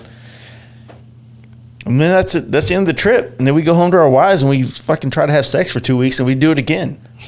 That's really what it is. We can't go back to work. But you know the greatest part about what we have is it's, to me, like, we've been motorcycling is as long as each other have. Like, we've been doing the same stuff, but it required the appropriate people coming into each other's lives to make it fun and enjoyable, to help grow it, though. To kind of, it's kind of like, it's kind of like, I don't know, man. You could do the same bullshit over and over and over for decades, but if you don't do it the way that you did it the one time that was perfect, or you don't do it the way that you did it with a group of people that was amazing or whatever, like, you're just doing the same thing. I've ridden thousands of miles alone. It's cool, but I got news for you. The miles that I put down with all y'all, I feel cooler. I feel better. I feel more complete. I feel more like I'm sharing something with someone else. You have an ownership of the situation, and that's what happens with a lot of people. Is that, like, take a group of 10 friends, right? Take the 10 friends before we became friends, right? Kyle, the Rockwall dudes, softball diamond, baby. You know what I mean? Like, all of us, we had 10 friends. You know what I mean? Yeah. And then, like, we all got inspired to go a different direction, a different path, and we started doing so. And we cultivated this situation now where we have this Anvil crew, and we got us, and we got this, and we got that, and got the East Texas homies. Our 10 friends turned into fucking 20 real quick. Right? But they're not the 10 friends we started riding bikes with. You know what I mean? And that's kind of a weird thing. Like, if you're like me, you're very sentimental. You're very, like, oh man, I started riding bikes with this dude fucking 20 years ago, because I'm old as fuck, or 10 years ago, whatever the case may be. So I have this like nostalgic obligation to somebody, or obligation to like a vibe, more or less. But the where we're at now is like, we're all doing this thing. We all fucking like funneled into this like idea that we literally funneled into it. Like if you want to, we funneled into this whole idea of like riding bikes the same way that we're doing right now. Yes. No, you're right though. That's the only reason You're right. You started on a fucking Ducati. And you Dyna, and now you're on Softail, like, making good decisions and shit. And the only reason was moving to the, like I said, was just for the travel aspect. And like, you start meeting those people, and you just keep moving on. Some people just stay stagnant, man. Think about how many dudes that you met. We've all met. We've all done this. We've all had this conversation. Yeah. Dudes see what you do. They're down. I like riding bikes. I want to do this. And then as soon as you tell them, like, hey, man, we're going to Sturgis next month, they start unloading their excuses. All fucking 8 million of them. And that's fine. Like, if you want to do that, they ain't about it, man. If they don't want to do it, they don't want to do it. True. They don't want to do it. You can but encourage they do. them to the end of much as you want. I think deep down they want you. They want to do. But they want you. Encouragement. That's all you can do. Yeah. And if they don't do it, they don't do it. But that was me. That was you. That was you. Yeah. That was Cody. That was everybody we know before we actually did it. Yeah. So before you actually do anything, you are that guy. Yeah. You are the guy who's like, I just can't for whatever reason. And so there's endless list of reasons. What I'm getting at is that this world needs bullies. I don't know about all that. No, they do. I don't know about the bullies. You need somebody to push somebody. You need somebody to get somebody out of their comfort zone. I hear what both you guys are saying, but whether you realize it or not, you're not like a mean fucking schoolyard bully, steal your money, but motherfucker. I want to be so bad. You're not. That's the point. You bully people with ape square. Shut up. You bully. You bully people with positivity. Yeah. That's what you do. You bully people with this is possible. You bully people with I can do it. Why the fuck can't you? Get out of your fucking hometown, nerd. It makes you uncomfortable and it makes you live your life. Yeah. For sure. And there's nothing as a grown ass man that makes you feel more alive than that right there. Yeah. For sure. And if that requires somebody pushing you towards it, call it bullying, call it what you will. It's motivation. Yeah. To me, that's the difference between Facebook and Instagram. Facebook's a bunch of bullshit. Instagram is a motivational tool. Yep. Instagram is a tool to allow people to convey the possibilities of what is, what can be. And if you take that and you run with that, you actually connect with that shit. You're not just scrolling through and fucking moving on to another day. Like it's a tool that can really change your life. In a lot of ways, and it's changed mine. It can get you connected. Changed mine. It can get you connected to people that you relate with. Exactly. I mean, you got to think about it, like like this whole situation, like this table right now, like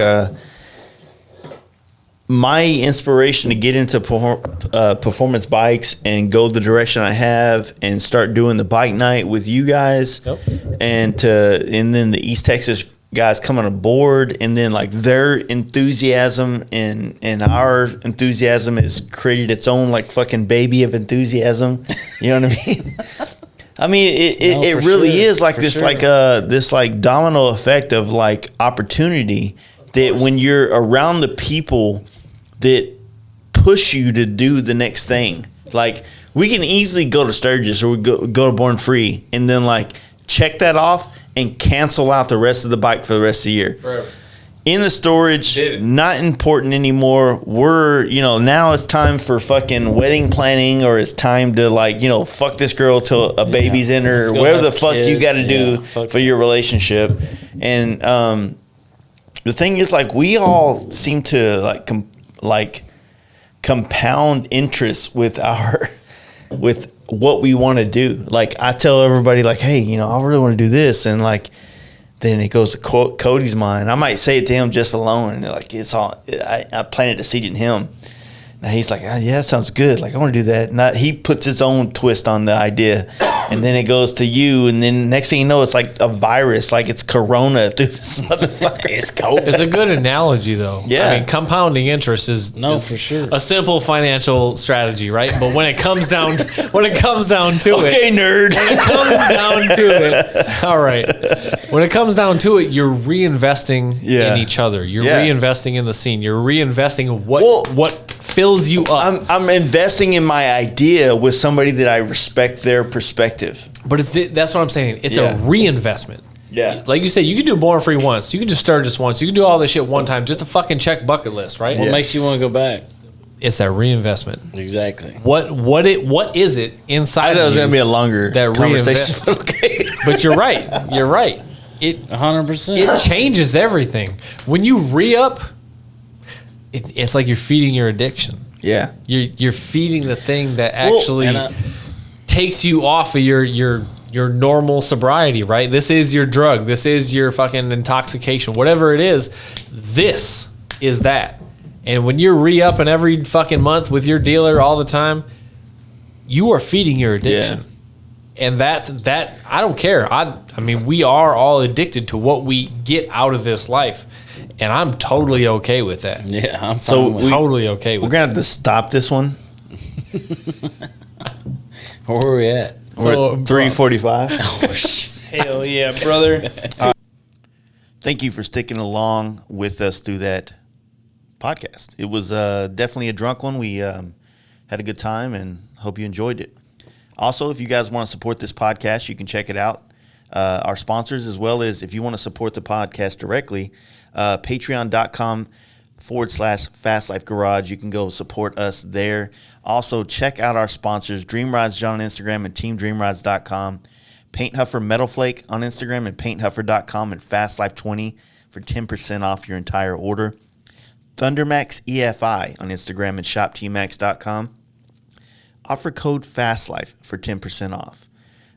Also, Lex and Moto, and that's on Instagram. Check them out at Lex and Moto, or Lex, sorry guys. Try this again. At Lex and Moto on Instagram, lexand-moto.com, and FastLife for 15% off your entire order on that one. Invisivin on Instagram and invisivin.com, and save yourself some money by using FastLife at checkout. And last but not least, Simpson Motorcycle Helmets on Instagram and simpsonmotorcyclehelmets.com. We got some more podcasts coming this month. I got a couple homies coming through that I'm looking forward to talking to that you have not heard from in a long time. So stick around and we'll see you guys here again soon we'll see you again. Peace.